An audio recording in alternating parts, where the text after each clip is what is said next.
episode of America's RAD Cast is minutes away. So go sit on the toilet to hide from your family that hates you anyway, and enjoy whatever we could find from the last show that qualifies as best of segments. And to make it more enjoyable, after you wipe, do a line off the seat. You do wipe, don't you? So, a couple of updates. So, what was it? It was HIB, the HIB, which is this horrible childhood thing that we had completely under control thanks to vaccines. That doctors are worried is coming back because more and more of us are not vaccinating ourselves or our kids. You know, the COVID fallout, whatever, and do whatever you want to do. It's your kid, your life. But we're starting to see more kids show up, and like yesterday I said, I don't want to get into the graphic nature of it. Screw these poor ducks. You know, these terrible stories these doctors are telling of these infants and toddlers, and their windpipes are getting closed. It's just it's awful. Now, congratulations to Sacramento. The only way they make national news is badly. 2 additional measles cases have been recorded by the Sacramento County Department of Health, bringing the total cases to 5 in the country's outbreak, and both cases occurred in unvaccinated children. Keep in mind, when you're talking about measles, it's one thing to go, well, it's only 5. Right, but we eradicated measles in this country. It was gone. There was 0. It was only like very isolated population of like, what is it, the Hasidic Jews in that one place in Brooklyn where they weren't doing it and you get outbreaks, but not anywhere else. Last month, California's Department of Public Health urged residents to check their immunization status, get vaccinated against measles, after it was determined that cases are on the rise across the state, but it's also breaking out across the nation. South Carolina is experiencing the largest outbreak of measles in over 30 years. Whoa. The U.S. is experiencing the highest numbers of measles cases, outbreaks, hospitalizations, and deaths from measles in more than 30 years, driven by populations with low vaccination rates. It begins with a fever, a cough, a runny nose, red eyes. 7 to 10 days after exposure, you can get a fever of 105. You're supposed to go to the ER at 104. Tiny white spots appear inside your mouth, and the rash then spreads down your back and your torso, extends into the arms, hands, legs, and feet, and this is the whole, if you don't catch it, you can be really bad off. So last month, if somebody has it, they can't pass it on to you if you have the vaccine, right? So if you got the vaccine and you're around one of these little unvaccinated kids and they have the measles and they cough on you, you're still good, right? Okay, thank Correct. God. And that was right, cool.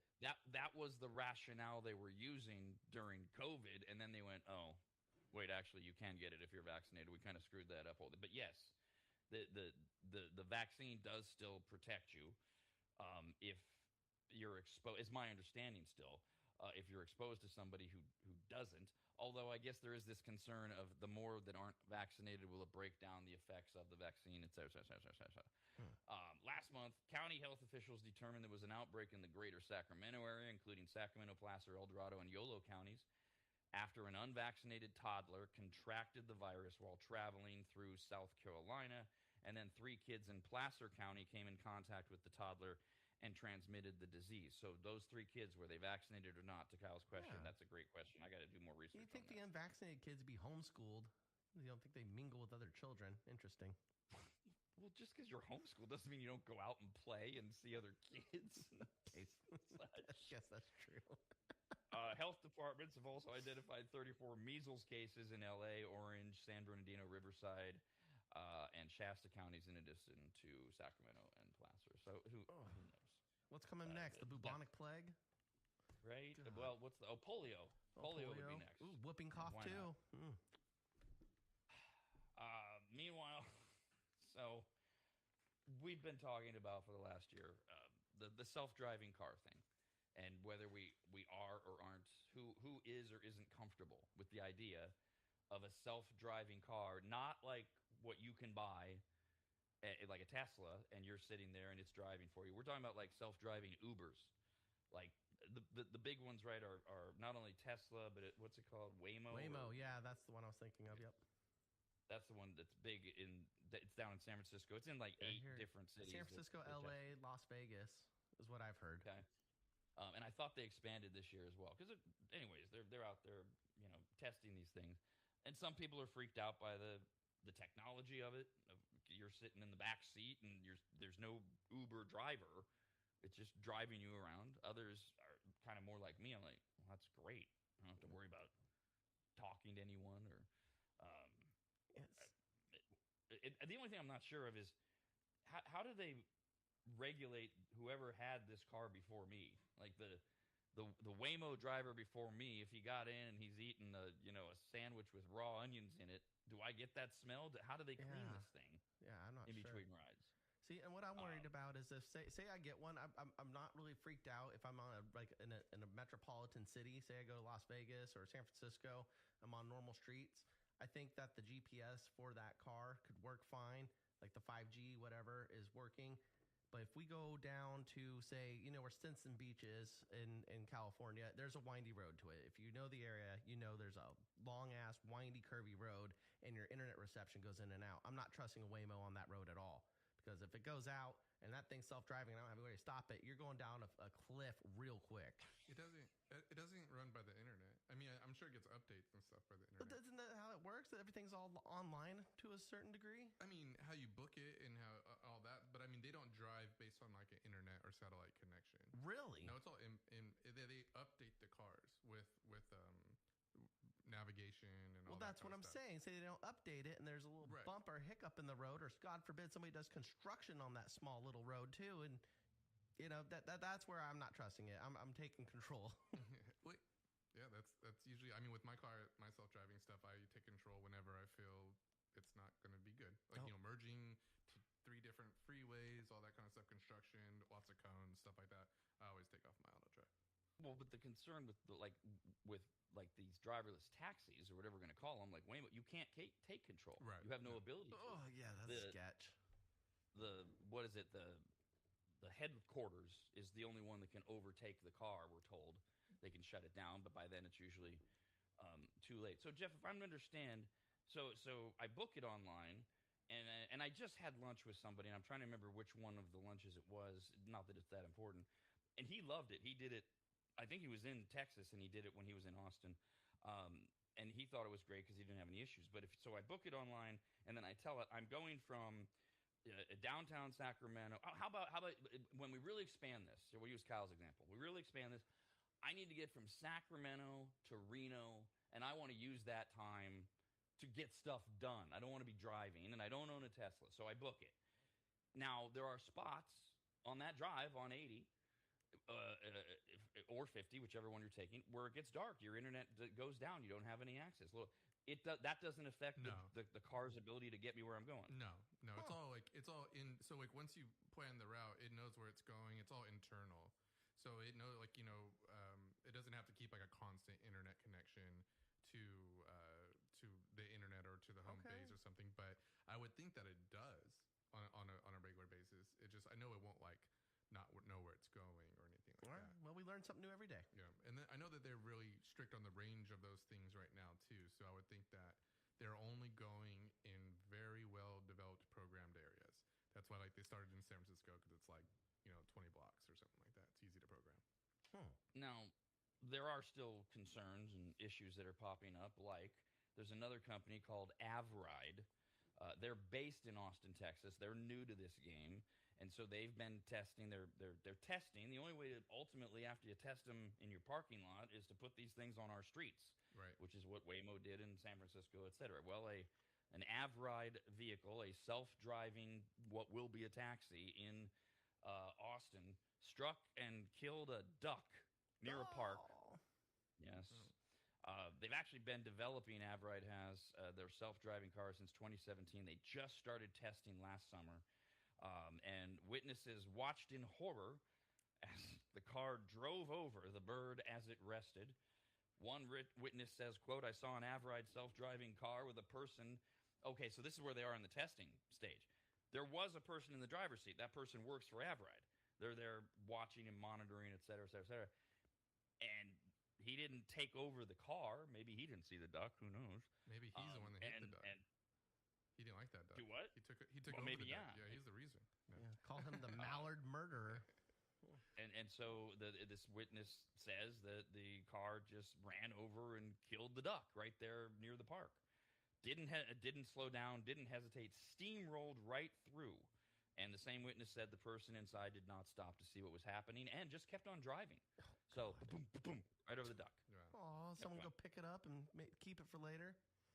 Some pate. Yeah, To eat. make their pate. Yeah. Maybe duck a la orange Anyway. roadkill. Anyway. different witness says they saw the car run through a stop sign and almost hit a vehicle before hitting the duck, which appeared to be lying near a nest of eggs when it was killed. Oh, God. Oh, my It's God. worse. Wow. So it's near a park, Avride's- probably. Okay. Yeah, they're in a park, literally. They're right by a park. Avride's investigating the whole incident. Meanwhile, of course, people are saying that autonomous cars and robotaxis should be banned. That's exactly how we should handle things. Maybe they're testing too soon, but this whole just ban things before we even know if they have a place. You know, because airplanes never kill birds. They never get sucked in those engines, and we they should be banned. Now, Kyle, that's a little too logical of an argument. Oh, sorry. My bad. How dare You're I not bring gonna common get people- sense well, into this argument? That's different. And then you ask them why, and they're like, I don't know, but it's different. I need Those it. birds are up in the air. They know what they're getting into. This duck is just lying there. It had a nest. By the way, it was just a couple months ago that Waymo in San Francisco had another incident where one of its cars killed a tabby cat. Oh, no. God damn And it was a neighborhood cat whose nickname was Kit Kat. Meow. A 9-year-old feline who was well known across San Francisco as the pet who patrolled 16th Street, most notably right outside Randa's Market and corner store. The cat was hit by the Waymo robotaxi around 11 p.m. on a late October evening, found underneath the car, rushed to a hospital by an employee where the cat was pronounced dead. God, give me a break, Waymo. Come on. A complaint alleged that the Waymo robotaxi did not slow down, swerve, or try to avoid Kit Kat, the feline. Waymo said, quote, "We reviewed this, and while our vehicle was..." This was their story. So this is they're not in testing in San Francisco. They're Right. picking people up. There's no human sitting there. And then driving people to where they go. So Waymo's story was, we reviewed this, and while our vehicle was stopped to pick up passengers, so the vehicle is there on 16th Street picking somebody up for a ride, they say a nearby cat darted under our vehicle as it was pulling away. And so their story is, well, how would Waymo know? Waymo didn't see the cat or sense the cat, and then it pulled away and... Yeah, I mean, I think it's tough for these like specific situations because you know these accidents are going to happen. I mean, you know, I was driving, and I'm a very aware driver, and I ran over a skunk, like just ran under my car, and I know. I mean, these things happen, unfortunately. But I mean, I think that the more testing we could do, and keeping it limited, like you said, like I mean, it's, you know, certain areas that they're comfortable with, you know, really dense areas that they can pick up a lot of people in is probably the best choice for these automated cars. That's why they're starting out in cities like San Francisco and Austin and stuff with, you know, really dense population. Far be it for me to pull a Kyle and inject some logic here, but to that point, the argument that this is because it's a driverless or a humanless car is silly because Jeff just told the story. Skunk gets there. I mean, it happened, and it's awful. By the way, I got through like 35 years of my entire life, let alone 20 years of my driving life. I had never hit anything. And then I'm driving to work one morning. This damn rabbit runs out of the field. I had no chance. And you hear that clonk, clonk, clonk. And it's like, oh, my God. But, I mean, it's just, well, what was I going to do? I know, and it's Because people argue, well, a human would have seen the cat. Not always. not they dart out. Yeah. And I it's did the same 11:30 at thing. night. Now, I don't know if people have been watching drivers out in the road because I've been watching drivers. They're not better. No. I mean, like human drivers, they're a lot worse. But No, and I'm sorry, but to this day, on average, 100 children in America a year are run over by their own parents backing out of the driveway. Yep. So, okay, yes, they need to do better testing, but this whole ban them immediately thing is silliness. Yeah, it's just one Kit Kat smash. That's not too bad so far. we have Plus, like wild turkeys in our area, and I see people running over turkeys all the time, like dragging them under their car. Like, I mean, once a year at least. Yeah, they run out, they hit them, they drag them under their cars. Yeah. Waymo, after releasing their statement, etc., they did also say that they're making a donation to a local animal rights organization in Kit Kat's honor. So Well, at least they're making up for it. That's cool of them. All right. make everything okay, I'm sure. America's RAD Cast, only on the radnetwork.com.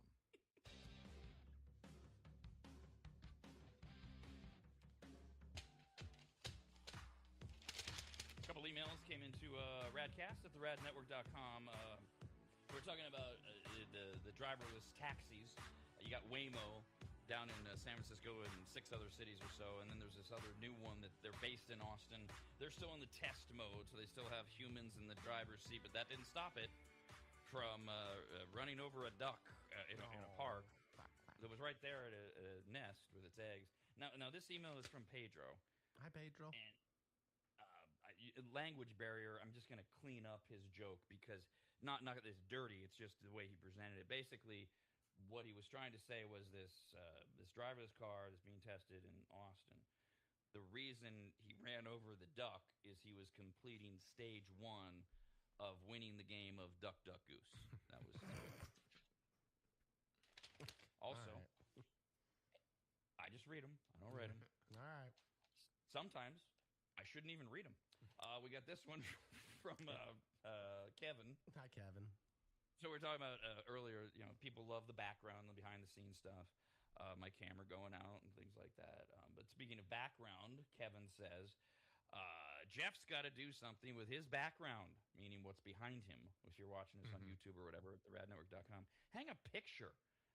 Put something up. The purple background is just too plain. See, I had this thought earlier this morning. I'm sitting here. I'm looking at our screen. I got my nice little bookcase and my artwork and my son. Kyle's got he's got his Kyle South Park thing that your sister gave you that for Christmas. Yeah, right? she did. That was a stocking stuffer. And I see there's a picture frame back there, and Jeff, you have like the remains of Grimace. My brother gave me this pencil for Christmas. If anyone can but see this it's pencil. not hanging. No, I know it's the next on the list. Yeah, we're gonna do some better lighting and get. I'm trying to think of what I want to put up and stuff like that. But definitely coming soon. I would say by the end of the week for sure. Ooh, hear that, Kevin? By the end of the week, little background. I can't believe we've done this segment so many times over the last many days, but we do have an update on animals attacking. Excellent.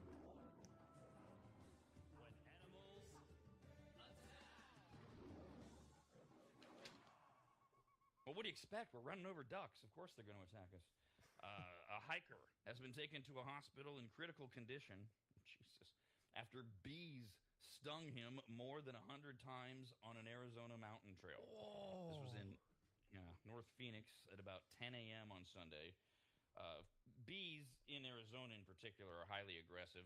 Not uncommon for someone to be stung hundreds of times in a single incident because they're grappling with that whole Africanized bees thing.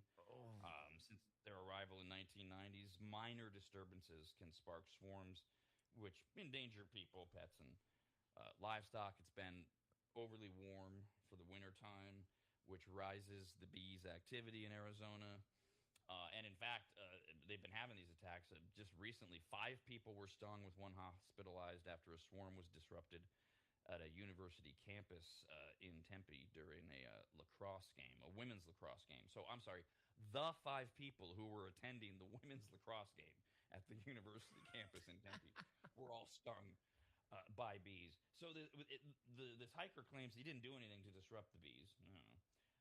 But over 100 stings left him unable to continue his descent. So they had to launch a technical rescue team which coordinated a hoist operation to lift him out of the mountain via a helicopter. Jesus, a helicopter? Hey, what, did it paralyze him? I don't know. These aren't like the regular honeybees, right? You said they're the African bees? Yeah. Well, and in fact, Dr. Frank Lavecchio, a professor at Arizona State University, says the venom from repeated bee stings essentially crushes your muscle. So 100 of them. Yeah, you're basically just like Gumby just stuck there. You're a big piece of jelly, and that's why he couldn't go back down. But he's lucky that he had where he was, that he had cell phone service. Right? Yeah, okay. Call and get transported. He should be more careful.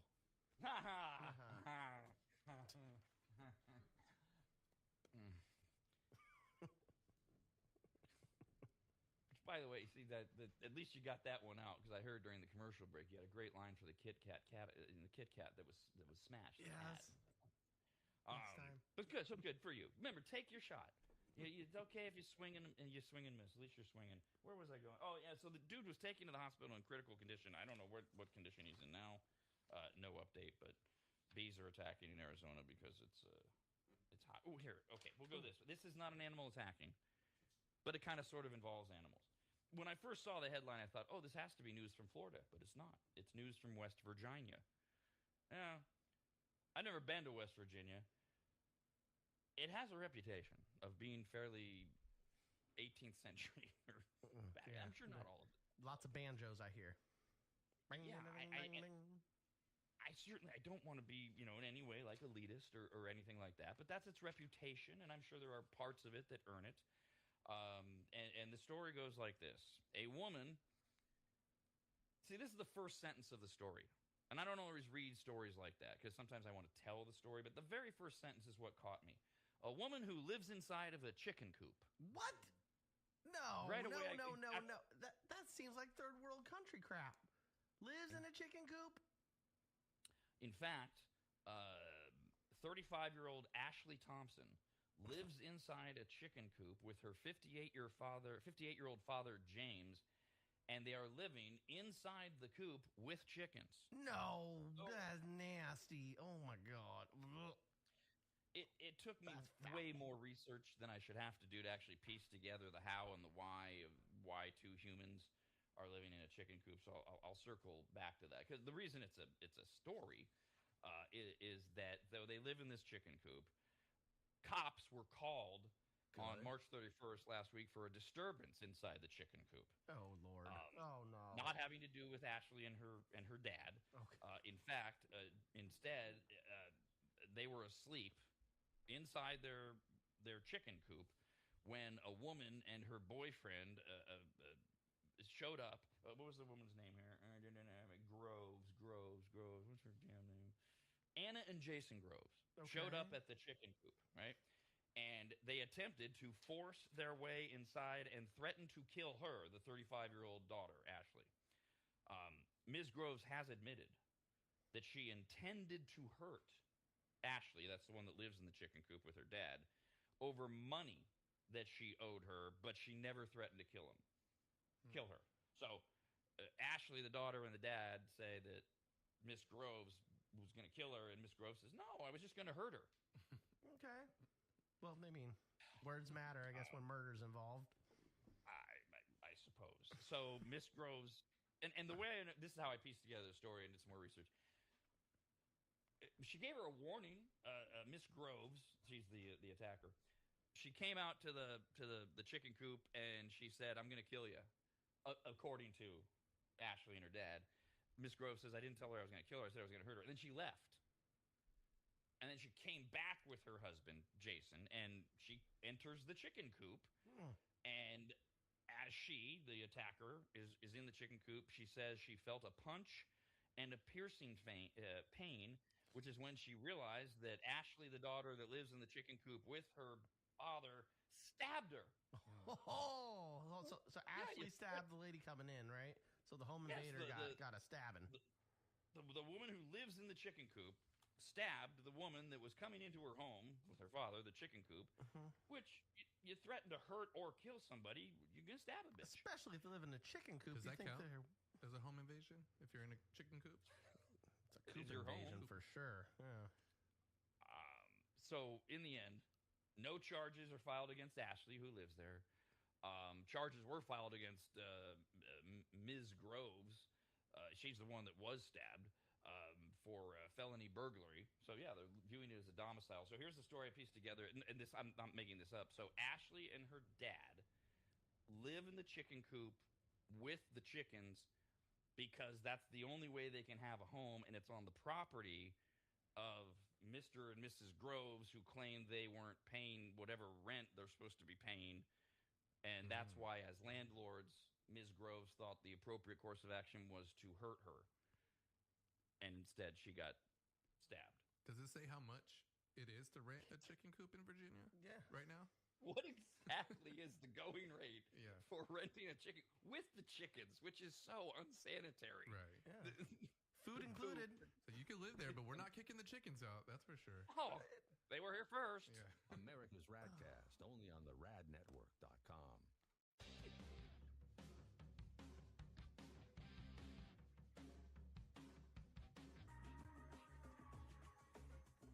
I meant to mention this when we started the show, and I got sidetracked. We were talking about it's Tuesday and Taco Tuesday, but wait, it's a double Taco Tuesday because a lot of people are watching out for what's going on in Iran, and Trump last year got nailed with this thing of taco instead of MAGA, which is Trump always chickens out. It was when the tariffs were going on, and his opponents or people with Trump derangement syndrome or whatever were saying that he'll make these blustery threats and not follow through. And today he said that there it is. It was just flashing on my TV.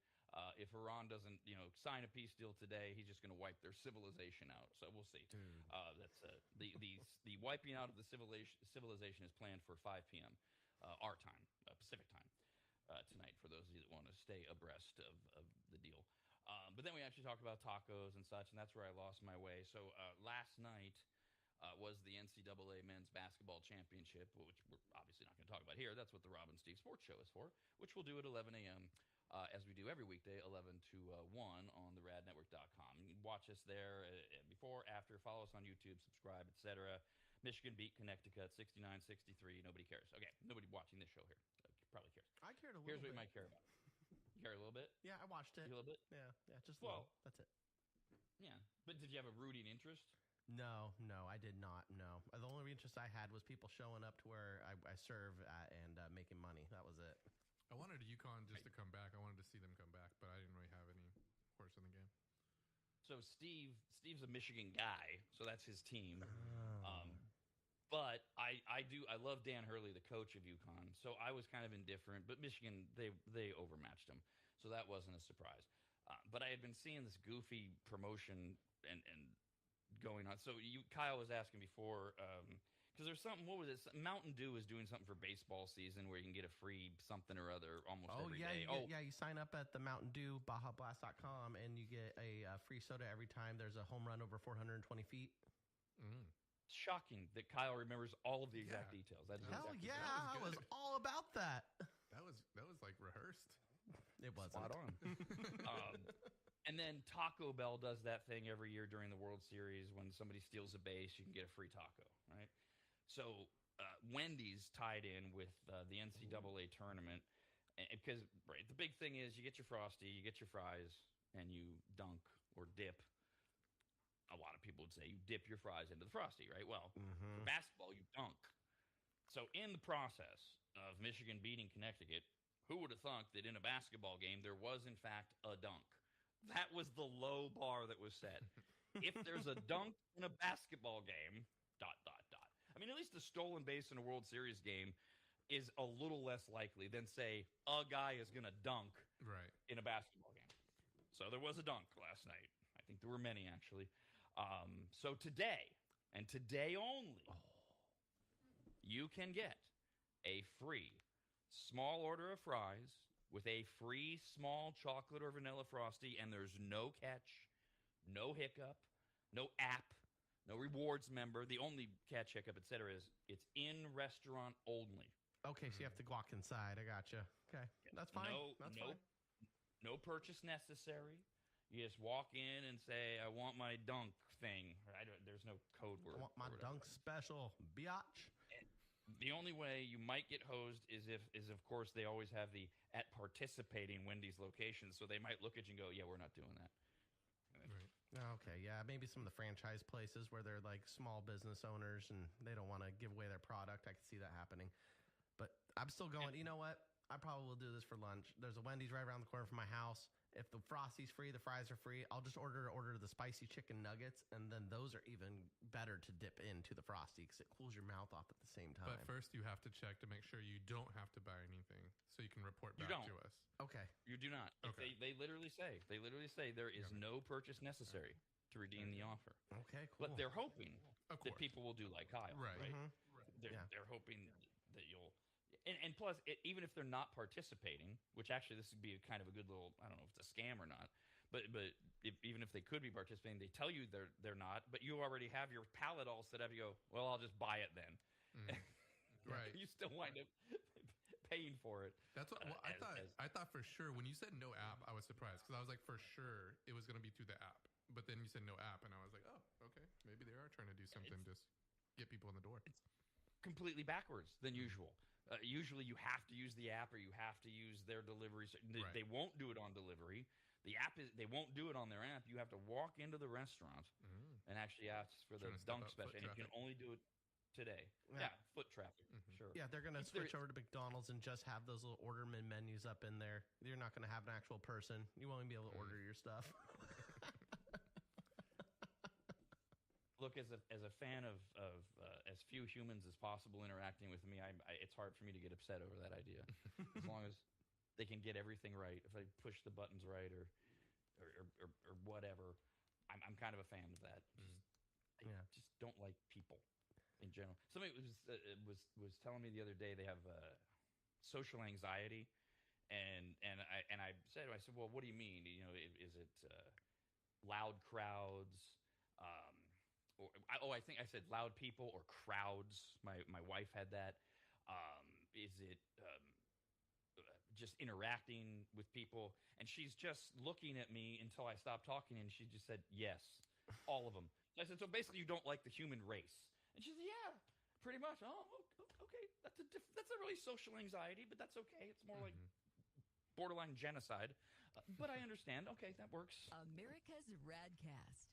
Only on the radnetwork.com.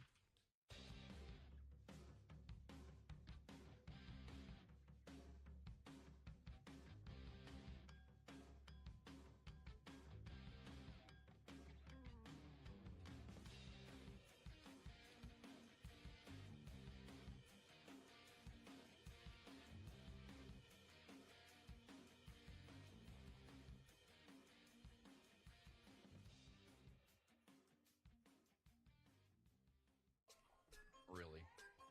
Jesus. So it's about this time of America's Radcast where I start making sure I've got all the last minute stuff ready for the Rob and Steve Sports Show. A lot of that stuff's planned first thing in the morning because I can't do it at night because all the sports happen. So then I plan it before the show. But then right around now I go, oh, okay, I got to check. You know, the World Cup is coming to America this summer. That's why? Some. Shouldn't it be in some other country where they care about it? What, we have to take it on? Well, we didn't have to. We asked for it. We bargained for it. And it brings you know the answer. It brings a lot of money. Yeah. A lot of travel from the foreigners that love soccer. Oh, great. And then there's anti-foreigner. No, I'm anti people coming into bars and asking to change TV to soccer. And if they're all foreigners coming to travel and they're not actually going to the stadium, they're going to be coming in and be like, can you put on the soccer game, please? And we'll be like, no, we can't. That was a British No, accent, that right? is Was. that. Well, and the thing is, that happens every time the World Cup's on, whether it's happening in America or not, except for now you have the foreigners that are traveling. And it's so nauseating, all the people that pretend to be soccer fans. Because anyway, the thing, because it's going to be in like 8 cities or something, and we will not talk about it on the Rob and Steve show because soccer's stupid. Thank God. Yeah, no, but I see that. So on the East Coast in particular, they've figured out a way, unlike California and West Coast, how to have trains to take you from like Boston to New York and Philadelphia and all these places. They're going to quadruple ticket prices for that's 4 times during the World Cup. So anyways, that's the headline. No story there. Who cares? We have a parent pile now.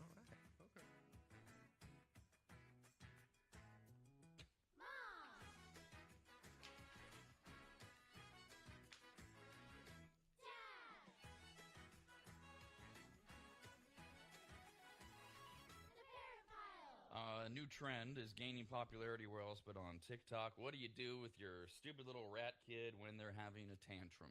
You take them to the car. You grab them by the wrist and you say, come on. And then what my mom would like to do would I get slapped in the face or I get spanked on the bottom. And then I would get quite the lashing depending on what I did. Now, what about so same if you're out in public or if you're at home? At home? Oh, at home was a different ball game. Usually I get a warning. She'd get what's called the paka out, which is the wooden cooking spoon. So if I'm misbehaving, I would get do you want to get the Paka Paka? And she'd open the drawer and make like all the utensils shake in there so you could hear it. And then she'd give you a countdown. And if you got to 2.5, she was pulling it out. If you didn't say you're sorry or apologize by 2, yep, wooden spoon coming out and you're getting whooped. So the old school, back in a very abusive time, thing was what Kyle's describing is that it was a different level if you're out in public because you're disturbing others, you're embarrassing your parents, you're embarrassing yourself, your family, etc. And then you've got the at-home version where maybe they do exactly that. They give you a warning, they give you a chance, etc. So this new thing that is sweeping TikTok is about tantrums that they throw at home. Because they do that. Because they're kids and they're stupid. I mean, by definition, kids are stupid. I don't know why people get so upset when I say that. It's literally a provably fact. A provably fact. See, I'm stupid at almost 55. I can't even speak English. They're dumb. And they throw tantrums over the dumbest shit. And so, sometimes you understand. They're like, yeah, I thought we were going to have pizza. Shut up. We're having sushi. Just eat it. And sometimes they just throw tantrums because they're traumatized by what Bluey did. I don't friggin' know. So there's always people that are talking, parents. What do you do if your kid has a tantrum? So here's the hot new thing. All of these videos, they play out the same way. Because, of course, while trying to help other parents, we have to exploit our children by putting them on videos and then posting them to social media where millions of people can watch them. And why I don't know, by the way, why you're taking the time to set up your phone or turn your phone on while your kid is throwing a tantrum. But here you go. They show a crying toddler throwing a tantrum, and then here's what you do. Mom or dad starts calling for Jessica. Jessica. So the kid, and you just as the parent, you kind of look off beyond the kid or whatever. Jessica. And some parents even go looking for the imaginary there is no Jessica. Okay. There's also no reason why they're using the name Jessica. That's just what's trending. By the way, you can't use the name Jessica if there's a Jessica in your life because then the kid will equate it to the Jessica that they know. So if there's an Aunt Jessica, you have to use a different name, like Bianca. Okay. Bianca. And the response is instant. The child stops crying, and in some cases, if the parent is looking for the invisible, non-existent Jessica, the kid will start looking too. Parents are using the Jessica trick, and they're flooding social media, noting how successful it is. Well, okay, yes.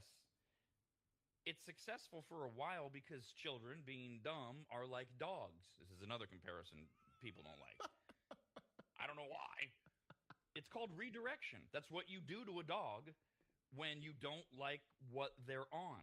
You redirect them. Like if you like I take disciplined walks with my dog. They're not allowed to stop and sniff and poop. They are there to do what I want them to do, which is walk. And so the minute they try, you redirect them. And a popular trick is you take, like, let's say the dog is on your left where it should be, but who cares? It can be on the right, whatever you've trained your dog to be. So it's on your left, on leash, and it starts to get distracted by a scent or whatever. You take your right leg, he's on your left, right? You take your right leg, you spin it around the back of yourself, and you bop him in the butt with the heel of your shoe. Doesn't hurt him, but it redirects him. He's like, hey, what's that? And then you keep walking. It's all it is. So of course it works, because the kid, being stupid, is like, Jessica, who Jessica? And so it stops the tantrum immediately. Okay. Dr. Mona Amin is a pediatrician who says that the approach helps pause a child's nervous system during a moment of heightened emotion. Quote, when you suddenly say something that's out of the ordinary, especially in a calm tone, it interrupts that escalation pattern that's happening in their brain. End quote. See, this is where parents are missing the mark. It doesn't have to be Jessica. It's just when you say something that is out of the ordinary. So instead of calling a person's name, say anything that's out of the ordinary that wouldn't, help the kid continue the tantrum. Because I don't like this whole idea of creating invisible people for kids. It kind of screws with their brain. That's what I was thinking. I was like, what are the long-term effects of that? Like every time this kid, say they grow up and they have a meltdown in public, are they going to start looking for random invisible people? Like, where's Jessica? I know she's around here somewhere. I feel like it's the same thing as I see some people that do like, there's don't go over there. Don't go upstairs. You're not allowed to go upstairs. There's a ghost up there. Like, it's like they're not allowed to go upstairs because they're kids and they're going to probably get into something upstairs. But they deter them with the fact hey, don't go out there. It's scary. I did that to one of my little nephews. He was like 6 at the time, and he was at my grandma's house, and they were trying to keep him out of the washroom because their cat box was in there, and he's a stupid kid and was messing around the cat box. So I came up with this brilliant idea, told him there was a monster that lived in the dryer. Of course, he cries and loses his damn mind, and then I'm the one in trouble because I'm telling him there's a monster in there. Now he's crying. He's not going in the room, but he's causing more of a disturbance amongst the adults. He doesn't go in any rooms now. See, and this is to the point in what Kyle was saying. And look, we all scar our children, and in some ways we don't even know that we're doing it. But does that kid that Jeff's describing nowadays, is he afraid of stairs? Mm-hmm. Does he grow up being afraid of going upstairs? Does Kyle's example, is that kid afraid of a dryer? He probably a washer and a dryer in certain rooms. And so, what happens if this kid, back to the TikTok thing, what happens the first time he or she meets a Jessica? Mm-hmm. Do they go, "We found you"? So you can do anything. You can say anything random. They're throwing a tantrum. You just have to be calm. You just look at them and go, "Catalytic converter." And the kid's like, "What?" You just redirect them. What's the difference then if you just threaten them to get spanked then? That's a redirection. What they're crying, you say, "Hey, do you want to get spanked?" Then, "Oh, nope. Oh, I'm good." Well, some would say the difference is that now you're just threatening your child with physical violence, and that'll harm them forever.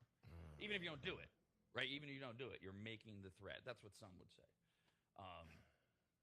Others, I suppose, they don't know what a spanking is until you do it. So that's true. Back to the violence. Where is it? Okay. Oh, this is a different doctor. Dr. Jessica. Oh my God. Well, they found her. Jessica. Mm-hmm. They found her right away in the story. Dr. Jessica Hochman. That's a very unpleasant name. That's unfortunate. Hochman. Spit on that thing.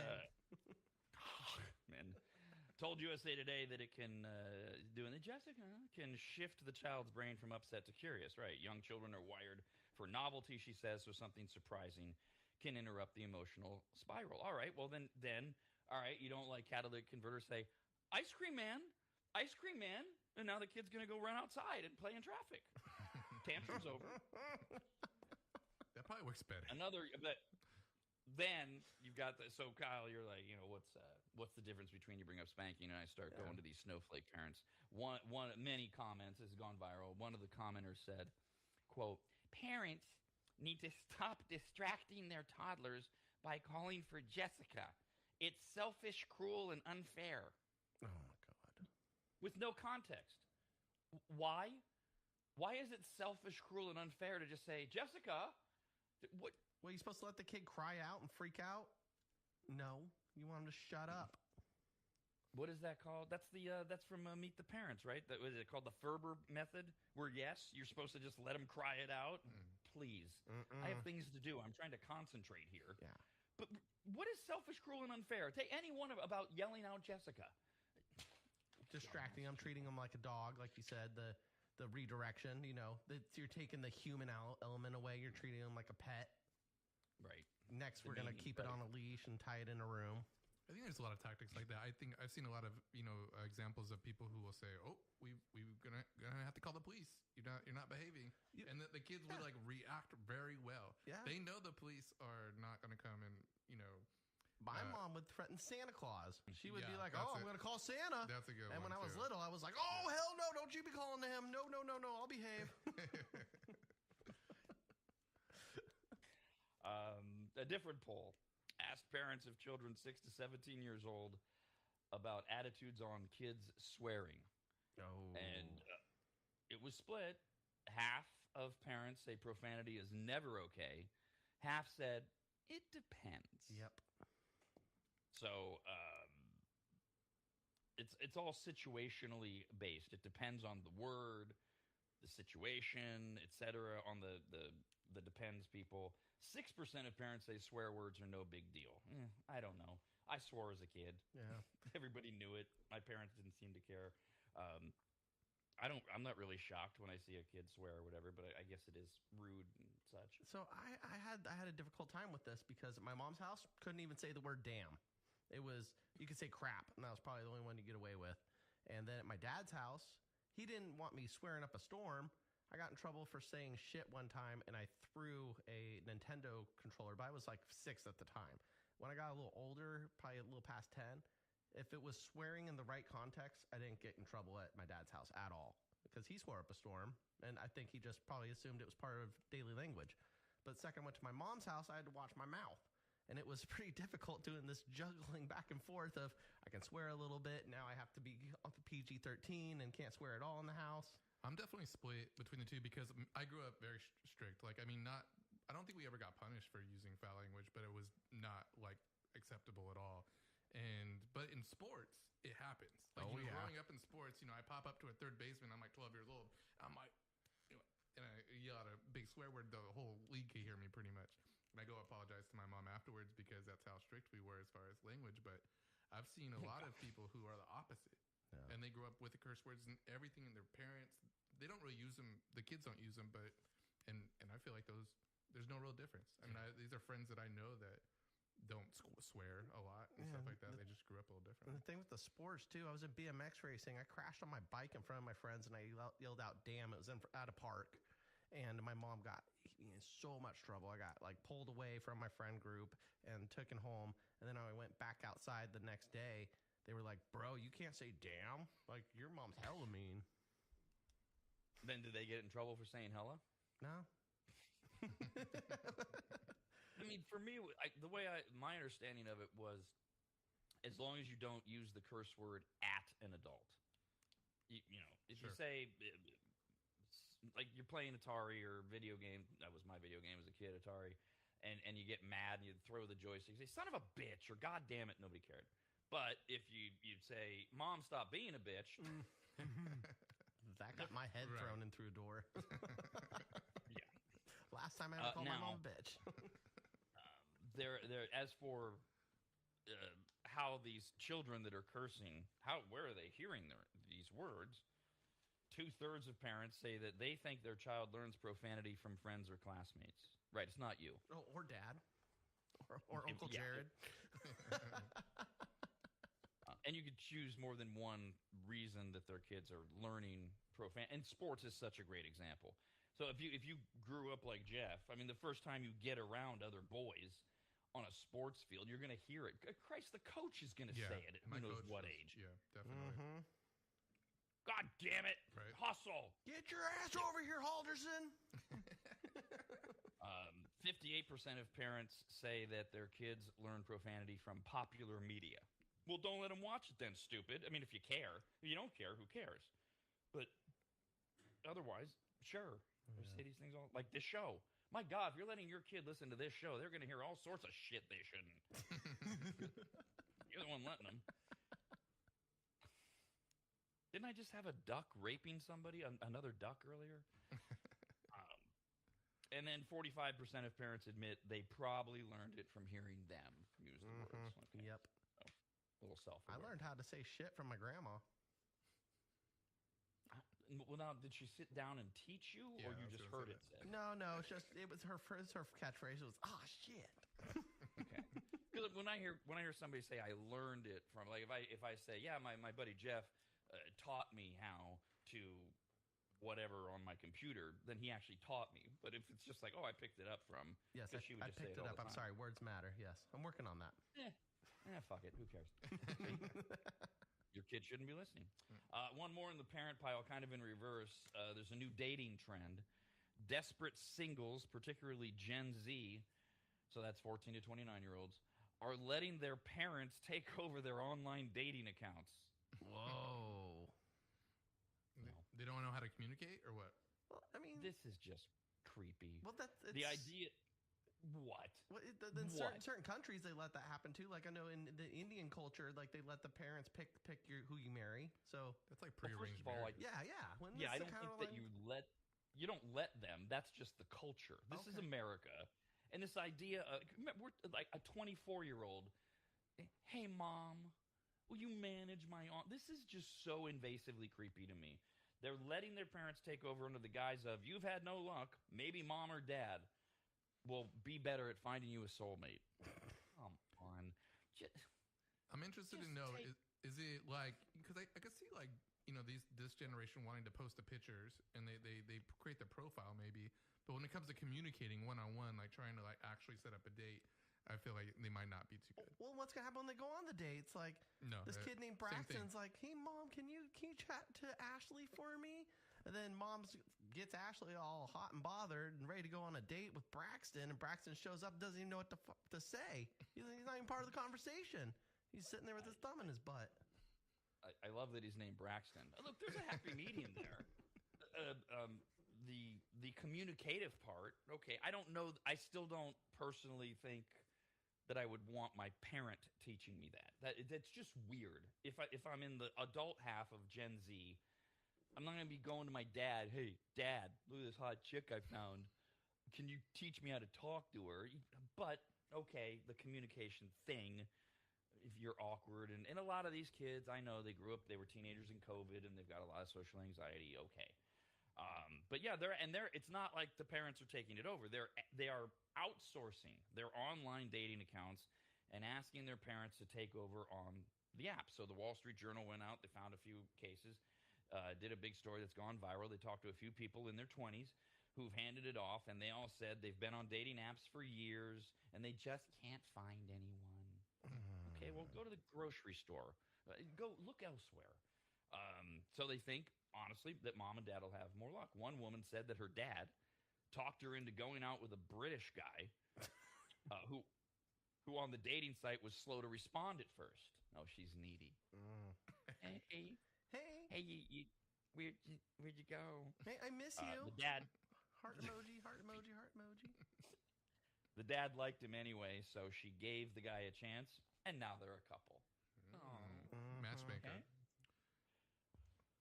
And then now there's one woman who was interviewed that said she does get to veto her mom's. Well, I would hope so. You're an adult. Of course you get to veto. You don't have to do it because your mom says, "I like this one." Because she says, for example, some of the guys mom picks aren't her type. And then so the woman in her 20s says she's picking guys who are wearing Gucci. And I'm like, okay, but how are they going to do a hike? So if you're wearing Gucci in your dating profile, you don't know how to hike? Well, yeah, but what if he's wearing a Gucci belt but has a North Face jacket on? What then? Conflict of interest. What the answer to what then is, it means nothing. It doesn't tell you whether or not the guy can or can't hike because he's wearing Gucci. What an uptight bitch. No wonder this is the kid, right? No wonder she can't find a date on an online dating service. She's coming to these wild conclusions. Oh, well, I mean, if you're wearing designer clothing, you don't know how to hike or swim or I don't know what else. Man, maybe she can take a hike and go walk off a cliff.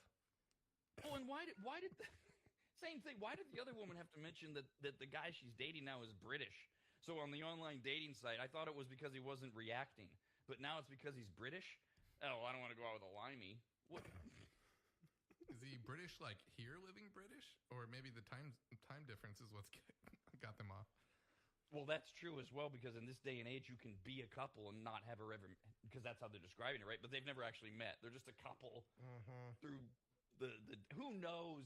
None of it makes any sense anymore, I swear. We'll take a break and be right back. America's RAD Cast, only on the radnetwork.com. Are you really not coming back? Got this email to radcast at theradnetwork.com. It is from Heather. Hi, Heather. We're doing the parent pile, and we're talking about one of these things that's gone viral on TikTok, super popular over the weekend.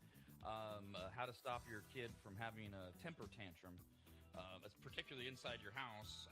You just they're screaming, they're yelling, and you very calmly you go, "Jessica," and maybe you go look for Jessica. Jessica's nobody, no idea why they're using Jessica. Don't use Jessica if you know somebody named Jessica, et cetera, et cetera, et cetera. And we talked about the various ways that this lead. We all screw up our kids. Everybody right away had a story of Kyle telling a kid that there's a monster in the dryer or whatever. Yeah, my poor nephew. Dryers. Jeff knows a kid who couldn't go upstairs. Well, was he afraid of stairs, things like that. So I like this email from Heather because it's self-aware in a lot of ways. She says, dealing with temper tantrums, I used to sit with my daughter, acknowledge that I understood her feelings, whether she was mad, sad, or frustrated, and talk her through her feelings. Worked every time. I didn't have to pretend or lie. I did other things to F up my kid. At least I got this one right. See, so at the end there, she acknowledges we all do screw things up. And in the first part, she's outlining this thing that seems so, oh, yeah, okay, you reasoned with your... Some do. That was my parents' approach when I hit 8 years old. They're like, well, you're basically a person at this point. And so they would sit and they would reason, and that worked. They screwed me up in other ways, like staying together when I wish they would have gotten divorced at 8 years old.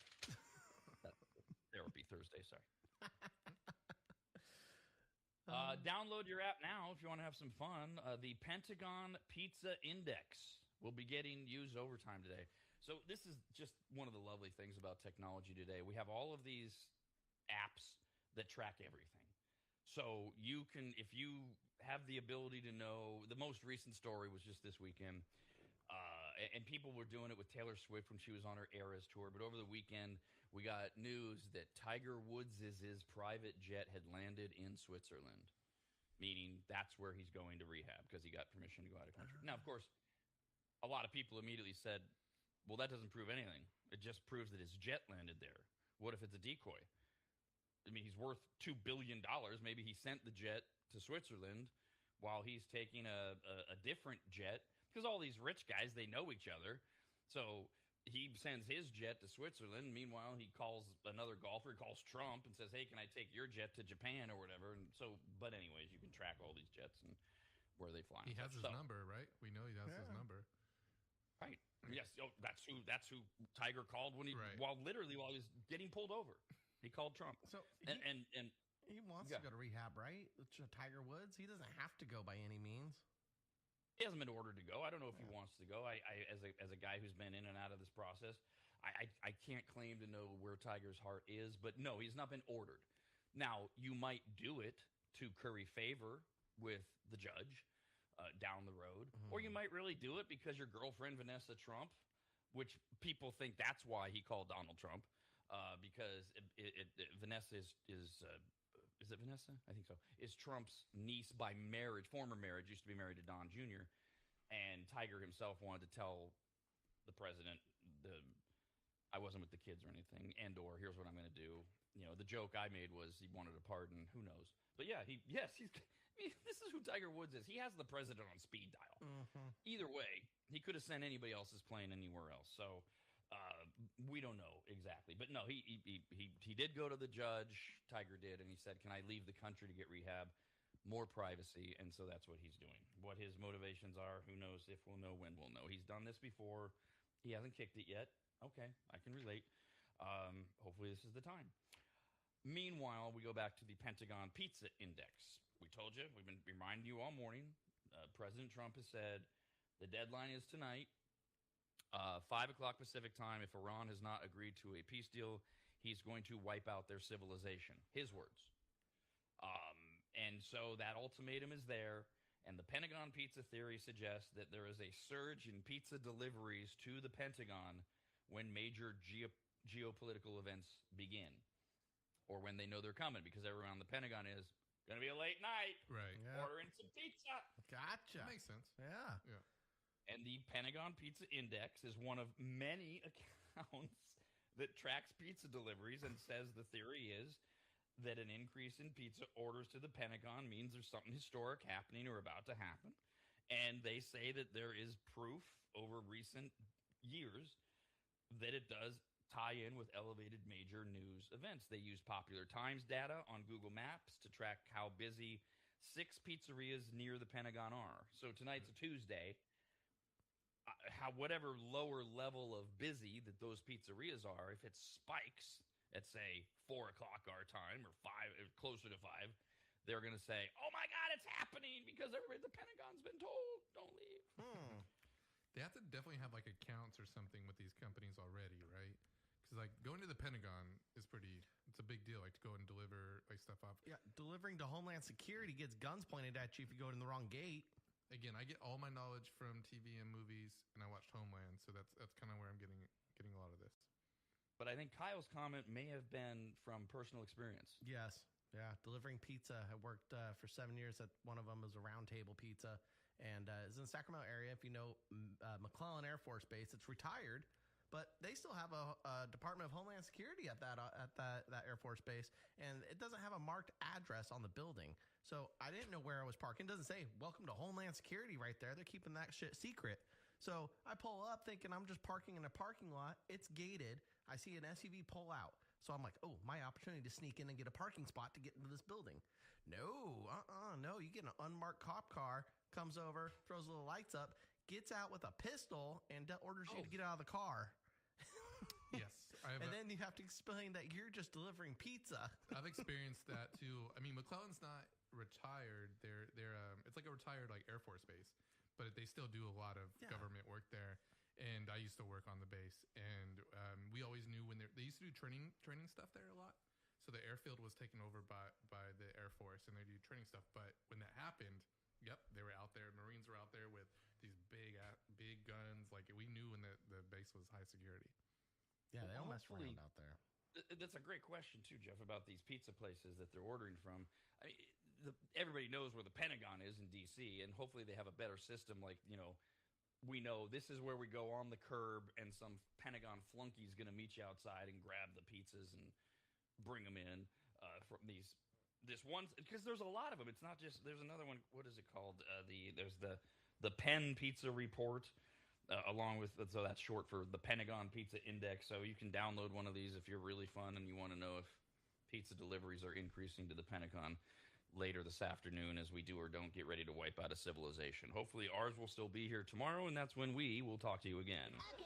Another day, another maggot-infested lineup of alleged entertainment. And it all starts in an hour with today's live episode of America's RAD Cast here on the radnetwork.com. For now, here's what we could scrounge up from our most recent show. Enjoy, and good luck with that.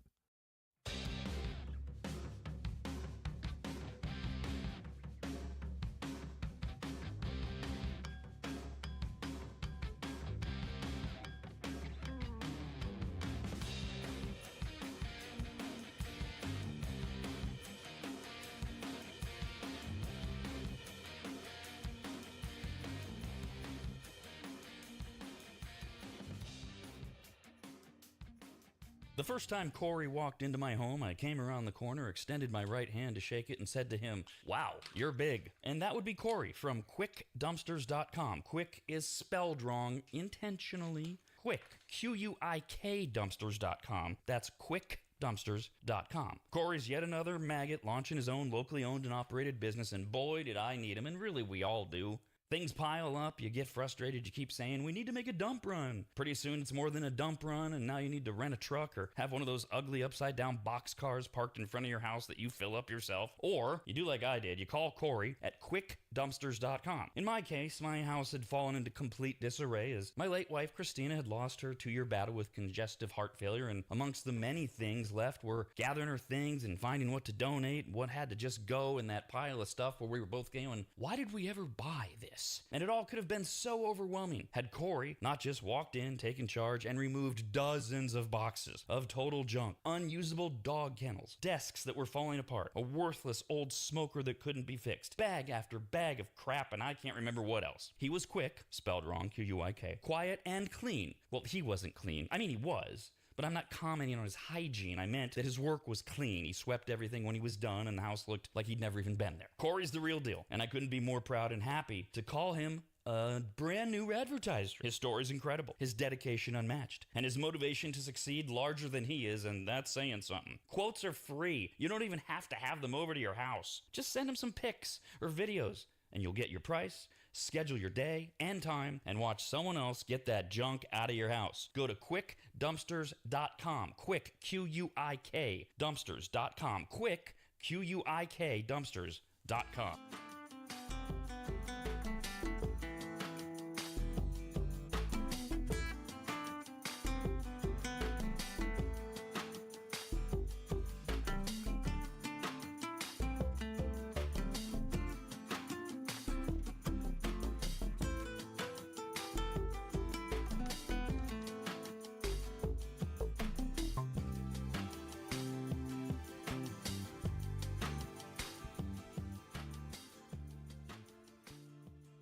Every Monday, Wednesday, and Friday, right after America's RAD Cast, Rob decides he has more to say about the subjects that truly matter. Like how sexual role play is an instant indicator that you are destined for either the Catholic priesthood or the next Epstein Island. Or why adults who use ketchup shouldn't be allowed to vote, drive, or reproduce. And the fact that he supports instant gender reassignment surgery for any man who doesn't like sports. Ah, yes, the stuff that really matters. Rob's Soapbox. It's for people who feel superior, and they just need it explained to them why. Listen or watch every Monday, Wednesday, and Friday morning right after America's RADcast, only at theradnetwork.com.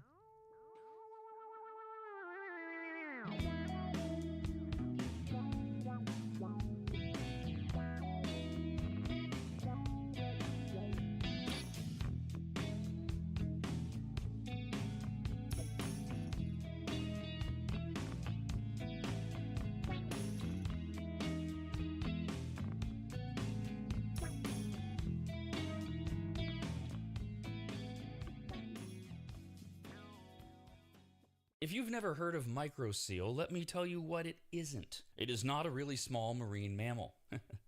Get it?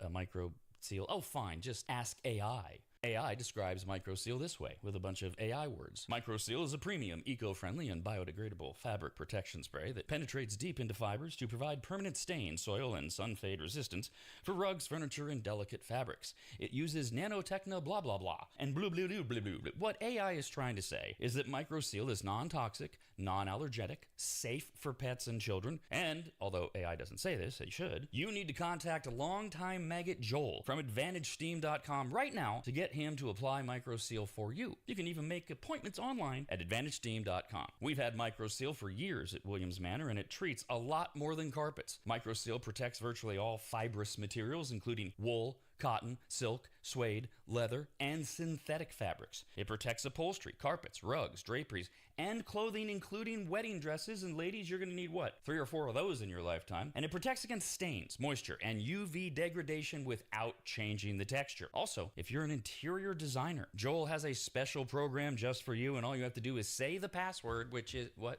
What? There's no password, I guess. Never mind. Whoever you are, contact Joel at AdvantageSteam.com. And if you're an interior designer, tell him, I guess. I don't know. That's AdvantageSteam.com, where you'll learn more about microseal and everything else that Joel offers. At AdvantageSteam.com. That's AdvantageSteam.com. AdvantageSteam.com. This is America's RADcast. Call the show anytime at 888-587-5355 or email the show radcast at theradnetwork.com. 5, 4, 3, 2, 1. Rob, They're not allowed to stop and sniff and poop. They are there to do what I want them to do, which is walk. Kyle, If you didn't say you're sorry or apologize by 2, yep, wooden spoon coming out, you're getting whooped. America's RADcast.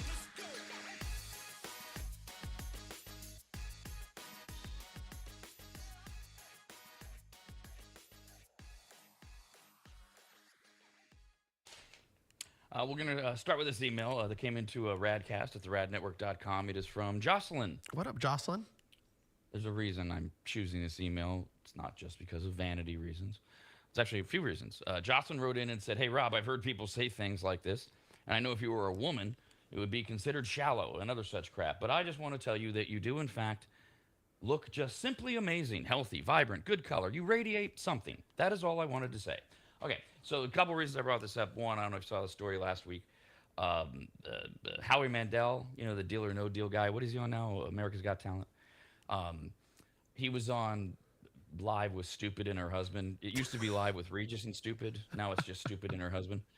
And I guess Kelly Ripa made some comment like Howie Mandel looked really good. And I don't know if she said looked really good for his age or if it was implied, but I guess he just turned 70.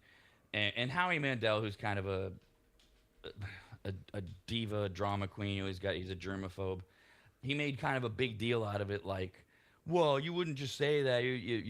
It's sort of like other legitimate complaints people have, like oh, you're pretty for a black girl. It's like, oh, that's lovely, implying that most aren't, kind of thing. So he was saying, oh, I look good for my age, meaning that all old people don't look good, or something like that. And then he apologized, and it was this big kerfuffle. So that's kind of what she's alluding to, on that level.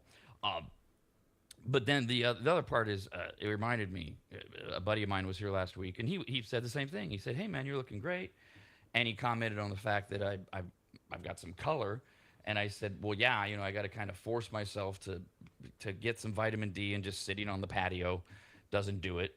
But I got to be careful what I do with this bulging disc in my back. So what I do is I take my 4-year-old Labrador Sarge out the front, because we live in this absurd neighborhood that has these hills. I mean, Kyle's big muscle car can barely get up the hill sometimes. Like, I hear it. Like, Yeah, I was struggling yesterday, man. you even said when you got out of the car, you're like, whoa. Sometimes that hill catches you off guard. Yeah, I was walking straight, and I had forgot how steep it was, man. I started walking towards the front door of your house, and that hill, man, it caught me off guard. I slipped and almost twisted my ankle. Yeah, it's steep. I don't know how some people actually do walk it and run it. There's this one neighbor of mine. I'll see her. She'll run in front of my house where she's going downhill with her dog. And he's a shepherd, and the shepherd's like, I'm going, and he's going full speed, and I don't know how she keeps up with him. And then like a half hour later, they're coming back, and she's practically dead, and his tongue is sideways. I'm like, how do you even do this? Yeah, it'd be a good hill to run up for exercise. Absolutely. It's brutal. So what I do is I take Sarge. Now, Sarge still doesn't go up and down stairs. Long story. Tried to train him. Didn't take. Haven't tried to train him again. Blah. We live on the ground floor. So I take him out the front door, and we go down to our driveway, and then I walk him around in circles in the driveway for like 20 minutes. That's his walk. And then we got to come back up the stairs and come in. I said, that's where I get my son from. And I make sure to do it at the right time of day, and Sarge likes it, and I like it, and whatever. And again, I said I picked this email for a reason, because it led me into that memory of that buddy coming over and saying that, so that we could do a first in the morning dog pile.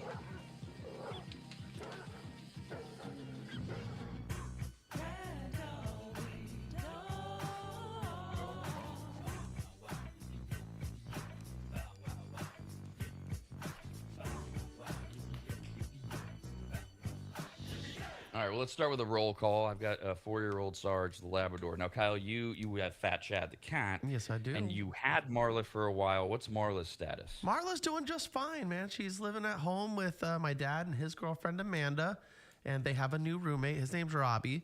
And then they also got another pup. His name is Roger. I don't know what breed he is. He's a handful, but he is a puppy. You referred to Robbie as a roommate. Is Robbie a human or another animal? Oh, he's a human. Yeah, my apologies. Oh, yes, he took over my bedroom. So he's replaced Kyle. So we have Dad, girlfriend, and Robbie the human, and then we have this other dog. What's his name? His name is Roger. But you don't know what he is. No, he's a spotted little thing, and he's hyper. He's a medium-sized dog. I wish I knew the breed. They told me it went in one ear and not the other. Marla's still my favorite, so. Marla's a super cool dog, and she's a mix of shepherd and some other stuff, right? She's a shepherd, chow, and a few and kettle dog as well. And Jeff, do you have any pets?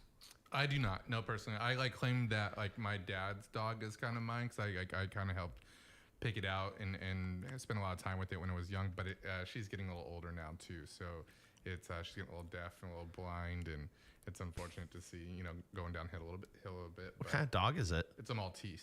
Yeah, so it's a little dog, but it's it's a very polite dog. Like, it's just like one of the most well-mannered dogs I love that. So the exact opposite of Sarge, who when you come over, you get the kangaroo hops and the leaping and the jumping and not the polite at all thing. Yeah, well, I mean, she does that a little bit, but it's just very not as exaggerated as she's about a tenth the size. So is there pets in the future of the Jeff household? Yes, definitely. I think I mentioned with you guys before that I was waiting to kind of get my next house. I want it to be like a big yard ranch house type of thing, and that's where I feel like that would fit in a little bit better. And now, so like Kyle has a cat. I'm not anti-cat. I just don't have cats. I've had cats in the past because there's this thing out there, dog people, cat people. God, we have to fight over everything.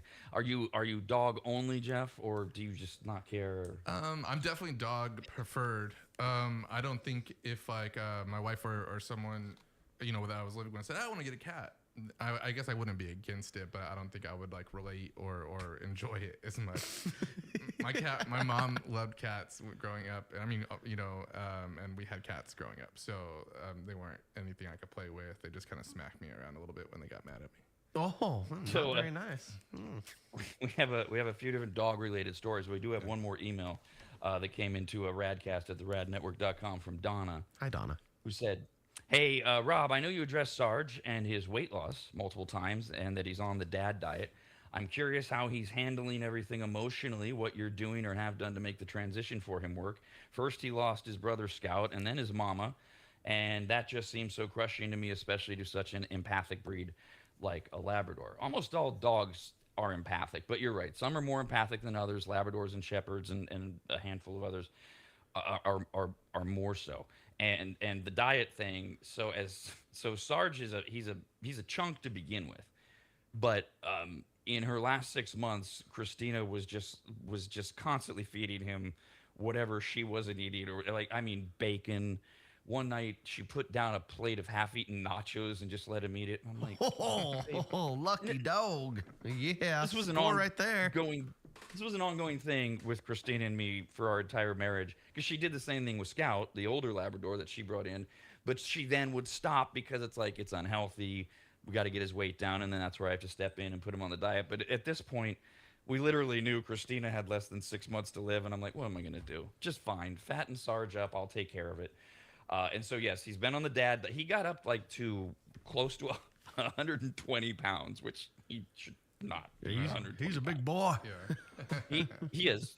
He's built to be bigger, but he should be down in the 90s. I've got him down to 100, so he's going from 120 to 100. Yeah, he would look good at 90. Yeah, I could see that. He doesn't have that much further to go, especially now that we're doing the exercise, and it's the low weight dog food formula, but also he gets vegetables to supplement, and like I stink up the house with boiled chicken or boiled salmon a few weeks ago. That was a mistake. Oh yeah, boiled salmon. Oh boy. Oh, nasty. So that he eats that. So that's the diet thing, and then the emotional thing. No, that's real, right? Because he would see Scout leave the house, but he'd always come back. Especially Scout's final few weeks, he would go in. Scout had this giant tumor, and then we had to have it checked, then we had to have it removed, then we had to take him back in, and then one day Scout left and he never came back.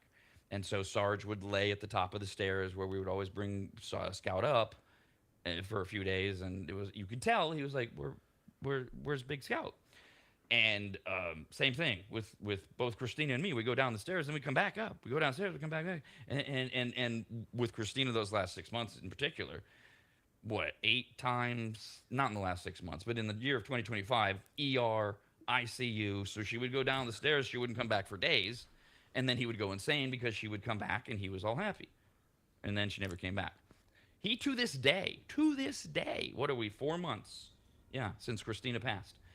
And every day, almost around the same time, which I don't know the connection to the time, late afternoon, he's eating, so between 5 and 6, for no reason that I can figure out. He will get up from wherever he is, usually on the sofa next to me, and he will just go lay by the gate at the top of the stairs and look down for like 20 or 30 minutes. I don't know if I'm humanizing him or not, but I'm like, that's a very unique behavior.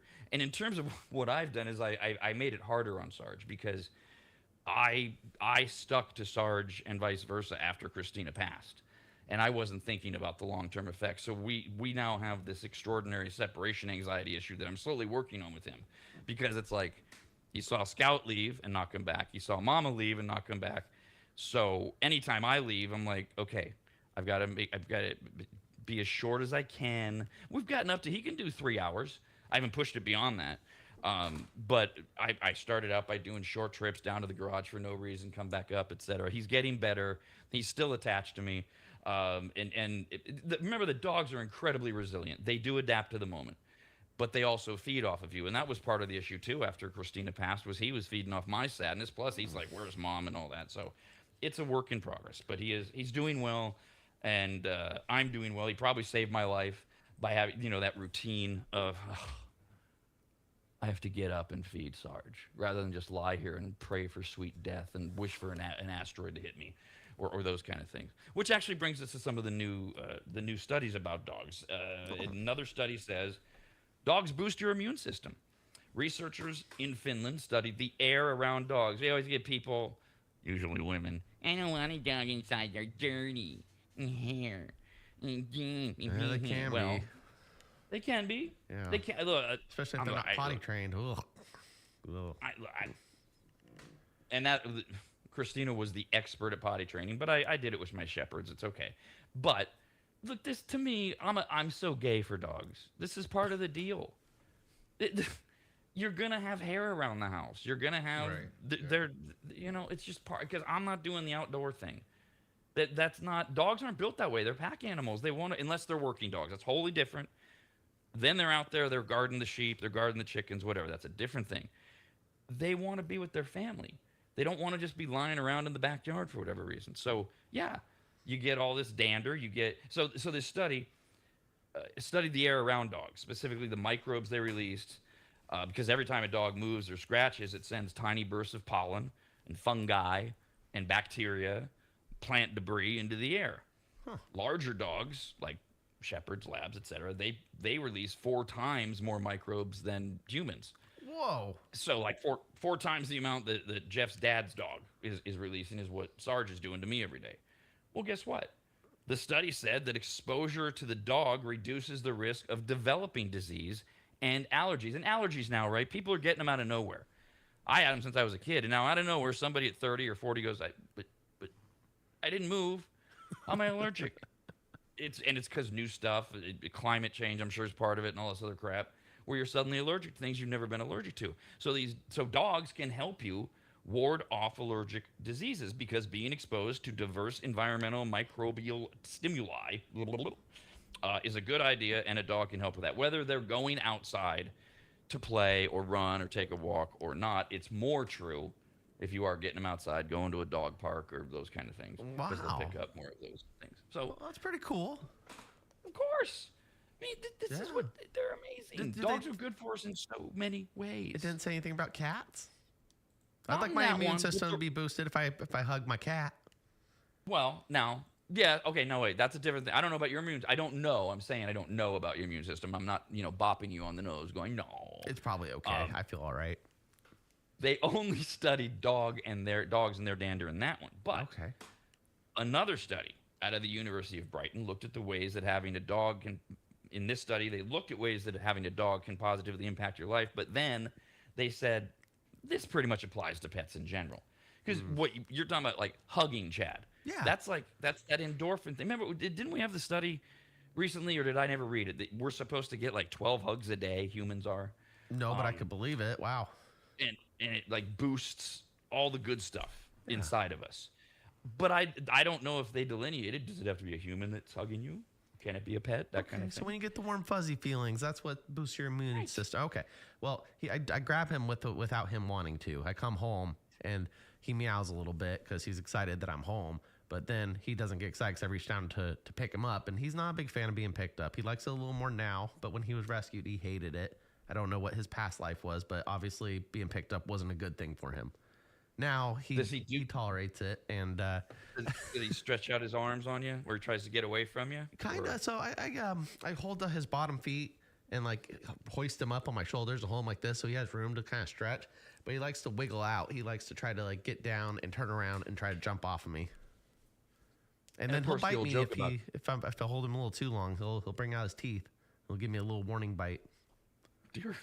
The joke about cats is, of course, then when they want affection, you better give it to them. Oh yeah. They're like, I don't yeah. want this now, but then an hour later they're coming over and they're like bopping you, like, are you gonna pet me or not, He asshole? does that when I'm on the toilet, when I'm taking a deuce. He comes in. I call him my poo pal because every time I'm in the bathroom, he comes purring in, and then he rubs up all in my legs, and he just sits there on the rug and lets me pet him. So What is it with pets and we're on the toilet? I don't think I've ever had a dog that doesn't do it.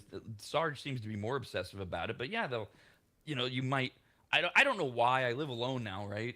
But I'll still like kind of close the door, not all the way. yeah, crack it. You just kind of close it a little. No one's in the house. Got Yeah. my dog, and pretty soon you see the door bop, bop, bop. He opens it all the way up, and he comes in, and yeah, he just sits there. I'm like, you creep. Actually, I did Wait, a do little they- research on this. I know why they do it. They do it because God. in nature, it's the most vulnerable thing for an animal. They're most prone to prey when they're taking a crap. So if they're taking a crap, not paying attention, they have opportunity for prey to kill them.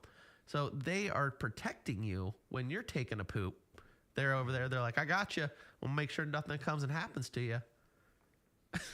That, you know what, that tracks. I'm just gonna go with it. I don't even need to follow up research on that because you know what, Sarge never did it with me until Christina left us. Oh, really? Now he does it with me all the time, which is that natural pecking order thing that dogs learn about. Who's the alpha? Okay, Rob's the alpha. Oh wait, but this other person, this woman, is really important to Rob, so I have to protect her. My shepherds were like the same thing. Wow. And so now that everybody's gone, now he's protecting me. He probably, for all I know, just because he wants to be fed. But who cares what the real reason is? Either way, it's so very here's what comfortable. it is at this point, right? It's like, okay, hi, buddy, and pet him. The study says, okay, these are things that can apply to pets in general. First of all, they are good for you because of the structure and the routine. I kind of alluded to that earlier. Like you got to get up in the morning to feed them, or you got to go on walks that you might otherwise let slide if your dog wasn't depending on them. That last one seems more common. It's like, how many of us know we should work out or do whatever we do? Take a walk, anything, and like, I'm going to skip it. And then you look at the damn dog or cat or whatever, and you go, fine, I have to do it for you. And so it helps your health because you'll do it. You were trying to walk Chad for a while, your cat. Yeah. Did that ever work out? He has a leash, and we ended up compromising with him because he is not a fan of the harness. We put it on him, and he hides. He hates it. Harness, like the chest Yeah, harness? he has a chest harness. Yeah, and we attach the leash to that. Otherwise, he put on the neck, and he's gonna. It just doesn't look comfortable. I'm not okay with it. So I gave him the harness, put the leash on it, and he doesn't walk. You can't guide him. He's a cat. He sits there, and you pretty much have to drag his ass. But we got a kitty stroller. So now we have this big cat carrier. We put him in this metal stroller, and I just walk him around the neighborhood in that. And there's a little thing on top. You can unzip the top, and he can poke his head out and look around. And I've taken him to the ocean a few times with it, and he likes it as home base. He'll go explore in the ocean. Well, not in the ocean, but near the sand and the beach, and he plays around in the dunes a little bit. And then he comes run back to his little cat stroller, and he hangs out. He loves it. There are some adorable photos on your Insta of Oh, Chad thank at the beach. But I love that. So you're walking him in a stroller, and to the benefits to you, whatever. He's getting outside, he's smelling stuff, but you're still getting your walk in, even though he's not walking. Yep, All right. yep. Also, a benefit of having a dog or any pet, companionship. This kind of goes to some of what Kyle was talking about when there's another one that kind of brings it all together. Having a dog or pet by your side can ward off feelings of loneliness. Some people even use their pets as as sounding boards or to spill secrets they don't trust anyone else with. Oh, Sarge has heard it all. If Sarge could talk. All the things you guys would hear that I've said about you. Yeah. Oh, man. Just in the heat of the moment, right? It's like that effing Jeff. I swear to God, if I hear blah, blah, blah, blah. And then Sarge just looks at me like, what the hell? But yeah, they're good for that. Yeah, I still make Sarge talk in his voice. Oh, I give Chad a voice too. He always has something to say. He has a I don't know if you ever seen the show Rick and Morty, but he has a Morty kind of voice where he's kind of a little confused about things. So he's like, "You gonna feed me? I'm not sure. You're supposed to feed me right now. It's about 3 hours past. You should get on that. Kyle, hey, Dad, food." See, I've found that Sarge, there's some psychological element to this. I have found that Sarge kind of works as my inner voice, only Sarge is saying it, so I take it more seriously. Like I might say out loud, all right, let's see, okay, I'm going to feed Sarge, and then I've got to prep the morning show, and then, I got to get my outfit done, and then all of a sudden out of nowhere, I'll make Sarge say, Dad, you're never going to get all that done. You're way over planning, so you better eliminate one of those things. And then I'll say, oh, yeah, I should probably just prioritize. Yeah, duh, you dumb shit. It's like an inner voice conversation. Yeah, he's a little bit of Good a bully. soundboard. Yeah. Yeah. Sarge, he's got a very, very big attitude. But he's all bark and no bite. Yeah. So he's got just a terrible mouth on him.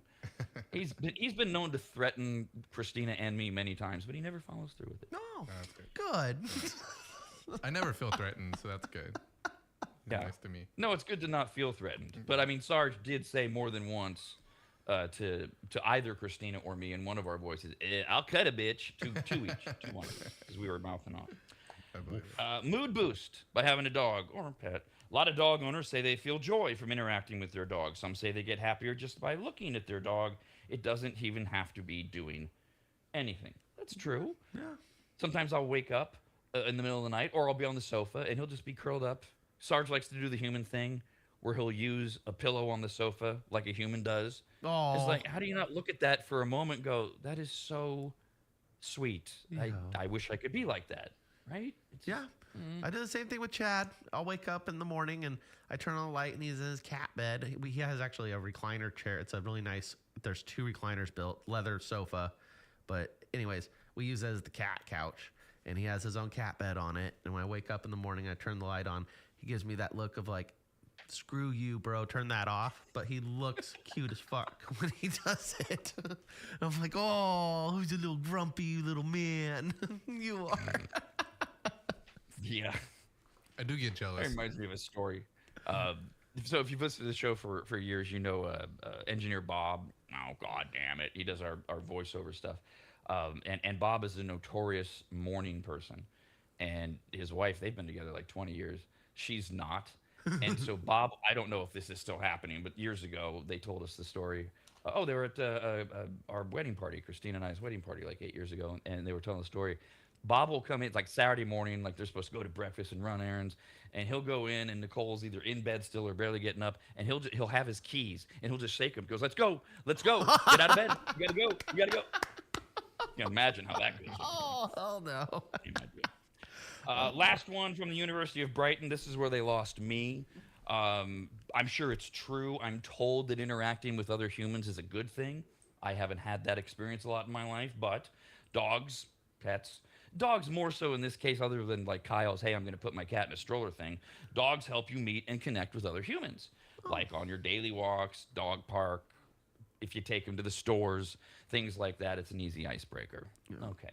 I don't want to really connect with other humans, but I suppose allegedly that's a good thing. Well, I think guys and girls both do it like when they're single too. I think like they bring them to dog parks and they meet other people. I think it's a good way to go to the what do they have, the brew houses now, or the breweries, right? They let you bring all your dogs in and stuff. Every time they bring in a cute dog, everyone goes crazy over it. So yeah. I can't even bring I can't bring my cat out because he's mean to people.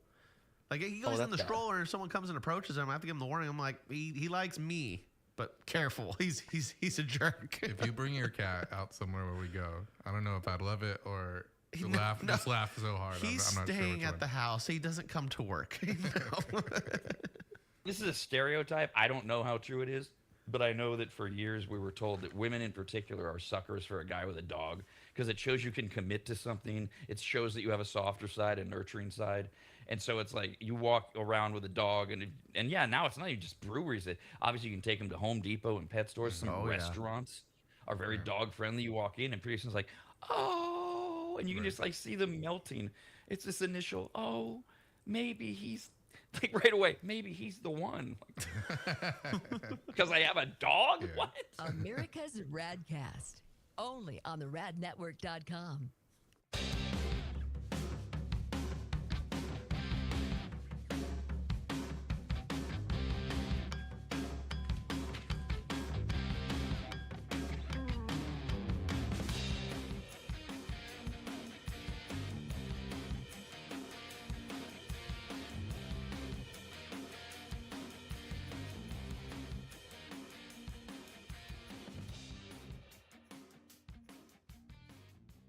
If you go to AdvantageSteam.com, which you should, at the top of the page you'll see the Services tab. Click on it, and you'll see that Advantage Steam does carpet and upholstery cleaning. They protect fabric and fiber. They clean and seal tile and grout. They polish natural stone. They clean rugs, especially those really nice ones from foreign countries. And they treat urine damage. And not just urine, but vomit and feces. No.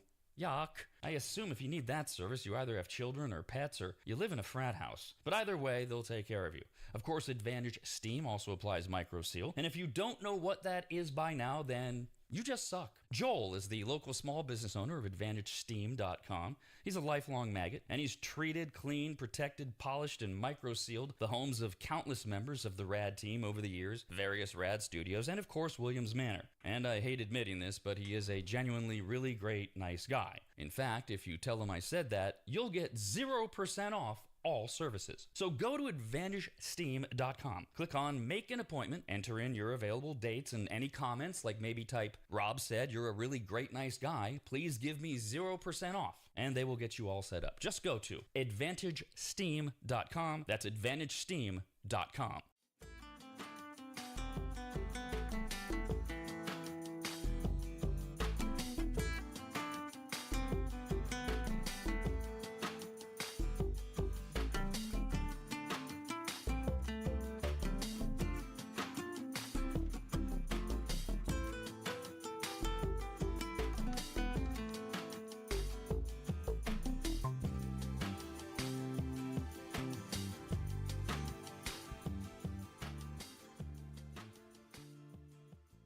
Is it Tuesday or Thursday?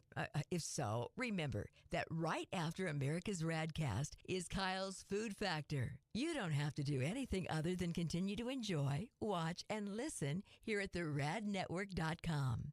Unless it's not Tuesday or Thursday, and then just make a note for the future.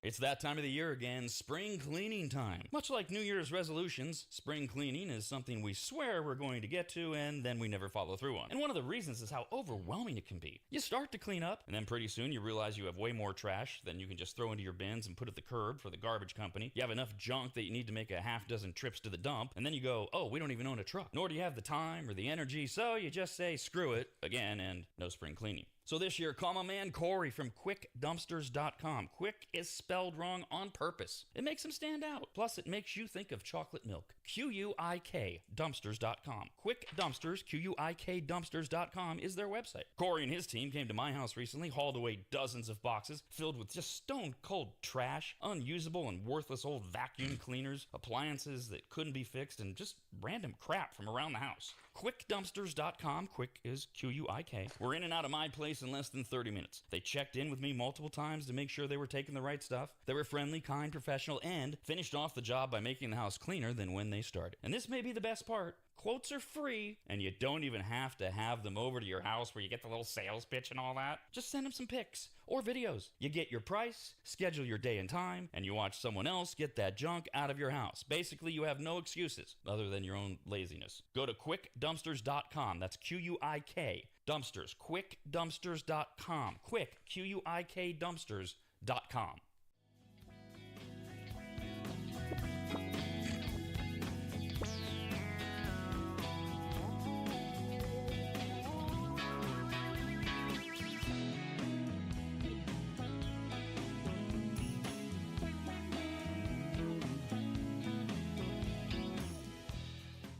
If the daily episodes of America's RAD Cast leave you thinking, I want more of Rob ranting about stupid people, government overreach, and how the body positivity movement has led fatties to being proud of their cholesterol levels being above those of a sloth who thinks rolling over while sleeping is a form of exercise, then we've got just the thing for you. Every Monday, Wednesday, and Friday, stick around right after America's RAD Cast and enjoy Rob's Soapbox. You can listen to the absurdity, passion in his voice, and you can watch to see when that vein on his left temple tries to run and make a break for it. Rob's Soapbox. It's for people who know they're right, but need someone to tell them why. Listen or watch every Monday, Wednesday, and Friday morning right after America's RAD Cast, only at the radnetwork.com.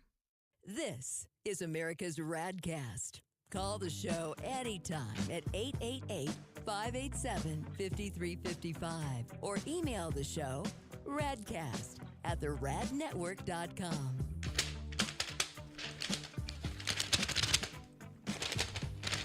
We got this email to radcast@theradnetwork.com. It is from Kim. Hi, Kim.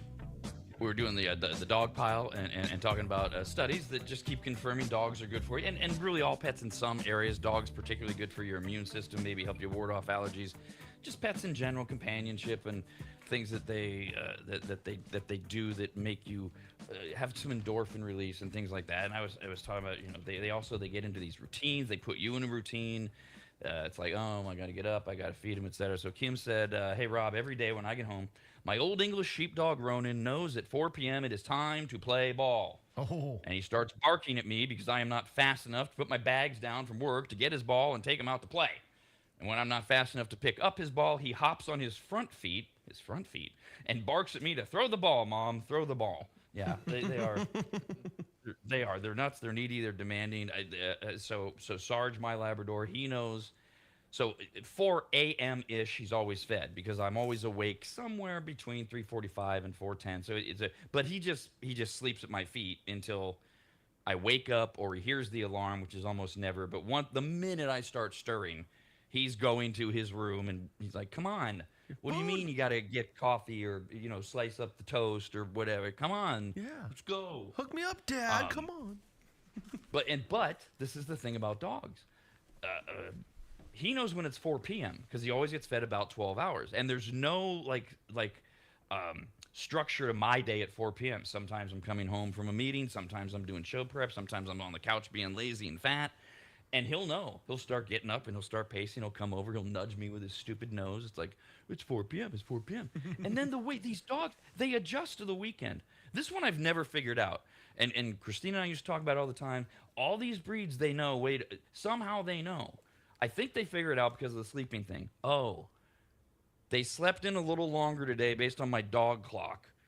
So I'm not going to wake them up at 4 a.m. They're still sleeping. I'll still sleep as soon as they wake up, I'll get fed. Because we used to try to twist it up on the weekends, feed them a little later so we could sleep in a little later. It's extraordinary the way they adapt and adjust, and they figure out your schedules, then they have their schedules. I know you guys, I don't think you guys use dry food. I'm not sure, but have you guys used automatic feeders? Because I feel like I'm a more automated, kind of person. So at my dad's house, he has an automated feeder for the dog, which I think has helped him out a lot, but it's dry food.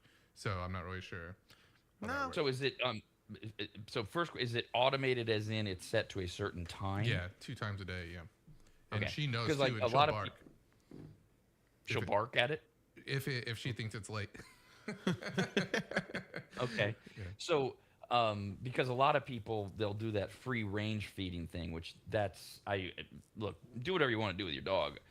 Where food is just always available, whether it's just sitting out or they have these feeders where the dog can go and it's a motion sensor, and the minute it senses the dog, it'll just drop some food in. So I wanted to clarify what that is, because that's not good.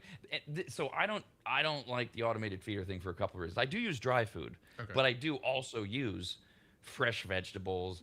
He's got supplements he's taking, raw chicken, things like it would just get gross, right? Right. But Yeah. also I like, see, but you're talking about a small dog, Small dog, yeah. in your dad's case. Certain breeds, they need more discipline. They need more structure. And I really believe in the idea of you get fed when I tell you, how I tell you. Oh, and by the way, you have to sit. I'm going to put your food down. You're going to have to sit, and you're going to have to drool until I release you. It's a control dominance thing. Right. I mean, they are dogs, right? They're wolves. And it's not cruel to make your dog sit there for 10 seconds while he's looking at his food. No, not at all. Yeah. But yeah, so I think, either one of those reasons is why I didn't do I haven't done the automatic feeder thing, but that would be convenient. Now this story went under the radar, and I think it was because, well, we weren't back yet, but also February, Super Bowl, Valentine's Day stuff, because usually anything Tom Brady does gets a lot of attention.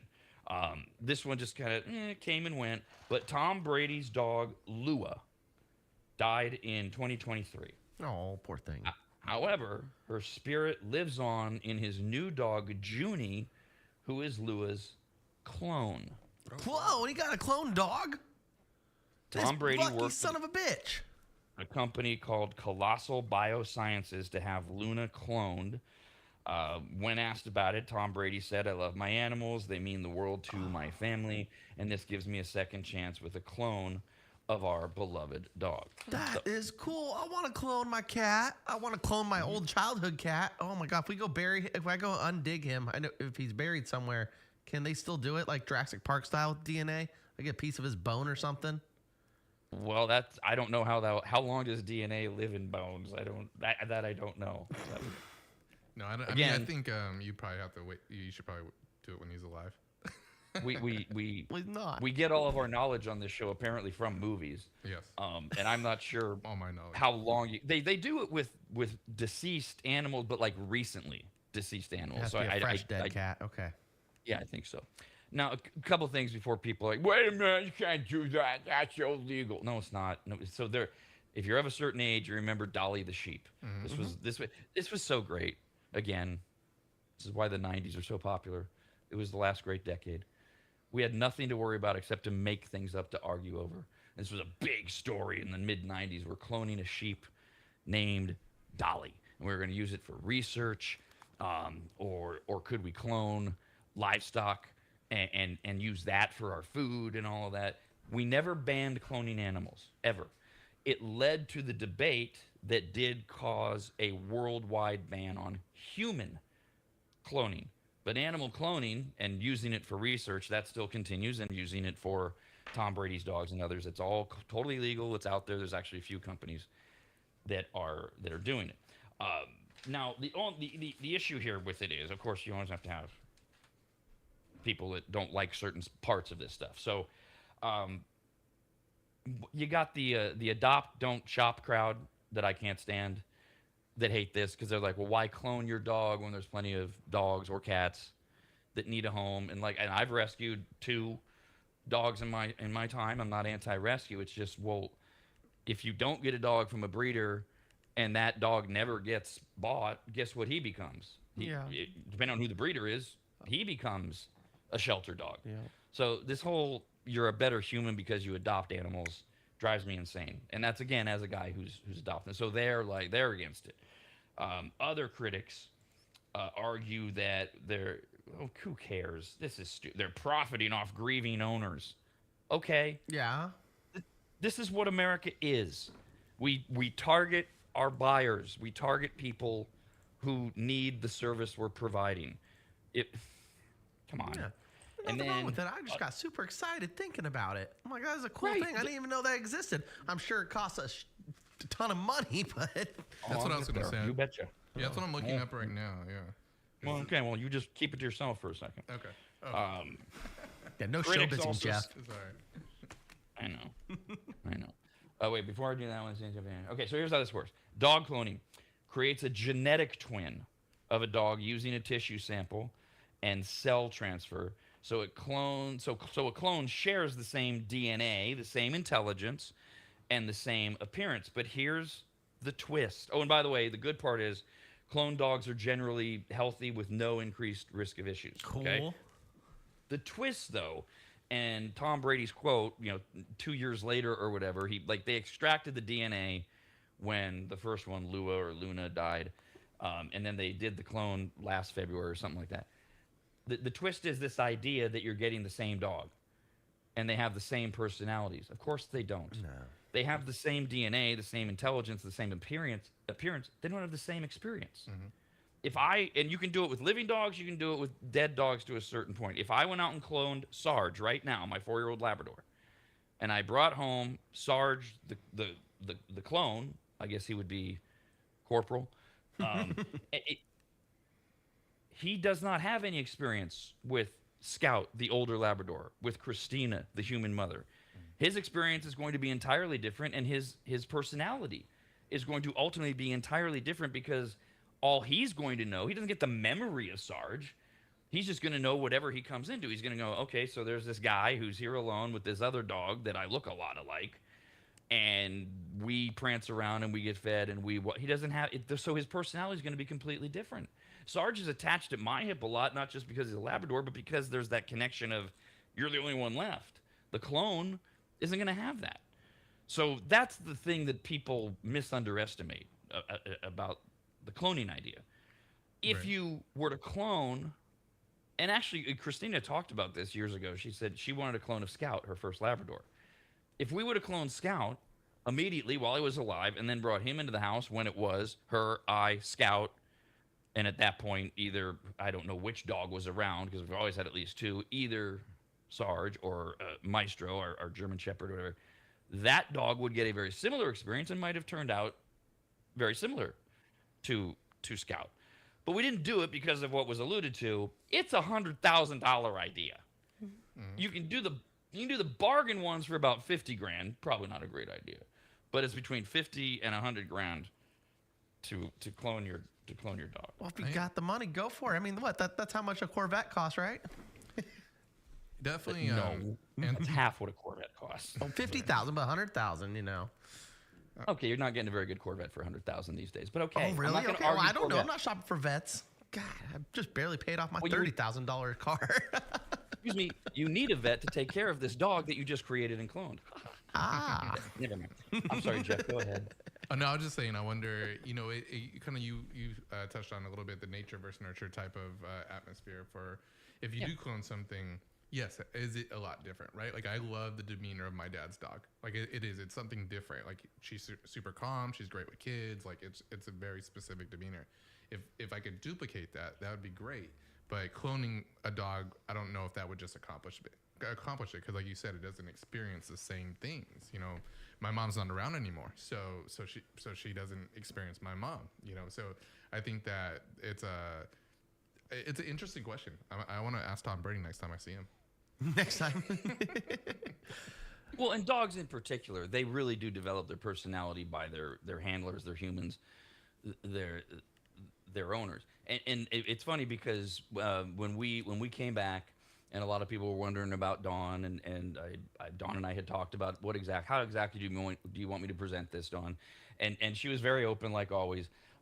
And one of the things, Dawn's done with broadcasting for a variety of reasons, and one of the reasons was because she literally said she's self-aware enough. She said, I can't do the show anymore. I'm no fun because everything that is going on, I circle back to a couple different things, and I can't play, like the Maha thing, Make America Healthy Again, which she's really into. She's really anti-ultra processed foods or whatever. Fine. But she couldn't, and she admitted, I can't separate it. It's so hard for me to have fun when the new KFC thing comes out because all I'm seeing is death. Oh. And okay, hey, good for her to be aware of it. And because her other thing was she's always been, she's gone through, look, I've known Dawn for 35 years. She's gone through a tremendous journey with her faith. She was raised Catholic, then she ran away from the Catholic Church, kind of sort of related to when her dad died. And then she just became spiritual. And then she got slowly, and I don't know if I have all this exact, so don't kill me, Dawn, but then she got more and more back into Catholicism, but more so into religious and faith. And she's like deep into it. Every single morning I get a text from her. Just got it like right before we went on the air, with the day's scripture. This is the kind of thing that that Dawn would say, well, I have a problem with it just because we're playing God. We're and I'm not that far, but I do have a little bit of like an ethical thing that makes me go, I don't know that I don't know that I need to clone any of my dogs, as opposed to I'll just get another one and kind of raise it and bring it in and see how it interacts with the family. It's not like a strong, never, I'm against it, we should ban this kind of thing. But I do get that side of the argument for the reasons we're talking about. Sure. Yeah, I see that side as well. But then I think back, like, if you, in the Bible somewhere, I think it's Genesis, says God made man in his image. So if we're an image of God, we were given the power to do what God does. Eventually, I mean, obviously we're growing and we're learning new things. But if he had the ability to do that, He made us have the ability to do it eventually. So I don't have a Look. problem with it. That's my little loophole. But I really want to go back and clone my old cat from childhood, man. His name was Mufasa. He was an orange cat. This is why I have a thing for orange cats. And yeah, his personality probably was a reflection. We had a big family. Everybody loved on him. There were 6 of us in the household. He was just a cool cat. But his fur, he was an orange cat and a Mancoon. So he was a big old fluffy thing, orange and white. And it was the coolest coat ever. And I haven't seen a cat like him since. So for aesthetic reasons, I'd like to clone him.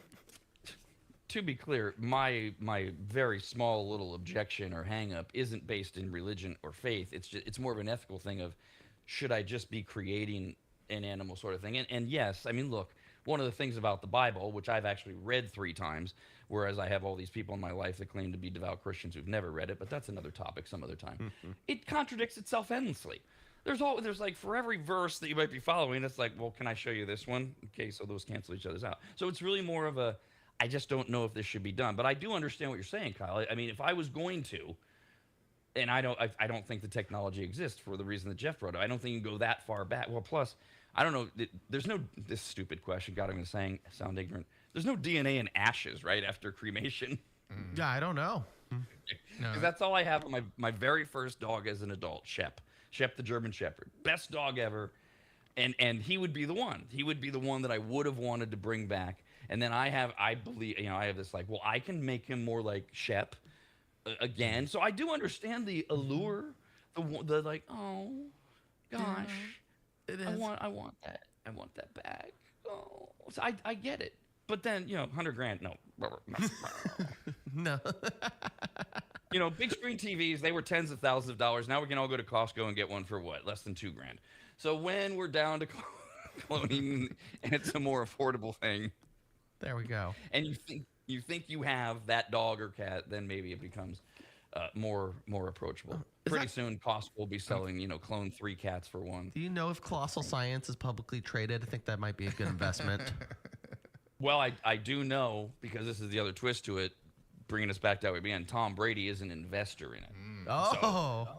I don't know that it's not publicly traded, but they obviously have investors probably looking to go public or something like that. And there are other companies that are out there that are doing it as well. And which, again, does it become popular enough for people to drive the price down so that you can make a lot of money off of it? Because, of course, God forbid, Kyle not look for that angle. Do boyfriends come to their girlfriends and be like, oh, look, I cloned your cat or your dog, but it's just the same cat with the same dog with the same markings, like most parents do when they replace animals. Right? Same Dalmatian. It's a clone. It's the What same was dog. the... Yeah, it's the exact same dog. Look. I didn't run it over. I It's totally- right here. Oh, I totally wouldn't that be great for didn't run over hamsters your and kids? actual dog. America's RADcast, only on the radnetwork.com.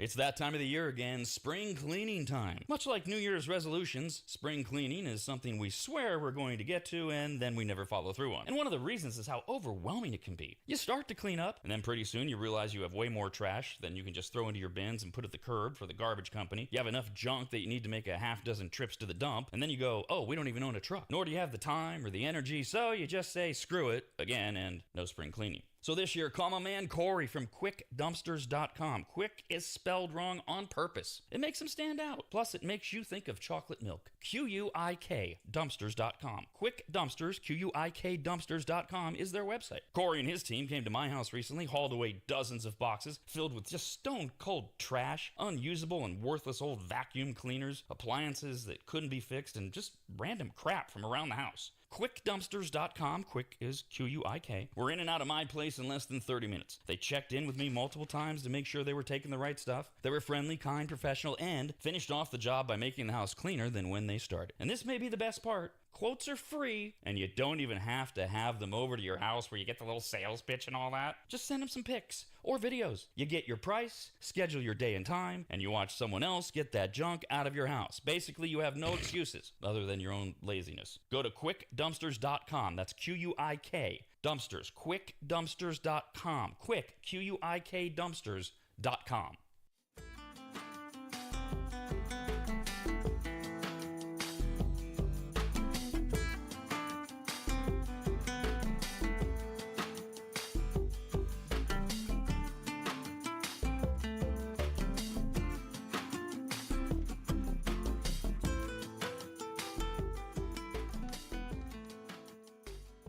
When America's RADcast ends on Monday, Wednesday, or Friday, if you think to yourself, I need Rob to dive deeper into the upcoming election, explain to me again why leftover pizza should be left out overnight. And once again, go through the virtues of turning your underwear inside out and wearing it for a second straight day, then we have just the thing for you. It's called shock therapy.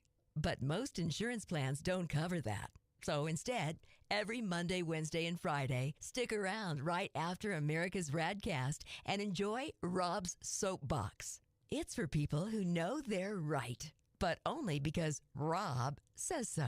Listen or watch every Monday, Wednesday, and Friday morning right after America's RADcast, only at theradnetwork.com.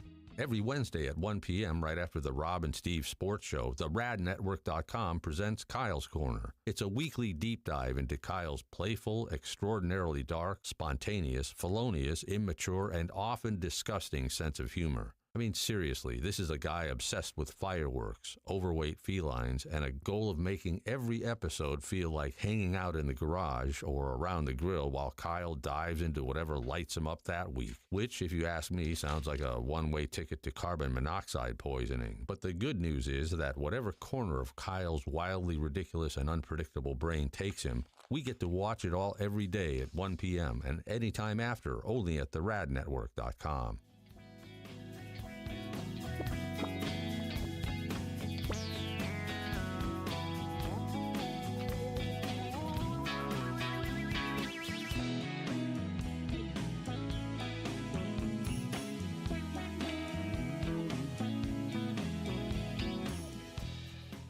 If you go to AdvantageSteam.com, which you should, at the top of the page, you'll see the Services tab. Click on it, and you'll see that Advantage Steam does carpet and upholstery cleaning. They protect fabric and fiber. They clean and seal tile and grout. They polish natural stone. They clean rugs, especially those really nice ones from foreign countries. And they treat urine damage. And not just urine, but vomit and feces. Ew.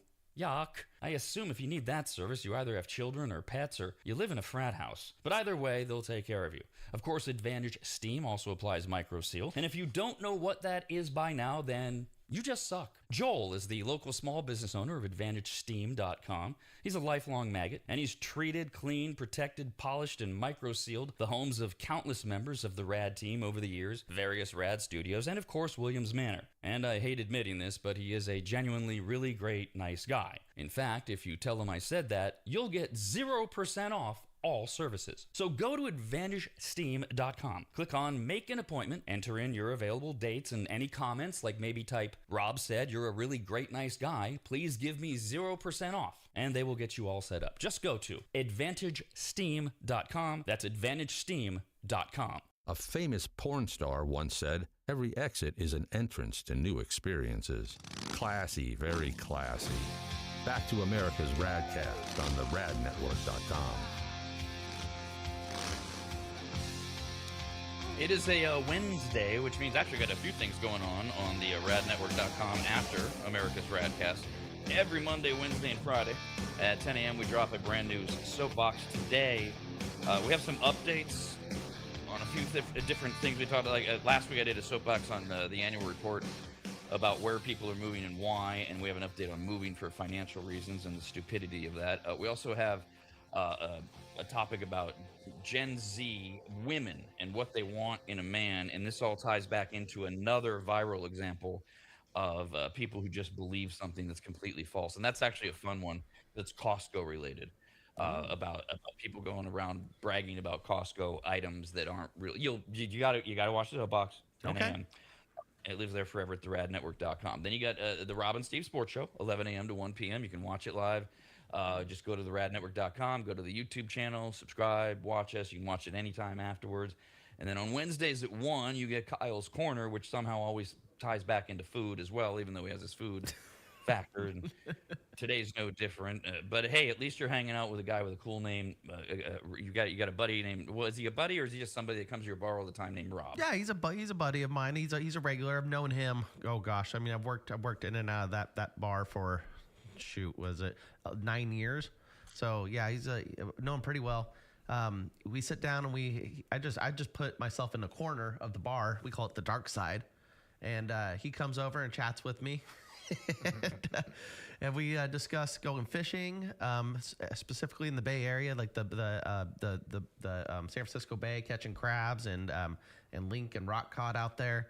And then he goes hunting quite a bit, so he shot a boar. So on our next Food Factor episode, I'll be going to his place and we'll be making spicy boar balls and eating those. So yeah, so we talk about that, and he also discussed about going fishing, going yelltail fishing, and we're talking about doing some sashimi and sushi later on as well. The boar balls, is that like meatballs made? Yes, with boar? it's not. We're not talking boar testes. No. We're talking like sausage meatballs with some spicy marinara sauce. Boar is excellent. Well, in personal opinion, boar's excellent. It's not like a lot of that stuff. It comes out gamey and stuff. I've had boar sausage, which is really good. I haven't done like boar like tenderloin or cuts, but those boar meatballs sound amazing. Yeah, I'm excited. I haven't tried it yet. So that is. And is that going to be on a? Did you say that one's going to be on a Food Factor? That is, yeah. So we boar just sit down, we discuss it. Like he went hunting, he still has to go pick up the boar meat. It's out in Paso Robles somewhere. So once he gets it this week, we'll be in the next week or so be doing a shoot at his house, and I'll be eating his boar balls. We have the Soapbox today at 10 a.m. on the radnetwork.com. Rob and Steve show 11 a.m. until 1, and then Kyle's Corner at 1 p.m., which we do every Wednesday at theradnetwork.com. A couple of little bit of news items this morning. Christmas creep has long been a thing. Why are we decorating for Christmas so early? Why are the stores putting the Christmas decorations out early? Because we'll buy them, dumbasses. Yeah. Right? It's always been, all right, it's barely 4th of July, and Home Depot and Lowe's, they got their Christmas stuff up. Yeah. And well, and I spent $600. Exactly. That's why they have it up.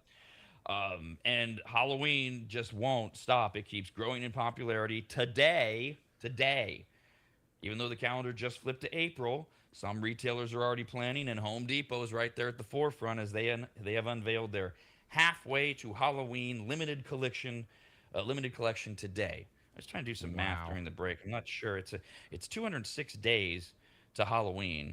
It's been 159 days since Halloween, but 206 plus 159 would be 365 days of the year. So somewhere in there is how they're getting this halfway to Halloween thing, which I know is not at all interesting, but it's how my mind works. So Home Depot says they are bigger, bolder, and spookier than ever. This year's collection includes, and this has become all the rage with Halloween, right? The giant stuff in your yard. The skeletons in particular, yeah. That's what they do at Home Depot, yeah. The original, right, that's Skelly, the 12-foot skeleton. He's not part of halfway to Halloween, but he'll be there. He'll be back. Okay. But he's not, because they don't have to put him in the halfway to Halloween spot. He's going to sell out whenever. Why am I giving him a pronoun? It's a thing. It's a skeleton. This year's collection that is available in the halfway to Halloween Home Depot sale is a 9-foot LED T-Rex. Oh, that sounds cool. I don't want to be a killjoy. What does that have to do with Halloween, though? It's a dinosaur. It's scary. Maybe to some kids. I don't know. I was excited more about the big LED screen. Yeah, and I just like dinosaurs. Dude, Jeff, you should. Everything is LED. I know. on some level that they put up today. TVs and monitors, they're so much cheaper these days. So now people are getting into that tech. They're starting to build those frames out. Like just some that I didn't even have highlighted. Just going through. There's a 4.5-foot Grave and Bones color changing LED groundbreaker, whatever that means. Everything's LED. What is it? A Wicked Woods animated LED app controlled lethal lily. Huh. That's a fun mouthful. That's a tongue twister right there. The Wicked Woods LED pumpkin vine creature. Those are all, everyth's got LED. So we've got the T-Rex.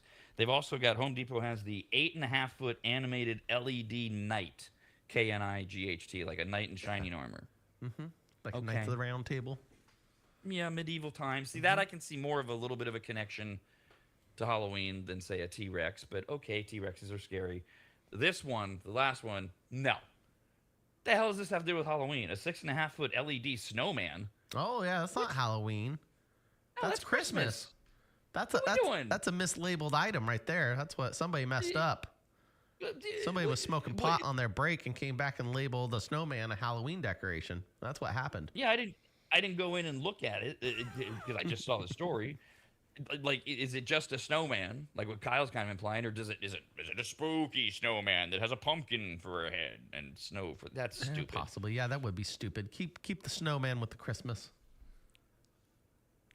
I don't get it. They also have just going through the list. They have a skeleton pony, so you can take anything now and turn it into a skeleton, and it's part of Halloween. These are all part of the halfway to Halloween sale at Home Depot. Again, Skelly is not included, but he will be getting an upgrade this year with new features, including the ability to record voice lines with voice modulation with an app on your smartphone. Cool. So you can personalize what Skelly says to jerks that come onto your property, apparently. Oh, that could be fun. Oh, that could also get you in a lot of trouble if you're me.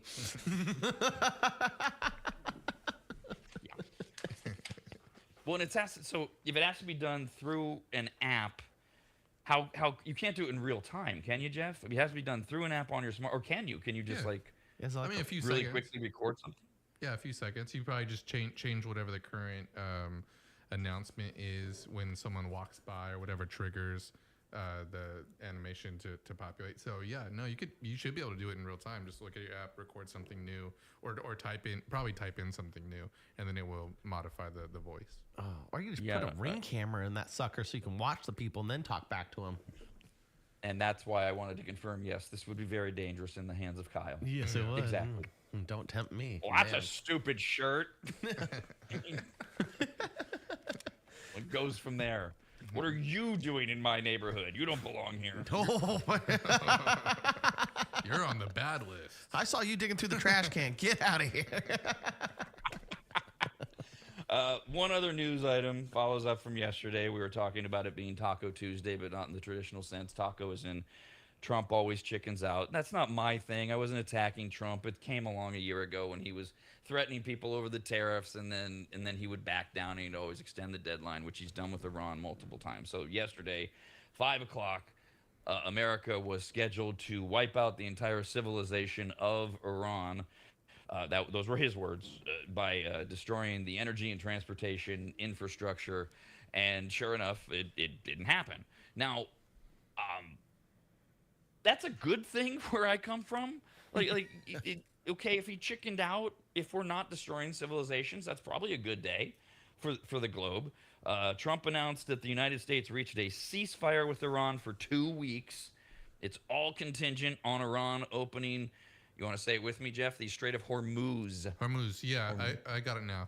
Yeah, thank you. It's a moose that's a whore. I saw it on moose. I saw it on TV the other day, and I was like, yeah, I got that wrong pretty good. But now Kyle has given us that mind trick. You can't ever forget now. It's a moose that's a whore. Whore moose. Whore moose. Hey, if that's how you have to remember it. It's the waterway that's used to ship most of the world's oil. The pause came less than 2 hours before the deadline of us destroying the civilization, and the president cited, and this is like, he cited the intervention of Pakistani leaders in peace negotiations as the reason to hold off. Well, they've been involved for 2 weeks. It's almost like Trump does it, because Trump got really mad when he was asked about the taco thing a few months ago. Somebody asked him, what he felt about it. He said, that's mean. That's a very mean thing to say. And the reporter's like, I didn't say it. I'm just asking you what I think it's mean that you asked me about it. So I don't know why he had to like legitimize it with Pakistan being involved. But now we have another 2-week ceasefire if Iran opens the Hormuz. If they don't, then I don't know what Trump does. He got it. Right. So that's where we sit. And then what is supposed to happen during this 2 weeks with the Hormuz running around, as I understand it, is they come to an agreement on this 10-point peace plan, whatever that is, where Iran will or won't have uranium or enrichment or ability to get nuclear weapons, and at what point does Iran come, or do our troops come home, et cetera, et cetera. I don't know, but we talked about it yesterday. We're in a hole. Oh, and wasn't it yesterday? Or was it? I think it was 2 days ago. I meant to mention the other quick little news story I've been following. The Artemis 2. It did. That's right. Snap around the moon. Already? So it set a record furthest any human has ever traveled into outer space, and they're on their way back. And so now the question does become, for Kyle and his conspiracy theory, what happened? I know. I'm sitting they're here. at- There's no mention of aliens or a spacecraft doing anything with the Atlas 2. I am, or Artemis. Artemis. I'm sorry, Artemis. I keep calling it Atlas. Yeah, Artemis 2. I'm getting a little worried. I wanted my prediction to come true. I thought for sure that was going to be the next big thing, and now I'm Hey, who getting knows? nervous that my prediction is not happening. Look, we are only being told what we're being told by NASA, who is a government agency. And so what were they doing when they were behind the moon? Were they meeting with aliens? Are there aliens on Artemis 2 Making now? a drug deal with them. That's why they had to go behind the moon. Yeah, Kyle's very There was- determined. I did. Well, I did think of Kyle. I think it was yesterday when I saw the story where Artemis 2. They reported seeing a unique and previously unknown, based on we have all these pictures of the moon, all of this stuff. We know what the moon looks like. Previously unknown like structures. Oh, okay. So we're Right. getting a little closer. Right, crop circle, Stonehenge. Yep. Right, and now. Yeah. Ancient Aliens is Moons. about to be pretty legit here in a minute. Also, this trip was like part of a process, right? I think they're going, they're going around and looping around, and now the next trip that they're gonna do, they're gonna like drop off some equipment or something like that, Yep. and the next one they're doing this. Same thing they did in the first, moon landing kind of thing. They did like 4 or 5 trips to kind of test out all the numbers that they're trying to adjust to. So yeah, so the meeting might just be like next month or a couple months from now. Okay. Right, Yeah. right. And maybe the Artemis 2 dropped off some lumber because the aliens, they don't have lumber. And so we dropped off lumber, and they're building the location, the convention center, for the next meeting when we go out. Because there's a date, and I forget if it's 2029 or 2032 or something, where we're supposed to do this thing to Mars to see if we can get humans to go that far. Not land on Mars, but go that far. And Kyle's still trying to figure out, is this all because the aliens are commanding us to do it? Is it because we're working in cahoots? Yeah. Is it, do I have all the theories right there, Kyle? You just want the confirmation of the goddamn aliens. That's right. Yeah, I just want to make sure that they're there. And if they're abducting people, if they can abduct me and make me smarter, that'd be great. He's also determined to America's launch. RADcast, only on the radnetwork.com.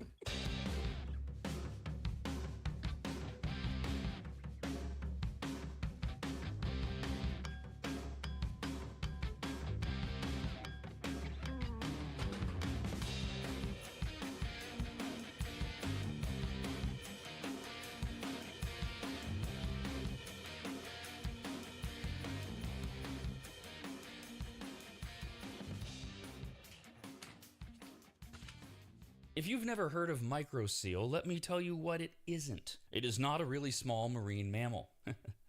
Get it? A microseal? Oh, fine. Just ask AI.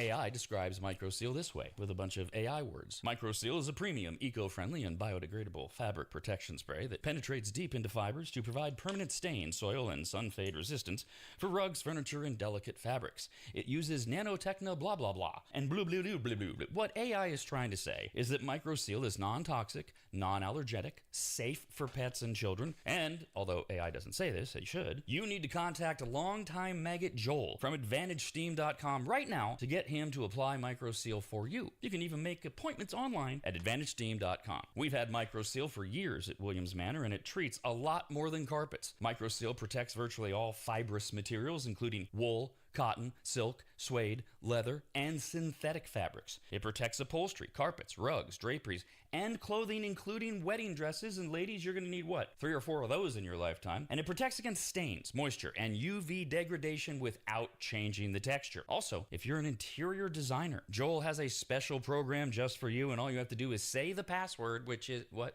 What? There's no password, I guess. Never mind. Whoever you are, contact Joel at AdvantageSteam.com. And if you're an interior designer, tell him, I guess. I don't know. That's AdvantageSteam.com, where you'll learn more about MicroSeal and everything else that Joel offers. At AdvantageSteam.com. That's AdvantageSteam.com. AdvantageSteam.com.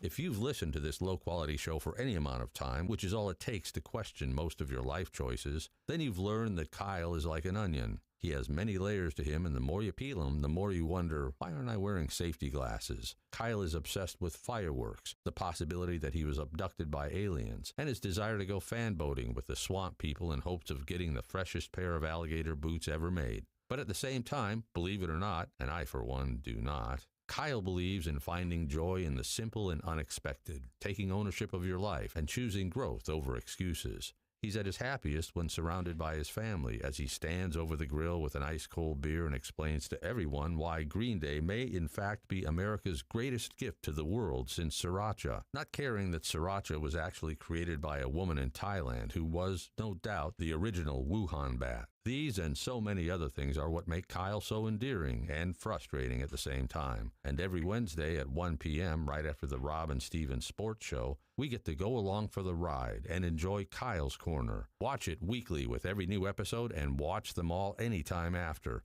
only on the radnetwork.com.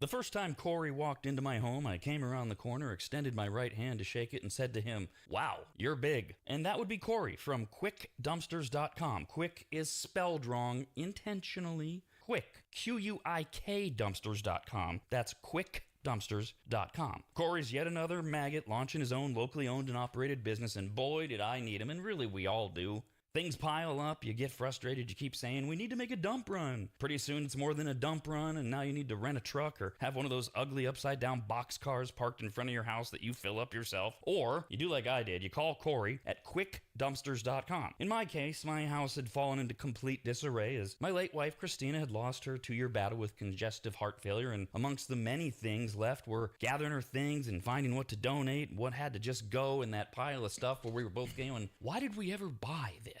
And it all could have been so overwhelming had Corey not just walked in, taken charge, and removed dozens of boxes of total junk, unusable dog kennels, desks that were falling apart, a worthless old smoker that couldn't be fixed, bag after bag of crap, and I can't remember what else. He was quick, spelled wrong, Q-U-I-K, quiet and clean. Well, he wasn't clean. I mean, he was. But I'm not commenting on his hygiene. I meant that his work was clean. He swept everything when he was done, and the house looked like he'd never even been there. Corey's the real deal, and I couldn't be more proud and happy to call him a brand new advertiser. His story's incredible, his dedication unmatched, and his motivation to succeed larger than he is, and that's saying something. Quotes are free. You don't even have to have them over to your house. Just send him some pics or videos, and you'll get your price, schedule your day and time, and watch someone else get that junk out of your house. Go to QuickDumpsters.com. Quick, Q-U-I-K, Dumpsters.com. Quick, Q-U-I-K, Dumpsters.com. Call America's RADcast at 888-587-5355. Email RADcast at theradnetwork.com. Or just sit back, enjoy the show, and leave us alone. I was mentioning in our previous segment, it's a Wednesday, so we got Kyle's Corner at 1 p.m. dropping at theradnetwork.com. That's right after the Rob and Steve Sports Show. which airs every day, 11 to 1. And Monday, Wednesdays, and Fridays, we do the Soapbox at 10 a.m. And I alluded to the fact that one of the things in there, it's a few different things, is about Gen Z women, a new study on them and what they want in a man. And Gen Z is, if you are between the ages of 14 and 29, so you were born between 97 and 2012. And most of this is not in the Soapbox. There's only one little thing that I mentioned, and one of these things I mentioned on this show earlier. But new data has come up. Oh, Jeff, you're the tech guy. I always ask you, is it data or data? I say data, but I Yeah. don't have a problem either one. Okay. New data. Because I usually say data when it's something like this, like a study or whatever. New data has come out showing that Gen Z men hold some pretty regressive views about women. The reason this did come up a little bit kind of on this show is we were talking about this thing called looks maxing, where Gen Z guys are hitting themselves in the head with a hammer because they're more concerned about how they're perceived by other men than they are about women. I don't know why we got off on that, but I mentioned that. But now you go deeper into the study. 23,000 men were polled by Ipsos, a legit organization, and in America, not worldwide, 31%, so 1 out of 3 Gen Z men believe, quote, a wife should always obey her husband, end quote. Going back in time a little bit, are we? Okay. Well, the men are. The women are like, no. Yeah. The majority of Gen Z men, 59%, believe that men are, quote, expected to do too much to support equality, end quote. What? I think they're. Oh, so we have to bend. Well, they have to bend over backwards to support equality. Yeah, like women want to be spoiled nowadays, probably in their view. So they're thinking like they got to provide for the house and keep money in the bank, and then whatever she wants, manicure, pedicure, going out to dinner all But the how time. is that supporting equality? That's not supporting equality. That's pampering. That's when I hear equality, it sounds to me like, oh, I have to stick up. It's like men who identify as feminists, like they feel like there's too much of that. Okay. I think there's some women that will say if you want this equality, you have to. This is what it takes to do it. But I don't necessarily agree with that standpoint. Some Gen Z men are so committed to the role of misogynist that they're already trying to get women to obey them.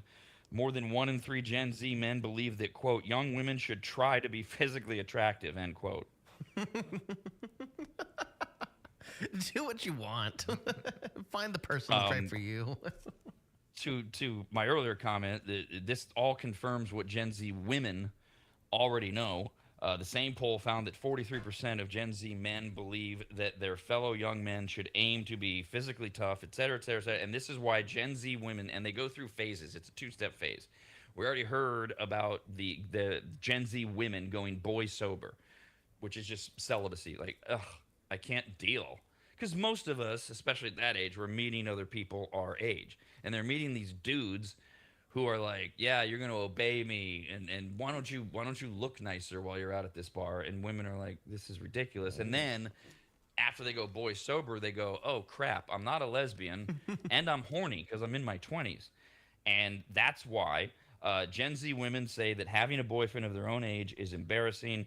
And that's why dating older men continues to be the fastest growing demographic in America across all, when you adjust for everything, economic, race, etc. And it's women to men. Younger women are seeking out older men because they are tired of this new thing where a lot of people psychologically are saying that Gen Z men are overcompensating. No doubt that men have been beaten down pretty well the last few decades. They've been told they're stupid. They've been told they're buffoons. They've been told that we can do anything they can do and vice versa. And so now you have this generation that's saying, oh yeah, well, you know what, I'm going to be super masculine, but the women are like, I don't want. So the way I read part of this study was a lot of Gen Z women are saying this is toxic masculinity. Holding a door open for me is not. Pulling my chair out at dinner, that's not, because it's been defined as that. That's not toxic masculinity. This is toxic. Telling me what to wear. Yeah. And telling me to obey you. They're saying that's toxic. We don't want that. Unless they're into that. Sure. And there always are. We call them women with daddy issues. Mm-hmm. They're always out there. But overall, Gen Z women are like, yeah, no thanks. But here's the other problem. Gen Z in general, 18 to 29. This is that age, right? Where you stay up all night, you party too much, whatever that definition is. You're hooking up a ton. Gen Z ain't doing it. They're Gen Z as a whole demographic. Half of all Gen Z adults, and they only included 18 and over for this because it's 14 to 29, have never had sex. Yeah, I can believe it. Half of them. Yeah. 48% said they're virgins. Yeah, there's a lot of them out there that are just kind of weird. I have a little brother. Maybe this isn't, everybody's everybody's experience, but mine is. All of his friends are in the Gen Z category, and oh man, they all say that they're not lesbian or gay, but they call themselves they thems. So there's that's out there. So that's confusing. So I don't know how you have sex if you're a they them. And they're into other stuff. They're more into their culture than they are like being attractive. Like they'd rather dress up and wear animal ears and little tails than actually look attractive for the opposite sex. I wonder too, because I've always wondered this, and this I don't have any data to support any of this, but it's I know that the age for driver's license has just gone way up. I got my license when I was 16 and a half, I think, or like right a month after 16. You can't get it at 16 anymore? No, you can. But the common thing that people are doing, they're not getting their licenses. They got Uber, they got stuff like that. And they have a ton of restrictions, right? If they do get it at 16, you can't drive at night. You can't have friends can't in drive your car. with other teenagers. Yeah, you have to have somebody in the car who's 25 and older, yeah. And I wonder if that affects dating a little bit. Because I think that the best thing about when I was younger, you picked someone up in your car, you had a little, road trip to get to the restaurant or wherever you were going. And I feel like that doesn't happen anymore. They meet there, they Uber there, they sit for 30 minutes and then they just go, oh, was that perfect? Is this the love of my life? Or no? And then they just separate from there because they don't know what to do after that. I had a car in high school and I still wasn't dating. I was getting used. I've got the pretty girls to be like, can I get a ride? And they bat their eyes at me. I'd be like, yeah, you can. Yeah, absolutely.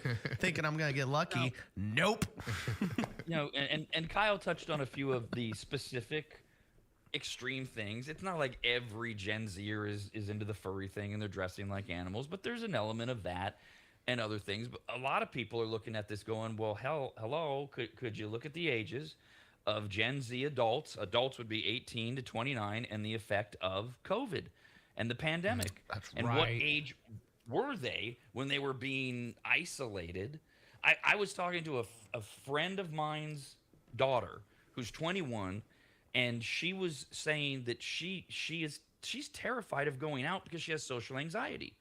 And her dad and I were there, and like dad's like so frustrated, right? But you know how you won't listen to your parent, but sometimes you'll listen to another adult that you trust. So dad was hoping that I could get her to kind of like turn it around. But when you broke it down, it was all COVID.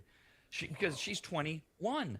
Well, COVID was 6 years ago. She was 15. High school, that awkward age. And she's not in high school. She's at home. And she just learned in her brain to be terrified of people going out. Because I was trying to break it down with her. Well, okay, is it crowds? Is it loud noises? Is it people? And she just kept, yes, it's all of it. And so that's a big part of it for the whole generation. And then, whether they're isolating into dressing like animals or video games or other things, they're engaging in fewer relationships or connecting with their peers.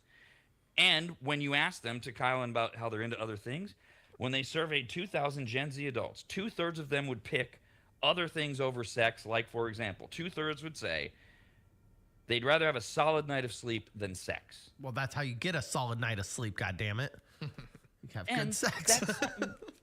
That's something a married 40-year-old says. I get it all the time. I really need some sex. But 25-ish, career security ranked ahead of regular sex. If you could equate the two, I'd rather have career security than have sex. Just be having sex. Sure.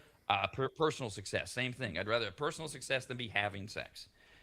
Friendships were more important than having sex on a regular basis, and so was alone time to Gen Zers. All in the majority, all like, nah, I'd rather just be alone than have sex. God, oh man, that was all that was on my mind when I was like a teenager. I swear, and young adult, it was on my mind. That's probably why I didn't get it. It was rough until I was 22, man. this is one of the funny things, right? Is all older generations think the younger generations are nuts or stupid or crazy, even though they refuse to acknowledge, well, I did the same thing. Now older generations are picking on the younger generations for not doing the same thing. You're 25, you should be out partying. What's your problem? Yeah, a lot of them are health conscious too. I think that has a little bit to do with it too. Like the view on smoking with that generation, if they're not vaping, because there is a majority that do that. They have the vape pens out, but a lot of them are like super against smoking and drinking as well. So they don't even party at all. And it's not for religious reasons. It's just because they're little health nuts. They'd rather go hike. I like the correlation you make between people that don't party. It's because they're religious. You're not allowed to. Jesus says no. You're going to hell. Similar to that, there's a new survey they did where they asked millennials, which would be age 30 to 45. So both of my partners here, Jeff and Kyle, are both on the spectrum of millennials, right?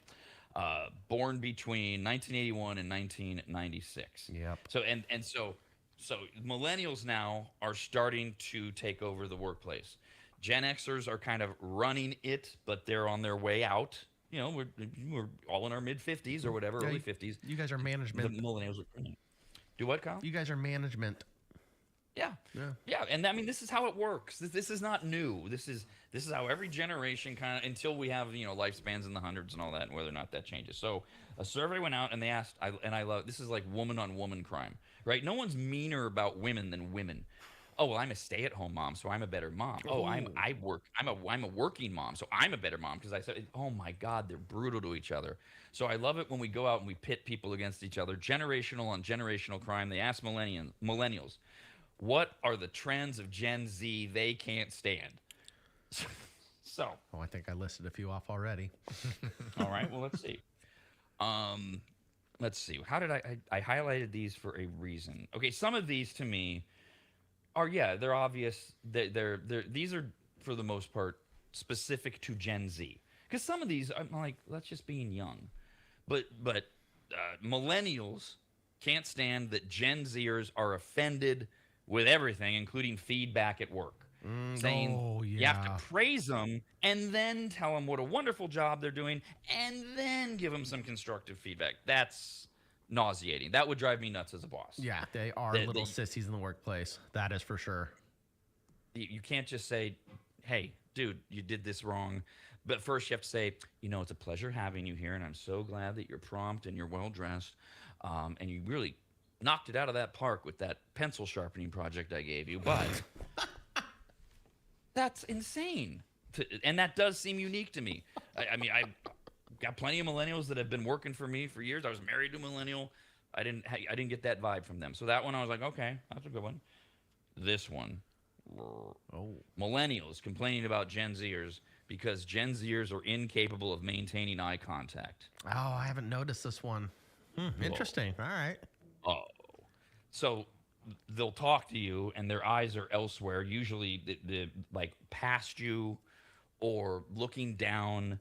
And of course, Gen Zers, if you're walking by them, they're buried in their phones, but never in your face. Like you can see this a lot at places where they should be looking at you, like grocery stores when they check you out. It's like, hello, I'm hello, waving my hands. Hi, I don't really want to talk to you, but this is part of the human interaction. And I've noticed this for a few years that it seems, and again, I think it's COVID related. I don't want to blame everything on COVID, but they're just afraid to look you in the eye. Yeah, I think I see that, or I notice that a lot too. Yeah. My nephews are in that age bracket, so it's like I definitely see that. Maybe it's something that you get over at that age. Okay, so I'm trying to think back and putting myself in that situation, because I remember I wasn't making eye contact with people because I get like kind of shy and embarrassed sometimes. Like I'd look at them, I'm like, oh no, I feel like they read my thoughts, and I dart away. But now I make it a habit to like actually look people in the eye and keep that eye contact, and stare into their soul. Not really. Yeah. Just kind of keep their attention almost, because now when I'm talking to somebody and I lock eyes with them, I get really irritated the second the eyes dart away. And I'm like, oh, now there's something else on your mind. Okay, fine. I guess I'm not important. If you have something to say, I think, eye contact's pretty important. Yeah. I mean, maybe you could put this in the category that I'm about to get to of that's just part of being young. It seems to me like it's more prevalent now than it's ever been. That way too many people that are under 30, they just don't like the eye contact thing for any amount of time. I don't know. The other one, yes, Gen Z is horrible at this. It doesn't bother me. I don't get offended by it, but millennials put it on their list. They use no punctuation when they're typing or they're texting, and it drives people. And that is true. I mean, it's a constant. You get a text from a Gen Z, or it's a run-on sentence. You got semicolons where they don't belong. I'm like, what is this human trying to? You probably hate my text messages, then, don't you? Yeah, I'm not that good. I don't either. notice. Oh, you don't? really Okay, that don't. makes me feel better. I try to make mine better too, God. but I feel like I do a lot of voice to text, so it's hard. Yep. Yeah. I do the same And thing. that's the other thing too. A lot of people do that. It's like as long as I can figure out, okay, this is what they're trying to say, it doesn't bother me. It's when I'm going, what? Like it inserts a word, like autocorrect inserted a word or autofill did, and you never noticed it, and you hit send, and then the other person's like, that word doesn't have any. It doesn't make any sense in the sentence. What are they trying to say? I think when Other I first. things. Oh, sorry. Go ahead. I was gonna say when I first met you, Rob, I was texting you. This is years and years and years ago, and I was texting you. And I was, I'm not very good at grammar. My spelling is questionable always. I blame it on the fact that I'm a software developer, so I write in code mostly, and so I do run-ons. And I think you gave me a few comments on my grammar, like one of the first few texts I texted you, and I was just kind of like, I'm really bad at this stuff, just to let you know. And I said that, but it was eye-opening though. It made me reiterate the fact that I'm not that good at this. Dude, I don't know why it never took for me in school. I never could get grammar and the punctuation and any of that down. It still irritates. I don't even know where you add commas in for half the time. Like I know when you're listing things, you gotta do it, but when do you add them in the other times? I have no goddamn clue. No, and that's the thing, and for. Like it's mood based with that example, Jeff. It's like I must have whatever mood, not necessarily a bad mood, but maybe I'm like, okay. It wasn't rude. It was just kind of like, is this a question? Is this like a kind of thing? Like, cause like I probably added a question mark or didn't add a question mark or something, like not properly. And so like I remember like it made sense what you said, but I was like, oh dang, I'm not that good at this. Just to let you know. Oh, Is he still there? He's interesting, gone. yeah. Bye, Rob. No. What'd you do? He just went black. He didn't even get his camera isn't even on. There's not even like a little logo there. Yeah, we're dealing with a couple difficulties right now. I have a feeling that something happened with his computer. Like I bet you it restarted again. Yeah, I have no idea. So, all right, Kyle. Yep. Just go to commercial. We're gonna go next commercial. All right, we'll be back real soon. Thank you.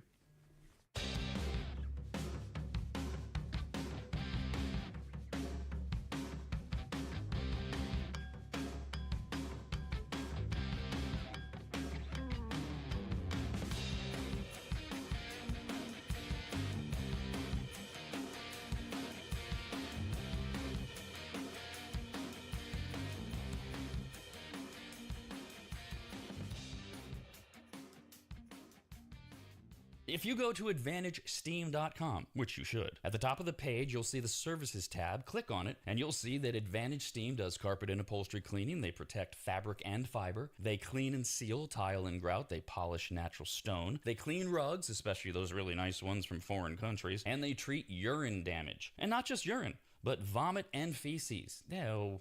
Yuck. I assume if you need that service, you either have children or pets or you live in a frat house. But either way, they'll take care of you.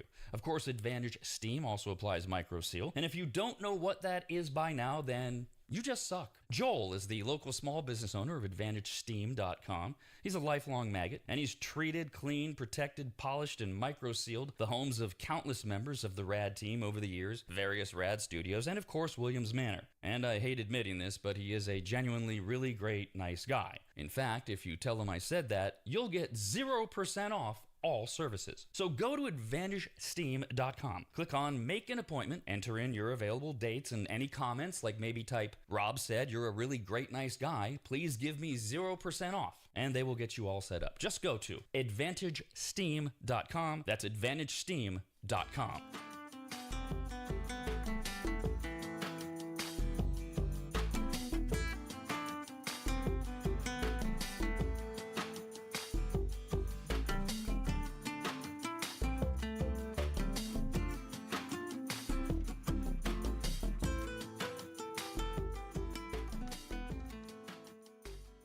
Every Monday, Wednesday, and Friday, right after America's RAD Cast, Rob decides he has more to say about the subjects that truly matter.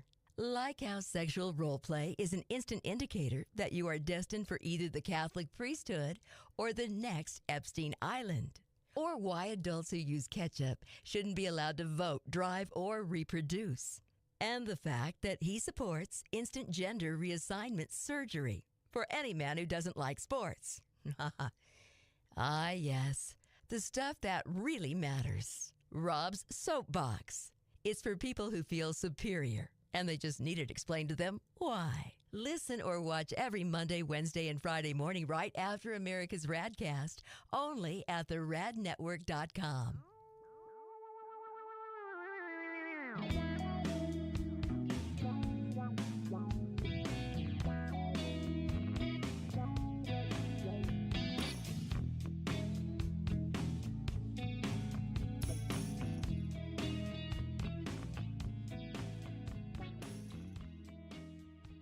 The first time Corey walked into my home, I came around the corner, extended my right hand to shake it, and said to him, "Wow, you're big." And that would be Corey from QuickDumpsters.com. Quick is spelled wrong intentionally. Quick, Q-U-I-K Dumpsters.com. That's QuickDumpsters.com. Corey's yet another maggot launching his own locally owned and operated business, and boy, did I need him, and really we all do. Things pile up, you get frustrated, you keep saying, "We need to make a dump run." Pretty soon it's more than a dump run, and now you need to rent a truck or have one of those ugly upside-down box cars parked in front of your house that you fill up yourself. Or, you do like I did, you call Corey at QuickDumpsters.com. In my case, my house had fallen into complete disarray as my late wife Christina had lost her 2-year battle with congestive heart failure, and amongst the many things left were gathering her things and finding what to donate, what had to just go in that pile of stuff where we were both going, why did we ever buy this? And it all could have been so overwhelming had Corey not just walked in, taken charge, and removed dozens of boxes of total junk, unusable dog kennels, desks that were falling apart, a worthless old smoker that couldn't be fixed, bag after bag of crap, and I can't remember what else. He was quick, spelled wrong, Q-U-I-K, quiet and clean. Well, he wasn't clean. I mean, he was. But I'm not commenting on his hygiene. I meant that his work was clean. He swept everything when he was done, and the house looked like he'd never even been there. Corey's the real deal, and I couldn't be more proud and happy to call him a brand new advertiser. His story's incredible, his dedication unmatched, and his motivation to succeed larger than he is, and that's saying something. Quotes are free. You don't even have to have them over to your house. Just send him some pics or videos, and you'll get your price, schedule your day and time, and watch someone else get that junk out of your house. Go to QuickDumpsters.com. Quick, Q-U-I-K, Dumpsters.com. Quick, Q-U-I-K, Dumpsters.com.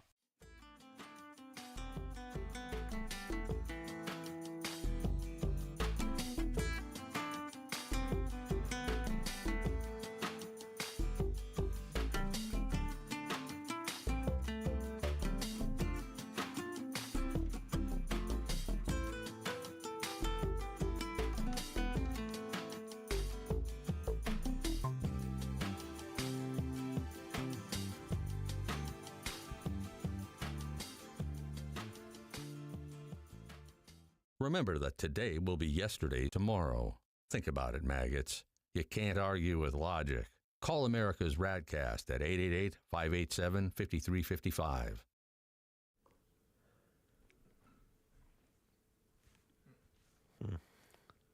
Check.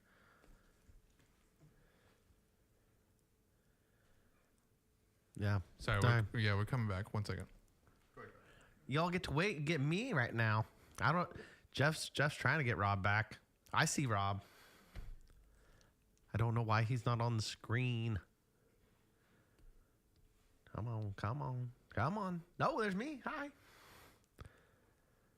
I look good on here. I look really good.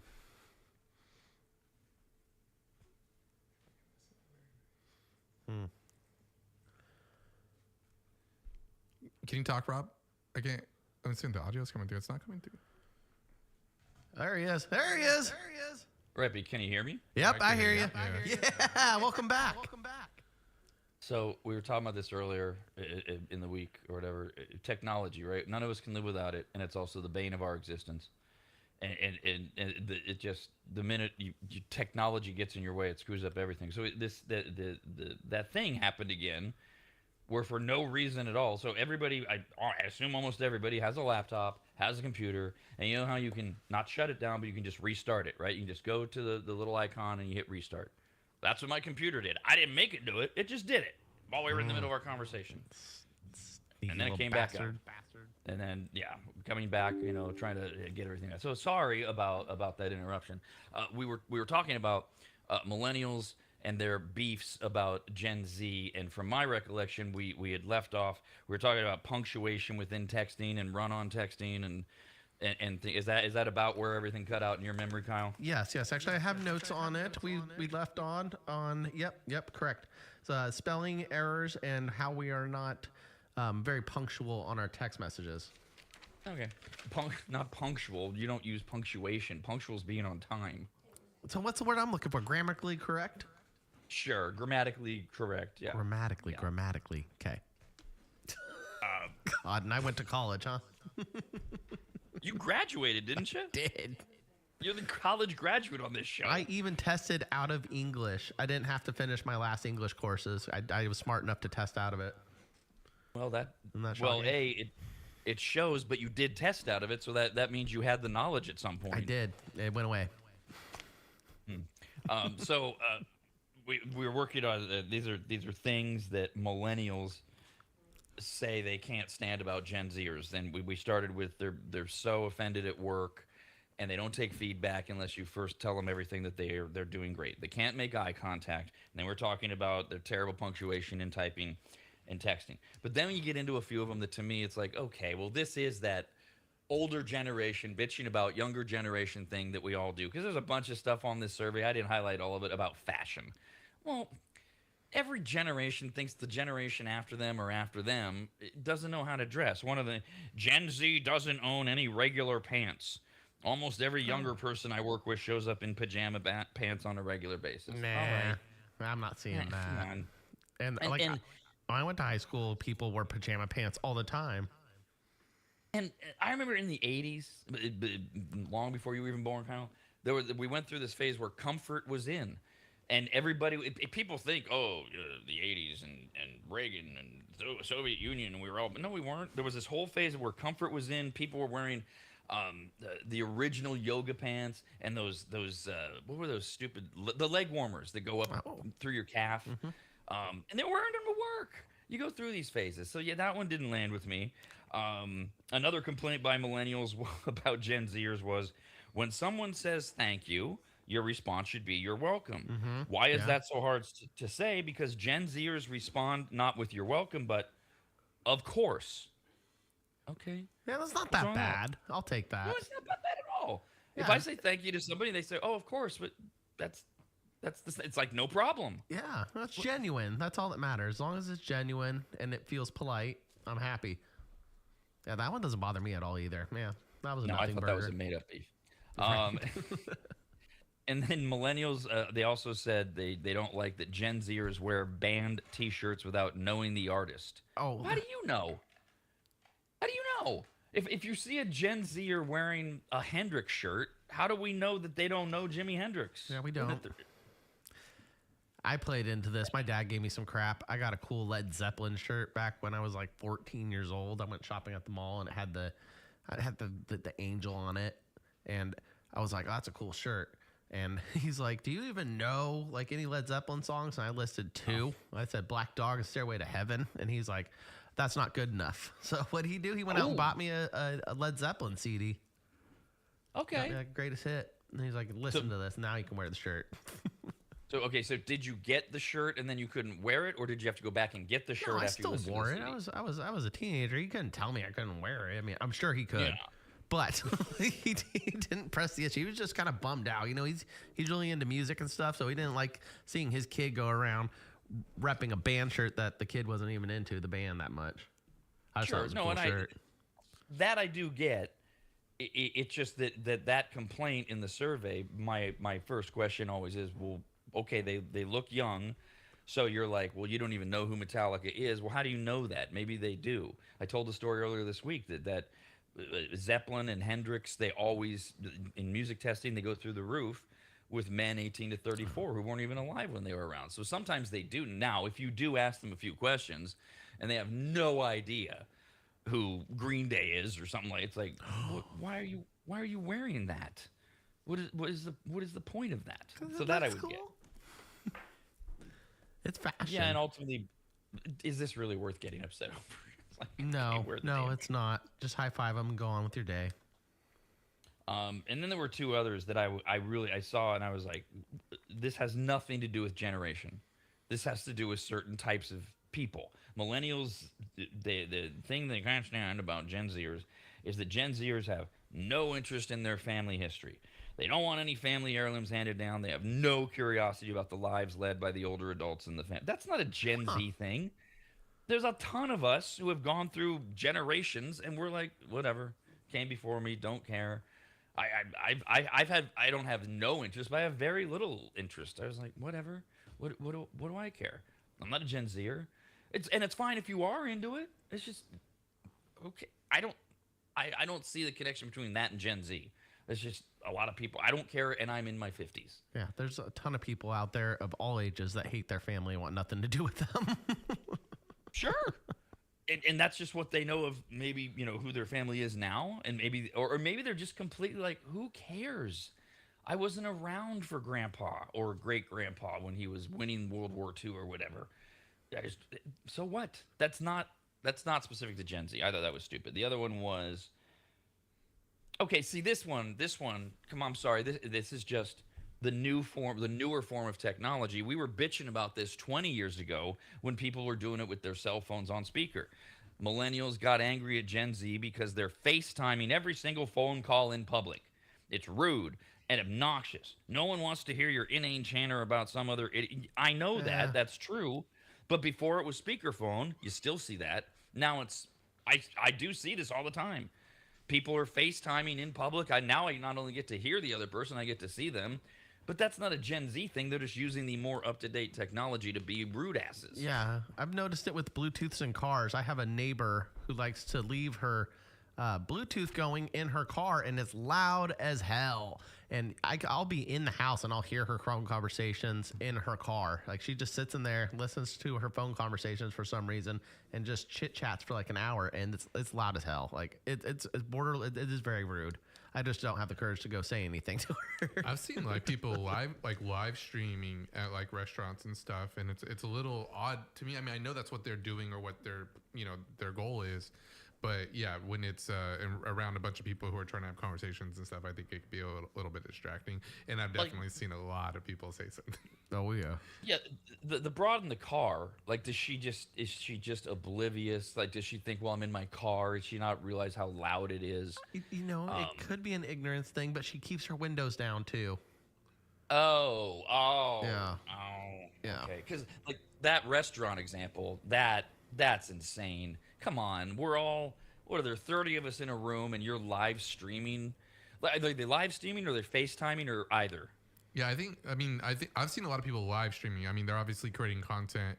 They're talking about maybe something in a restaurant. They're talking about their relationships or something, but they're doing it in a public place. Oh, I did that yesterday for Kyle's Corner. And yeah, some people weren't happy. They're like, are you recording? I'm like, yeah. They're like, they don't want to be in it. And I'm like, get the hell out of the picture frame then. Go somewhere else. Yeah, I could see that place being really, really cautious. They're like, what? You trying to put me on the internet? Yep.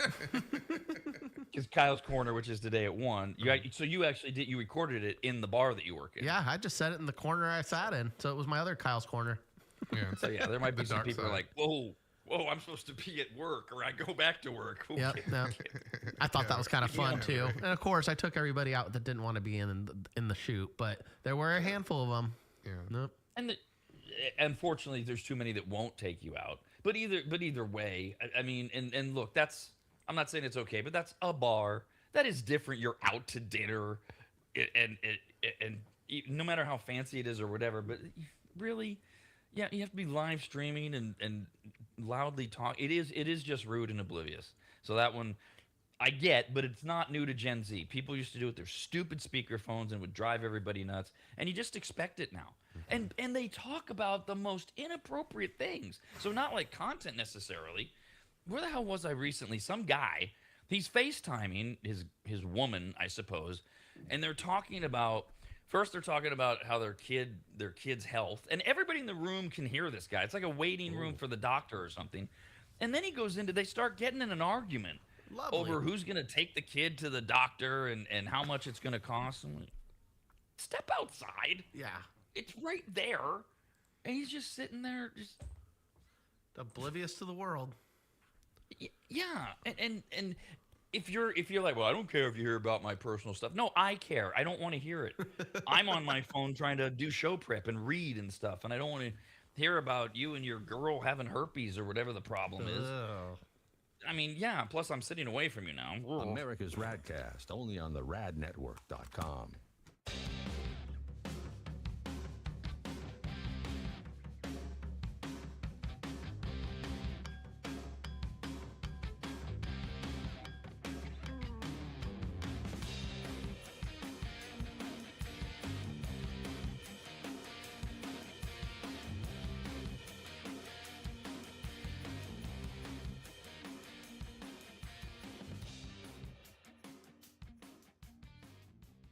Kyle's Food Factor airs Tuesdays and Thursdays right after America's RAD Cast and before the Rob and Steve Sports Show. You might say it's perfectly sandwiched between the two. Get it? Sandwiched. Good Lord. This is the show where curiosity meets questionable decision-making. Every Tuesday and Thursday, Kyle willingly and sometimes confidently eats something weird, wild, or flat-out disgusting, all in the name of entertainment. Exotic delicacies, viral food trends, gas station why does this exist creations, mystery items with labels you can't pronounce. Nothing is safe, nor is it edited so you get real-time reactions, honest taste tests, texture breakdowns you didn't ask for, and occasional gagging. But Kyle's Food Factor isn't just about gross outs. It's about adventure, about pushing limits, about asking, should we? And immediately answering, yes. It's Kyle's Food Factor because someone has to try it. Every Tuesday and Thursday, right after America's RAD Cast, and anytime at the radnetwork.com.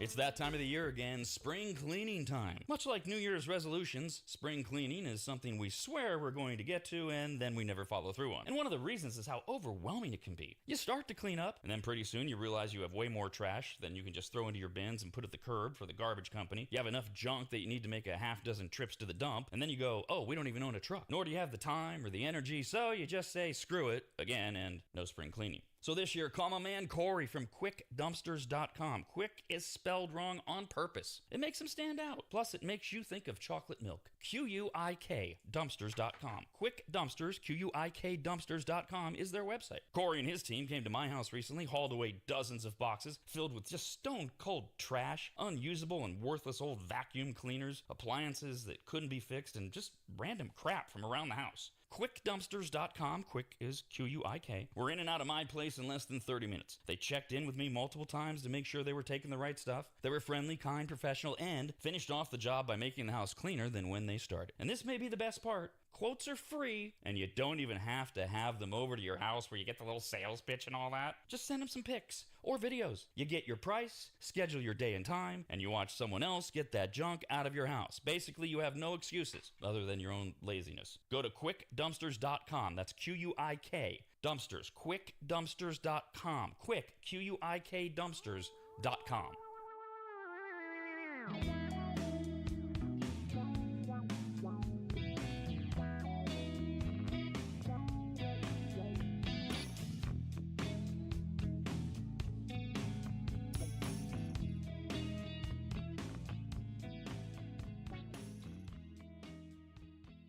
When America's RADcast ends on Monday, Wednesday, or Friday, if you think to yourself, I need Rob to dive deeper into the upcoming election, explain to me again why leftover pizza should be left out overnight. And once again, go through the virtues of turning your underwear inside out and wearing it for a second straight day, then we have just the thing for you. It's called shock therapy.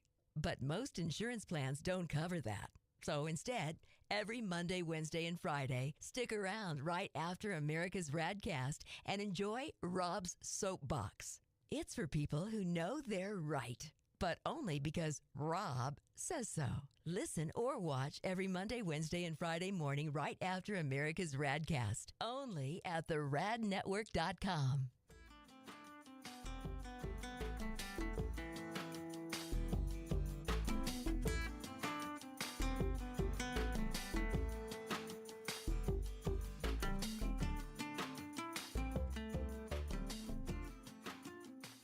If you go to AdvantageSteam.com, which you should, at the top of the page, you'll see the Services tab. Click on it, and you'll see that Advantage Steam does carpet and upholstery cleaning. They protect fabric and fiber. They clean and seal tile and grout. They polish natural stone. They clean rugs, especially those really nice ones from foreign countries. And they treat urine damage. And not just urine, but vomit and feces. No. Yuck. I assume if you need that service, you either have children or pets or you live in a frat house. But either way, they'll take care of you.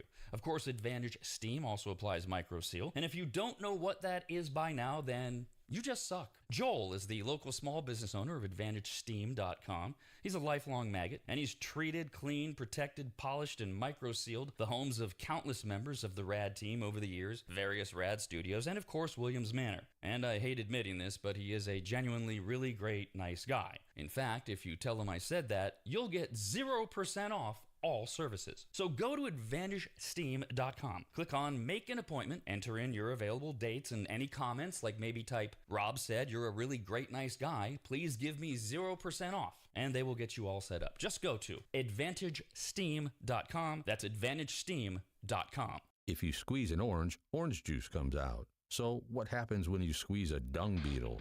Ew. Email the show with your answers. Oh, that's a really good idea. Radcast at theradnetwork.com. One of my guilty little pleasures broadcasting from my home studio is during commercial breaks, and this will be going away, and I think I'm going to miss it, is I get to hear what's going on at the Midtown flagship studio in my ears in the background when Jeff and Kyle and support staff are all talking, and I'll pick up little tidbits. I don't know what this means, but I heard that, Jeff, you like bags on hooks. What does that mean? What is that? I want to, you go in like Home Depot, you have like all these furniture fixtures that can I want backpacks to be put on hooks that are hanging on the wall. I don't like them on the ground. I think they look sloppy. Okay. So you guys show up in like work bags and backpacks, and you don't like that they're just flopping on the floor. We trip over them, or like it's just not. I mean, it looks nicer if they're just hung up, and I mean, it's like $5. I did stub my toe on my suitcase, but I can't even hang mine up on a hook. It's too heavy and bulky. Kyle has stepped on an enormous amount of things. It's very impressive. Last spring, the hot trend, and this is not like, runway trends. This is like what people were wearing, were low-cut jeans, which is a little bit of the crack showing. And according to Vogue, it's ready to go mainstream as 2026 is now officially the year of the crack as we enter into spring and summer, and more bodies are going to be shown. Backside cleavage is all the rage this year. Unfortunately, it's for both men and women. Oh, so plumber's crack.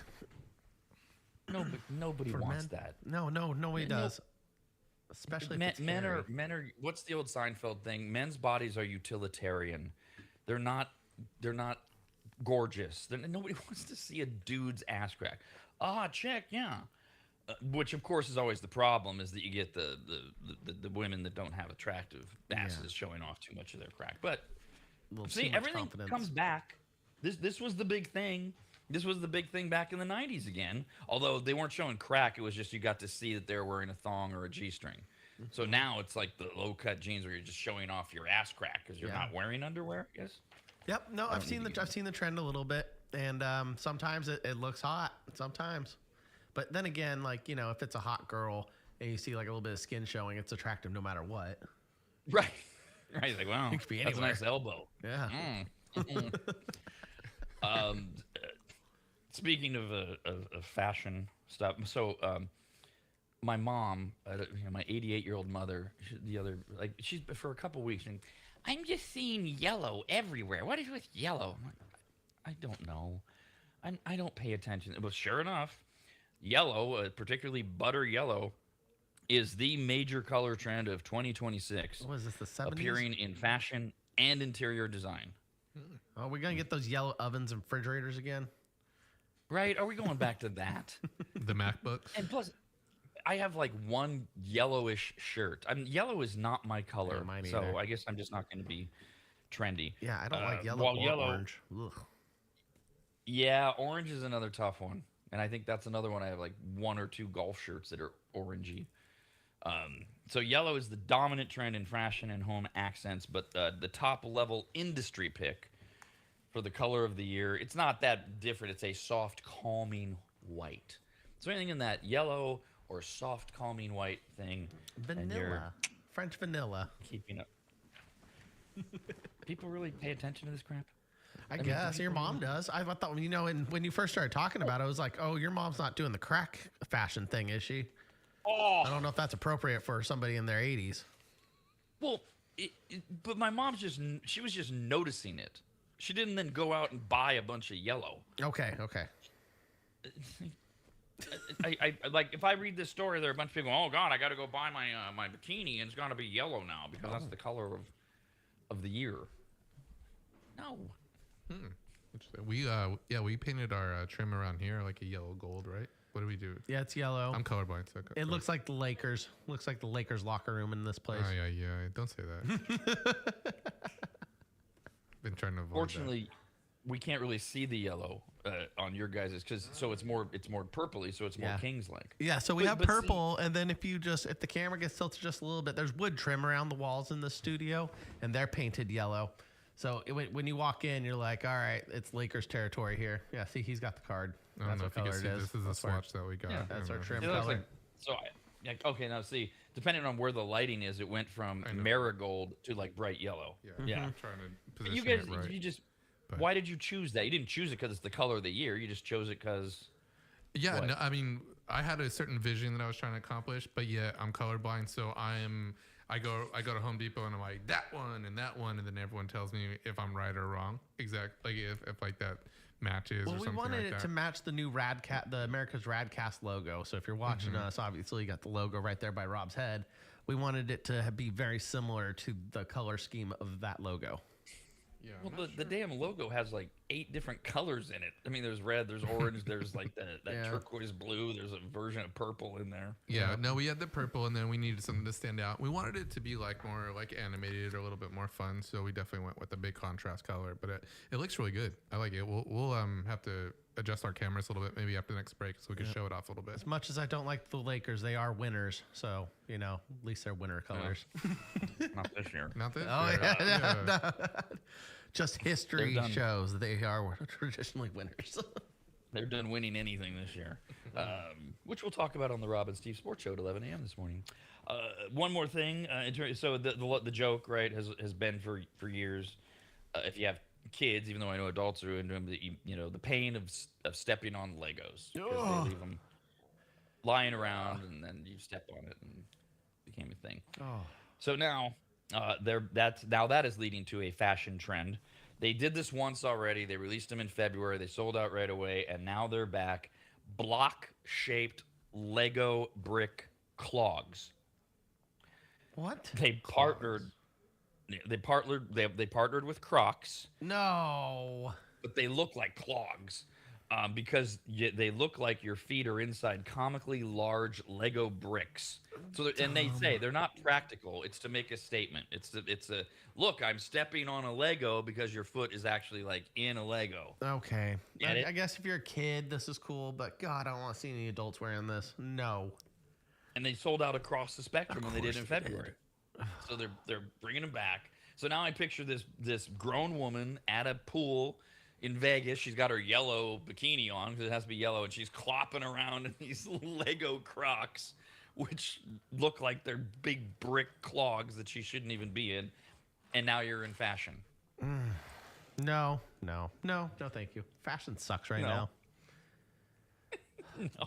No, it's the dumb. I hate Crocs too. I don't like big bulky things like that. The way you just described it, I just See, Crocs, they were huge, and then they went away, and then they've super duper come back, and I don't like them either. And whenever I say that to somebody, regardless of age, they all say the same thing.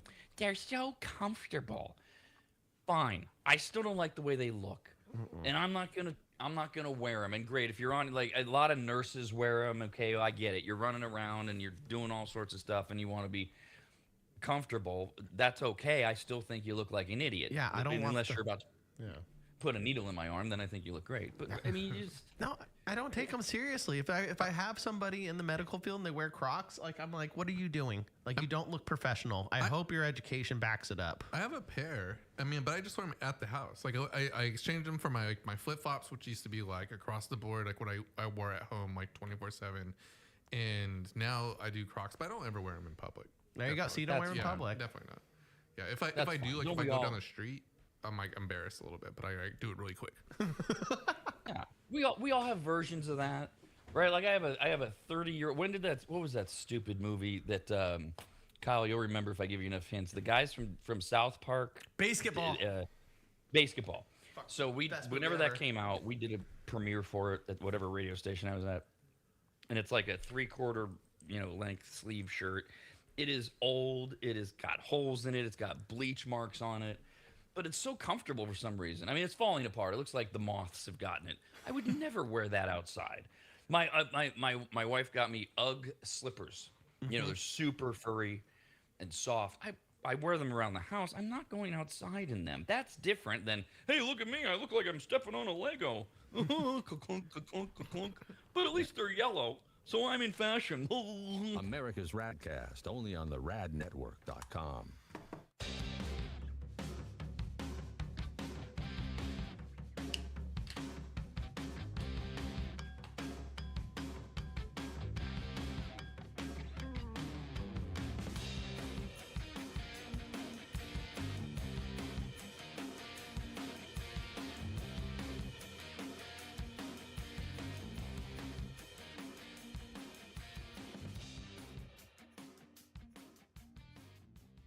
Kyle's Food Factor airs Tuesdays and Thursdays right after America's RAD Cast and before the Rob and Steve Sports Show. You might say it's perfectly sandwiched between the two.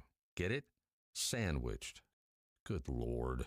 This is the show where curiosity meets questionable decision-making. Every Tuesday and Thursday, Kyle willingly and sometimes confidently eats something weird, wild, or flat-out disgusting, all in the name of entertainment. Exotic delicacies, viral food trends, gas station why does this exist creations, mystery items with labels you can't pronounce. Nothing is safe, nor is it edited so you get real-time reactions, honest taste tests, texture breakdowns you didn't ask for, and occasional gagging. But Kyle's Food Factor isn't just about gross outs. It's about adventure, about pushing limits, about asking, should we? And immediately answering, yes. It's Kyle's Food Factor because someone has to try it. Every Tuesday and Thursday, right after America's RAD Cast, and anytime at the radnetwork.com.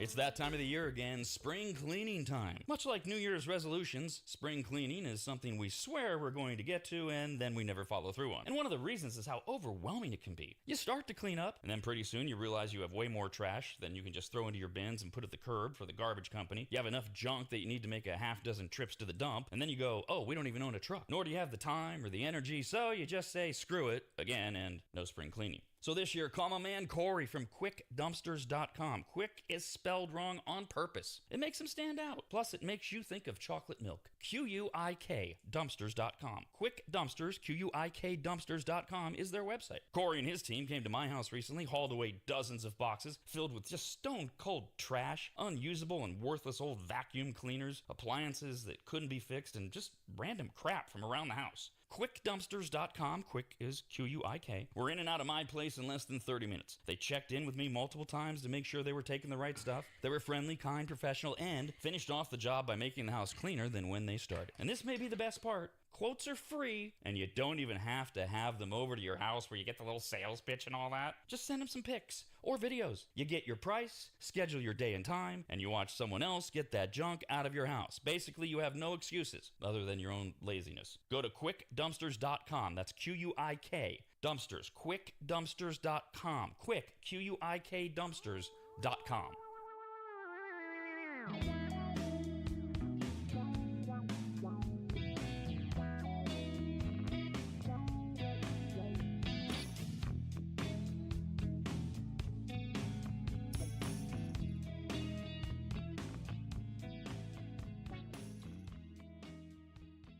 When America's RADcast ends on Monday, Wednesday, or Friday, if you think to yourself, I need Rob to dive deeper into the upcoming election, explain to me again why leftover pizza should be left out overnight. And once again, go through the virtues of turning your underwear inside out and wearing it for a second straight day, then we have just the thing for you. It's called shock therapy. But most insurance plans don't cover that. So instead, every Monday, Wednesday, and Friday, stick around right after America's RADcast and enjoy Rob's Soapbox. It's for people who know they're right, but only because Rob says so. Listen or watch every Monday, Wednesday, and Friday morning right after America's RADcast, only at theradnetwork.com.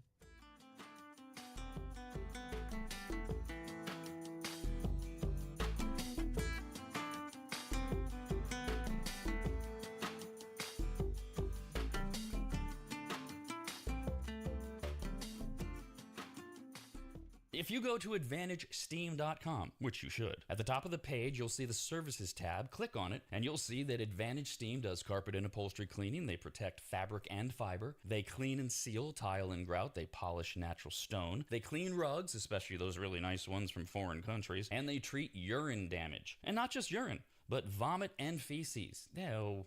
Yuck. I assume if you need that service, you either have children or pets or you live in a frat house. But either way, they'll take care of you. Of course, Advantage Steam also applies MicroSeal. And if you don't know what that is by now, then you just suck. Joel is the local small business owner of AdvantageSteam.com. He's a lifelong maggot, and he's treated, cleaned, protected, polished, and microsealed the homes of countless members of the RAD team over the years, various RAD studios, and of course, Williams Manor. And I hate admitting this, but he is a genuinely really great, nice guy. In fact, if you tell him I said that, you'll get 0% off all services. So go to AdvantageSteam.com. Click on Make an Appointment, enter in your available dates and any comments, like maybe type, Rob said you're a really great, nice guy. Please give me 0% off. And they will get you all set up. Just go to AdvantageSteam.com. That's AdvantageSteam.com. If you squeeze an orange juice comes out. So what happens when you squeeze a dung beetle? Ew. Email the show with your answers. Oh, that's a really good idea. RADcast at theradnetwork.com. Top of the hour, about 35 minutes from now, 10 a.m. every Monday, Wednesday, Friday. We post a new soapbox at theradnetwork.com. The Rob and Steve Sports Show, 11 to 1. And then on a Wednesday, every Wednesday like today, Kyle's Corner posts at 1 p.m. And somehow Kyle always finds a way to work food into Kyle's Corner, even though he has the food factor, which we do on Tuesdays and Thursdays, which all of that can bring us to an episode of Food News. Yeah. Wait for this.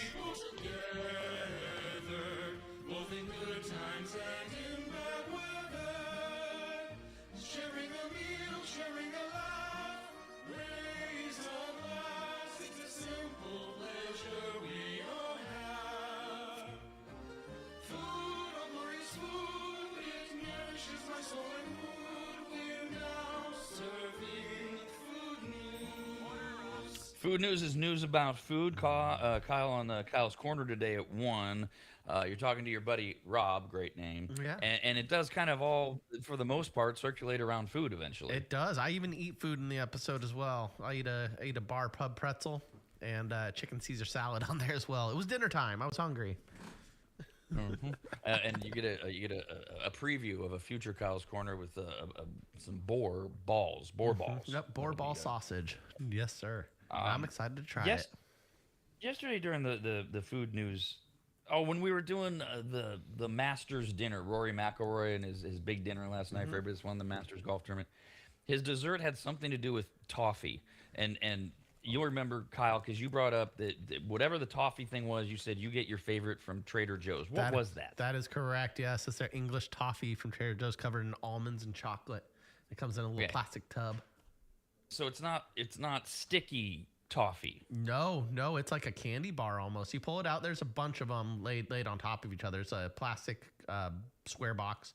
You open the lid, and then they're just all stacked on there. So when they're cold, they're not messy at all, unless like some of the almonds flake off. But yeah, they're just normal big. They look like chocolate until you bite into them, and then the toffee is in there. I was trying, when I saw this story yesterday, I was like, oh yeah, why are we talking about toffee? And what was the connection? Because gone viral, it started a couple months ago in England, and now it's a worldwide thing. People are talking about sticky toffee pudding pizza.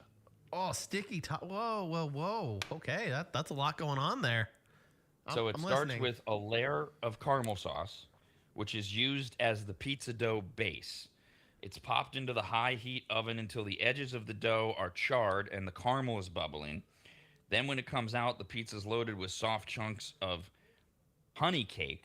Oh. And then they drizzle it with even more caramel and a final dash of cream. So it's like spongy cake against the crispy, chewy pizza crust. This place in London, I think it is, called Circus Pizza, is known for these wild inventions. But every now and then one catches on like this, and now people are trying to make it at home, and it's going viral. And so that's the toffee connection there. What exactly is toffee, anyways? Toffee, it's a so it's basically it's sugar caramelized into a hard version of it, and it's crunchy. I think it's crunchy caramel. I really couldn't tell you, to be honest. Is it I just nougat?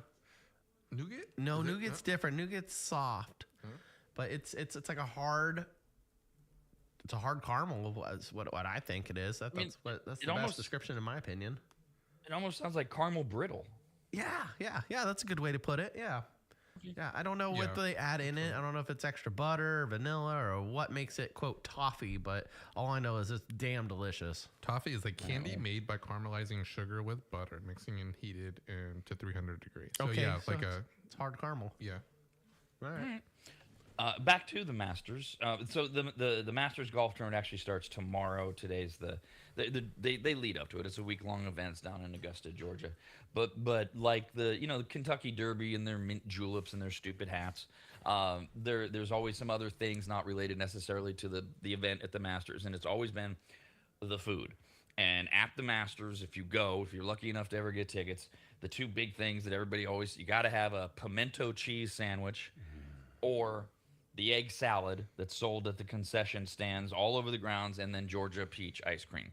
Oh. And they've been around forever. And one of the big things about the concessions at the Masters is they've always been ridiculously reasonably priced. Where we live in this time, right, where it's like $48 for a beer at a baseball game. Dude, yeah, the that's Masters, rough. they've always held solid. In fact, the pimento cheese sandwich and the egg salad has not increased in price in 24 years. Whoa. In 2002, it's never gone up. That's impressive. The- Good for them. And it's a normal sandwich. It's not like a finger sandwich. It's just a normal, very simple sandwich on white bread. The egg salad and the pimento cheese, $1.50. Whoa. Yeah, that's There you cheap. go. That's hella cheap. Yeah, no, And I don't know. I don't even know how. I heard yesterday there was the last minute waiting list, which only helps you if you live in Georgia, to get into the Masters. Usually it's like the year before, like this weekend during the Masters, they'll be telling you how to get tickets for next year's Masters. I don't know what it costs to get in to the Masters, but at least you're not getting gouged for the food. They have a club sandwich for $3, a pork barbecue for $3. Nice. They have chicken salad on honey wheat, Okay. $3. Damn. Ham and cheese on rye, $3, and Georgia peach ice cream sandwiches are just $3. Damn. You get soft drinks, iced tea, bottled water, $2, and then they really gouge you with the beer or the wine, $6. That's not even. Oh my God, I would kill to Right? have a $6 beer or wine at any event I went to. Oh my Lord. And it's real beer. Yeah. Shoot. I mean, Yeah, I mean, I they're like- work in a bar and our cheapest beer is $5. Damn. The drink, or their version of the mint julep, if you will, at the Masters, has nothing to do with mint, but like their drink is called the azalea.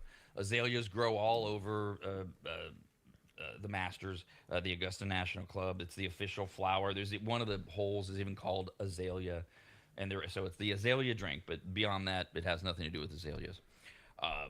And so now they always every year. I don't know how long they've done this. They tell you the recipe if you want to make an azalea drink at home. Kyle, you're the bartender. Tell me what you think of this. All right. Very simple. Recipe for the official Masters azalea drink is. This is how they serve it. I'm sure a lot of people at home will just double all the ingredients or something, but they go with 1 1/4 ounces of vodka. Okay. Which that's not even a standard shot, right? A standard is what, 1.5 or 2 ounces? It's 1. Okay. It's 1 ounce? Yeah, it's a standard shot. Like if you put it in a little beaker, it's 1 ounce. Yeah. You can do 1.5. Okay. That has the option for it, but it's a little on the heavier pour. So they're doing it right in the middle, 1 1/4 ounces. 5 ounces of lemonade, and then 1/2 ounce of grenadine. Shake it up, and there's That's your it? azalea. That's a vodka lemonade with a little bit of sweetener. Okay. Right? Grenadine? Well, Yeah, that- a little but pomegranate doesn't cherry it- flavor. Yeah, I mean, that's going to add a little something. I mean, Yeah. it sounds refreshing. It does, yeah. It doesn't sound bad at all. Yeah. Sounds. Did we get a price on that? I was wondering what the price was. Did we say? No, you think they would. It probably depends on the vodka you get. Yeah, I mean, I wonder if is it $6 or is it like $20 or $30? Well, like it's probably like a 6, golden and then one. it's probably $10 if you want anything nicer. Yeah, right. That'd be good. $10. Pretty nice. It's a whole article about the food at the Masters and how reasonable the prices are. And in the article, they don't tell us what the goddamn azalea costs. So I'll have to look it up. Azalea, man, that's a long name for a simple ass drink. They make up their own stuff too. Oh, Yeah. Yeah, it's in that category with the DMV, the IRS. They all have their own rules. Same thing with Augusta I want to National Golf spiffy Club. it up more. You could probably make it better with the kamikaze. Yeah, a little sweet and sour to it, some fresh lemon juice in there, and then shake it up really good and pour it in a martini glass, and then add a cherry on top. Boom. I'm not sure if the Masters still do this, but aren't they like also known as like they don't do like very many commercial breaks and stuff like that too? Right. I feel like it's like almost continuous and stuff. I've always really liked that about that tournament.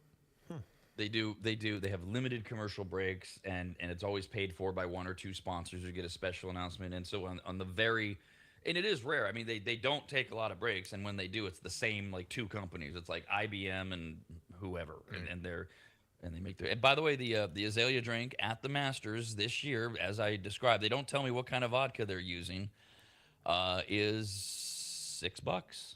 Yeah. Nice. Well, okay, so it's well. Never knows. I'm gonna have to look Yeah. that up. No, they might get a sponsor and they probably get a deal on it. Who knows? I mean, it is the Masters. I'm sure if they wanted to get a partner, they could. Yeah. Now we're still doing food news, even though it's not going to sound like it. It's going to sound like, Rob, you're not doing entertainment news. No, you're right. I'm not. We've been talking about the 4-episode revival of Malcolm in the Middle, called Life Still Unfair. Malcolm is back, played by Frankie Munoz, who played him in the original.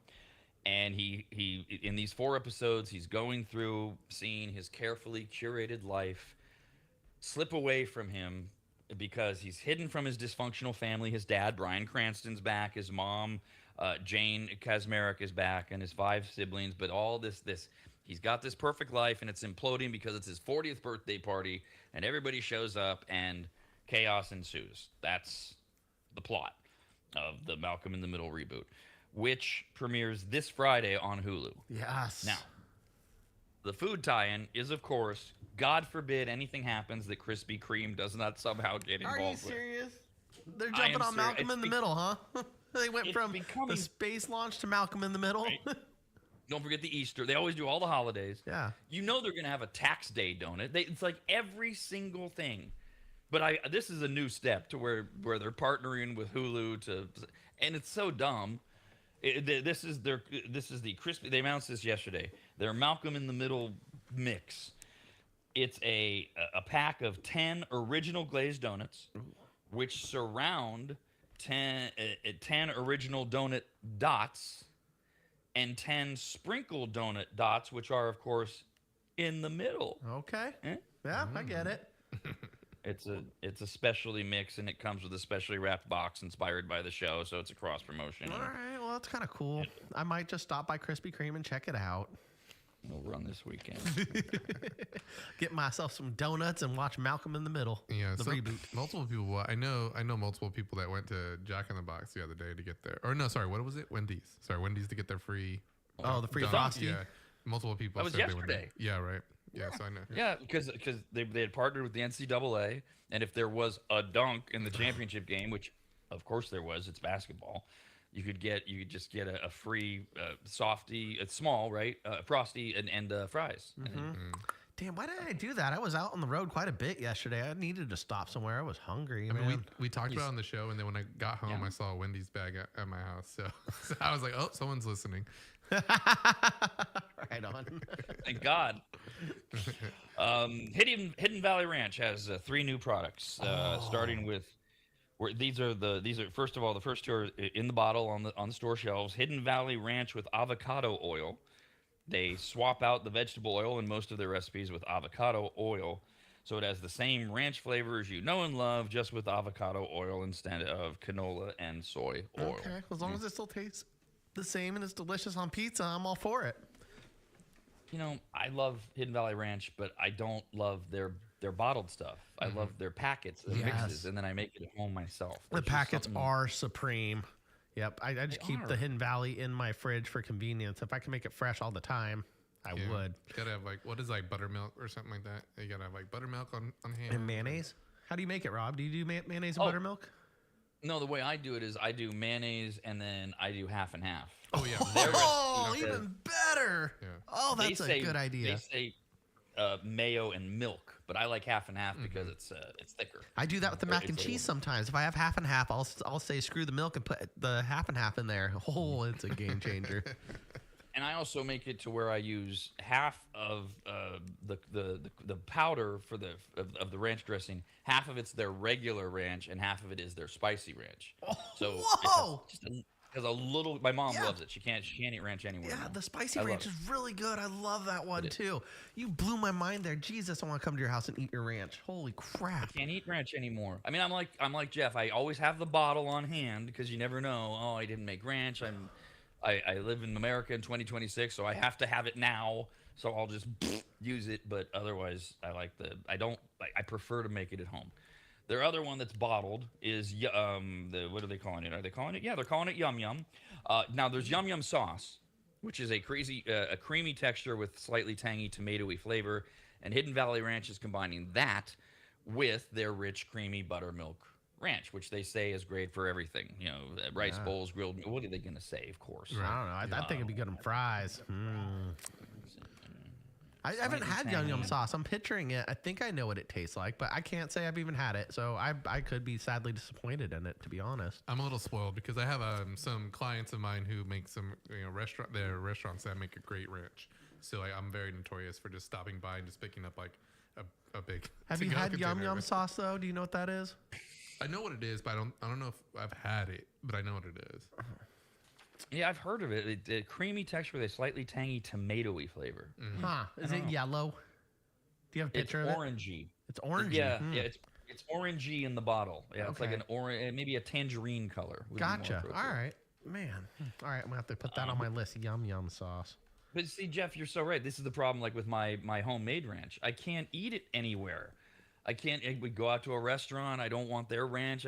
Once you find great ranch, whether you're making it or you have a restaurant that makes it, it's like, it's so good. So hard to beat. Now The other chicken wings. The other Hidden Valley Ranch new product is one of their seasoning packets. This time they take their basic zesty blend of herbs and buttermilk and they add in Parmesan cheese flavor. Ah, no. Yeah, see, I love Parmesan, but I was kind of like, I don't think so. Yeah, I could see it working. I understand where they're going with it, just not for me. Nope. My Kyle brain starts going about what am I going to do with that? Could I use that to make the sauce that could become a creamy sauce for a pasta of some kind? Oh, there you go. That's what I was thinking. I was like, make pink sauce with spaghetti. Yeah. I mean, I'll buy a packet and try it, but it doesn't excite me. No. The other one though, the Yum Yum sauce. So it's a Japanese sauce. Thinking about it. It is. It's Japanese. Yum Yum is. Yeah. Yum Yum is. Yeah, that's what it says here. Yeah, I was looking at. I'm gonna show off my new scene. Hold on one second. So we got. Oh, This there is we a go. picture of it, and it says Japanese. I mean, what I don't know if it's mayonnaise or It almost something looks like a that. sriracha mayo. Yeah, kind of like Okay, that. like a lighter version. Yeah. All right, cool. I wanted to show off Very my new. impressive. Yeah, thank you. Very impressive reveal of your new little thing to show graphics Yeah, I on know. YouTube. State of the art. It's just we're pushing the boundaries all the time. We're getting there, kids. We really are. Oscar Mayer, right? Best known for hot dogs and bologna. They do make bacon. And for the first time in 5 years, they're releasing an all-new take on bacon, the new Maple Bourbon Bacon. Oh, which is cured with Evan Williams bourbon and finished with Oscar Mayer's 12-hour slow smoke. They claim that each bite packs sweet and smoky flavor with subtle notes of vanilla and caramel, which comes from the bourbon. Oh, goddamn. And then, of course, they go through all the things you can use it on. Like, we can't figure out what to use it on. Bloody Mary sandwiches, eat it. Like bacon. The thing with bacon, it really is specific to who's making it and how they're doing it. You can't just get Applewood smoked bacon. There are certain companies or whatever that do it a lot better than others. Yeah. How? And so What's the have to see. thickness on this Oscar Mayer? Does it let you know the thickness of it? Because I can't stand like a good maple applewood smoked bacon that's thin. It's just it doesn't land well. It needs to have a nice depth to it, and it needs to have a good chunk of bacon in your mouth for you to fully enjoy it. Yeah, all bacon for me has to be thick cut. I do know that because of the image that they give me here, that Jeff doesn't have up and ready to go, that they do make a thick cut bacon of Excellent. the maple bourbon Oscar Mayer. So yes, you can get it in thick cut. It's supposed to be in stores right now. Not all stores. Don't yell at me if you head out and it's not there. I'm just telling you what they tell I'm me. not gonna yell That's at it. you. I'm Don't not. worry. I'm It's not part fine. of I'll just text you, and then you can decide if you. I yell at you. Oh, okay. Not you. I know you. I mean, everybody. It's like when we talk about gas prices, and everybody, oh, I'm paying a lot more than that. Shut up. I don't care. Got it. I mean, thanks for listening. Sorry, I'm not the center of attention. Kyle's like, And in addition- you can yell at me if you want to, if you really want to. Okay. In addition to the new bacon, Oscar Mayer is also launching 2 new hot dogs, just in time for grilling season. I don't understand the need for the first one. I guess they're just combining. So you got so beef hot dogs, pork hot dogs. It's beef and pork franks. Okay. Okay. Yeah. Little dirty Whatever. dog. Yeah. Hot dog. And then cheesy smokehouse stuffed hot dogs. So House smoky stuffed. cheese inside of a hot dog. Yeah, they've been doing it like they got the cheddar bratwurst. Oscar Mayer, I think, had a cheddar wiener before. This one's just smoked. It's that's all it says. It says Smoked and it's a stuffed? smoky, cheesy smokehouse stuffed hot dog. Yeah, you get one of those, grill it up right, add a little nacho cheese and some jalapenos to that motherfucker. Good. Once again, we are uncensored. We don't necessarily want to throw it in your face, but occasionally, when Kyle gets excited about food, it's going to happen. Yeah, that was hard to like keep that one back. That one slipped. Buffalo Wild Wings is bringing back its boneless appetizer deal for a limited time. This is the one where they actually put safeguards on it, unlike, what was it? Was it Red Lobster that don't rent out of business because of their all-you-can-eat shrimp? Because like, oh yeah, just sit here all night, fatso. For the Buffalo Wild Wings, what they do is they allow appetizers lovers to indulge in endless rounds of snacks, kind of, sorta. $9.99, and you're served 2 items per order. So you can keep ordering, but it's every time you order, you only get 2 items. And it's shareable for up to 4 people, but each guest costs an extra $2.99. So if the 3 of us went out, it's $9.99 plus an extra $2.99 for the other 2 guys. Got it. And then each time we get 2. And you have to order from a variety of unlimited appetizers, which include mozzarella sticks, They're delicious. fried pickles, Not bad. hatch queso, Yeah, that was really the hot chili queso. chips and salsa, Basic. and large onion rings. That's the basic menu. Yeah. However, you can upgrade for $3 to other options, including cheese curds or chips and guacamole. So the cheese. chips and salsa are included, but you want guacamole So too. I used to work at a Buffalo Wild Wings, and just heads up, little secret squirrel secret amongst the employees, cheese curds dipped in caramel is the way to go. They have a caramel sauce back there for their ice cream. They have it. You ask, they'll bring it out and dunk that in cheese, and it's delicious. It almost tastes like pigs in a blanket. Like you ever get the little battered hot dogs for breakfast with pancake on the outside. Say battered It's hot like- dogs for breakfast? Yeah, Is that what you said? yeah. No, I haven't done that. Oh my God. It's very similar. No. It has an element of breakfast to it. It's so good. Silly me, I'm doing things like toast and eggs. I wasn't thinking battered hot dogs. I try to avoid Buffalo Wild Wings just because it's like my nemesis. Like they have all the sports you can watch, which is what I love. All the cheap beer and then cheap food, and it's good food too. It makes you feel horrible afterwards. Yes, but, it does. But it's like it's so hard to avoid. In the moment, it is fantastic. For guys that are built like us, built like that, it is like Vegas without being in Vegas, where you just lose. You're like, it's 9 o'clock. How did that happen? We got here at 2. It's just like, oh. By the way, the Buffalo Wild Wings bottomless appetizers runs through June 10th. It started yesterday. Cool. Then we go to their arch nemesis, Wingstop. Oh, yeah. I love me some Wingstop. Dude, I haven't been to one in a long time. I know their fries are good. They have the thick cut potato fries. Those are delicious. They're getting into this beverage thing. Everybody's getting into this beverage thing. They're releasing a brand new exclusive beverage only where Wingstops have their Coca-Cola dispensers. So you have to go to a Wingstop, or I guess maybe if you know you're ordering from a Wingstop that has one of these, but they have to have the dispenser. It's called Sprite Loco Lime. Ooh. It combines Sprite, Fanta Lime, and Minute Maid Limeade for what they describe as a crisp, refreshing sip that screams summer. Yeah, that sounds good. When I make dirty sodas at work, sometimes I'll do that. I'll take Sprite and lemonade and then a fresh squeeze of lime in there. Yeah, it's good. Oh, that's right up my alley. Thank you. That sounds delicious. The tie-in is that Wingstop's new flavor is citrus mojo flavor, which features zingy citrus. That's their word, not mine. I don't think I've ever said the word zingy in my life until today.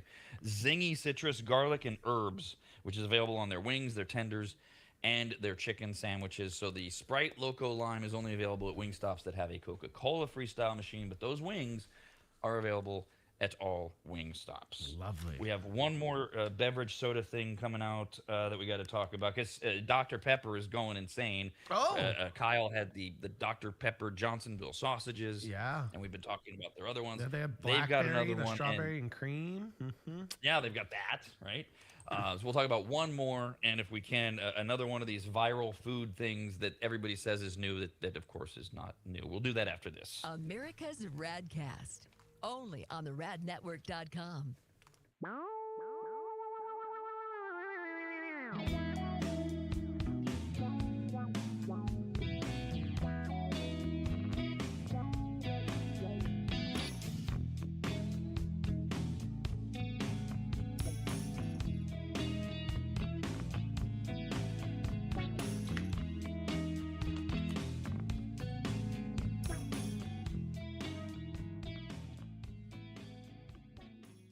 The first time Corey walked into my home, I came around the corner, extended my right hand to shake it, and said to him, "Wow, you're big." And that would be Corey from QuickDumpsters.com. Quick is spelled wrong intentionally. Quick, Q-U-I-K Dumpsters.com. That's QuickDumpsters.com. Corey's yet another maggot launching his own locally owned and operated business, and boy, did I need him, and really we all do.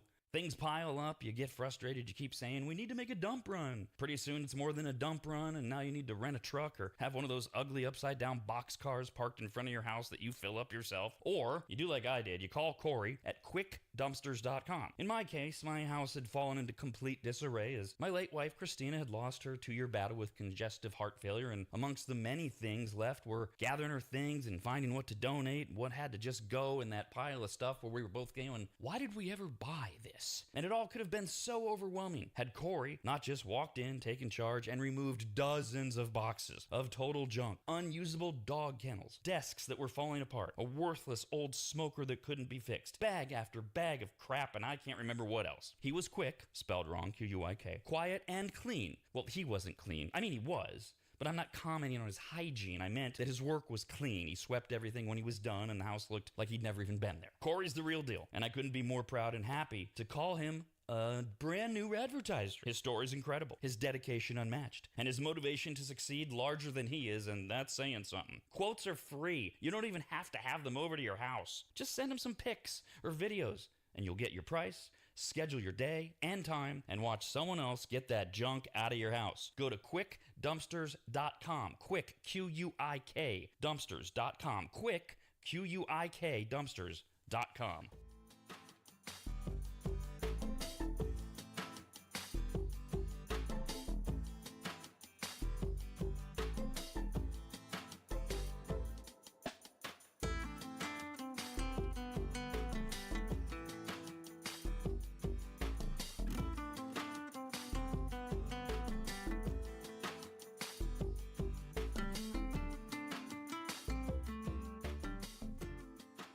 If you've never heard of microseal, let me tell you what it isn't. It is not a really small marine mammal. Get it? A microseal? Oh, fine. Just ask AI. AI describes microseal this way, with a bunch of AI words. Microseal is a premium, eco-friendly, and biodegradable fabric protection spray that penetrates deep into fibers to provide permanent stain, soil, and sun-fade resistance for rugs, furniture, and delicate fabrics. It uses nanotechno blah blah blah, and blue blue blue blue blue. What AI is trying to say is that microseal is non-toxic, non-allergenic, safe for pets and children, and, although AI doesn't say this, it should, you need to contact a longtime maggot Joel from AdvantageSteam.com right now to get him to apply microseal for you. You can even make appointments online at AdvantageSteam.com. We've had microseal for years at Williams Manor, and it treats a lot more than carpets. Microseal protects virtually all fibrous materials, including wool, cotton, silk, suede, leather, and synthetic fabrics. It protects upholstery, carpets, rugs, draperies, and clothing, including wedding dresses. And ladies, you're going to need what? 3 or 4 of those in your lifetime. And it protects against stains, moisture, and UV degradation without changing the texture. Also, if you're an interior designer, Joel has a special program just for you, and all you have to do is say the password, which is what? What? There's no password, I guess. Never mind. Whoever you are, contact Joel at AdvantageSteam.com. And if you're an interior designer, tell him, I guess. I don't know. That's AdvantageSteam.com, where you'll learn more about microseal and everything else that Joel offers. At AdvantageSteam.com, that's AdvantageSteam.com, AdvantageSteam.com.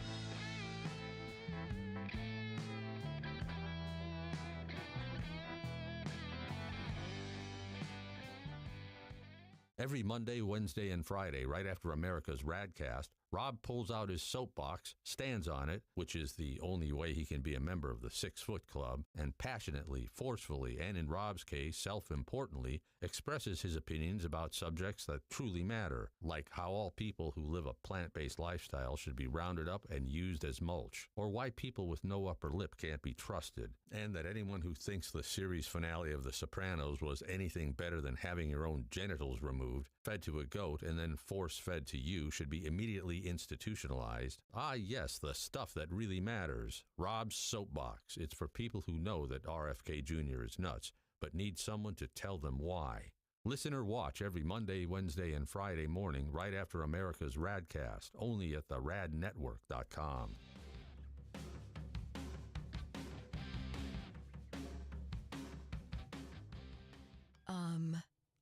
Okay, I guess I'll take over here. Call America's RADcast at 888-587-5355 or email us radcast@theradnetwork.com. Bob, are you really not coming back?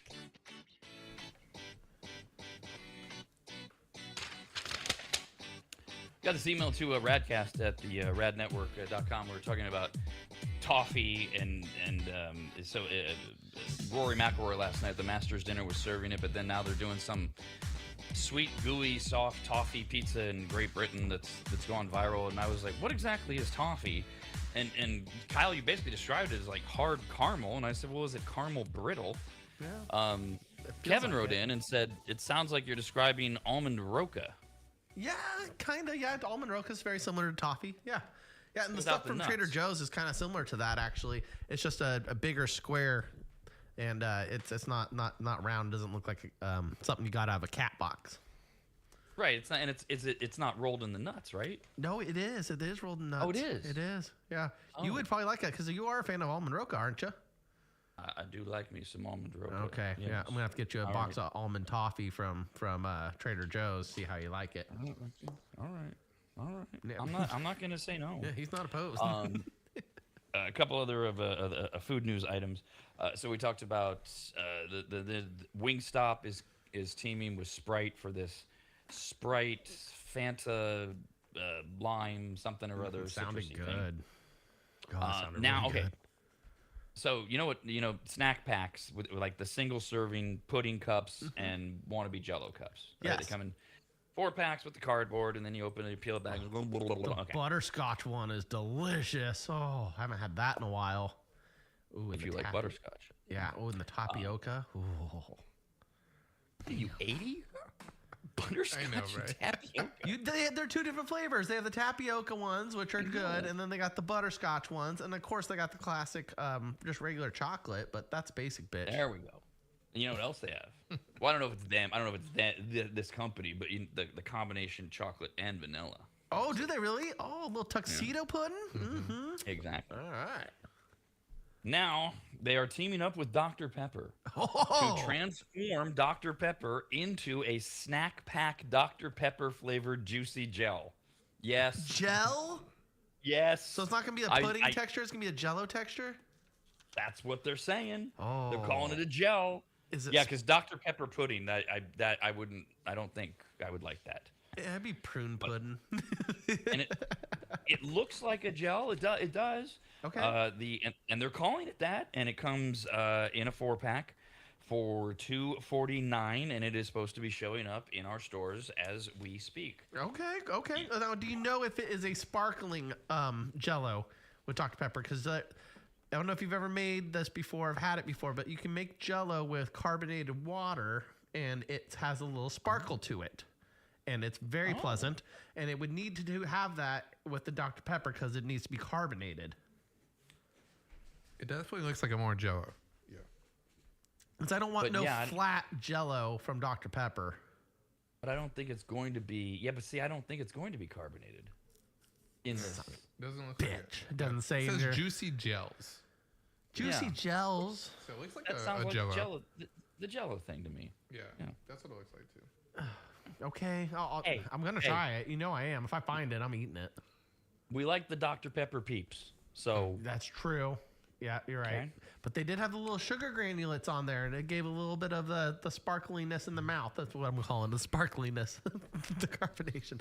It worked. It worked. That's all I'm saying. Peeps are so gross. Just I don't like flat soda at all. I think it's disgusting. I can't stand it. I don't like warm soda. I don't like flat soda, and I don't want stuff being flavored like soda and it not being a little bit, especially Jello, not having a sparkle to it or a carbonation factor.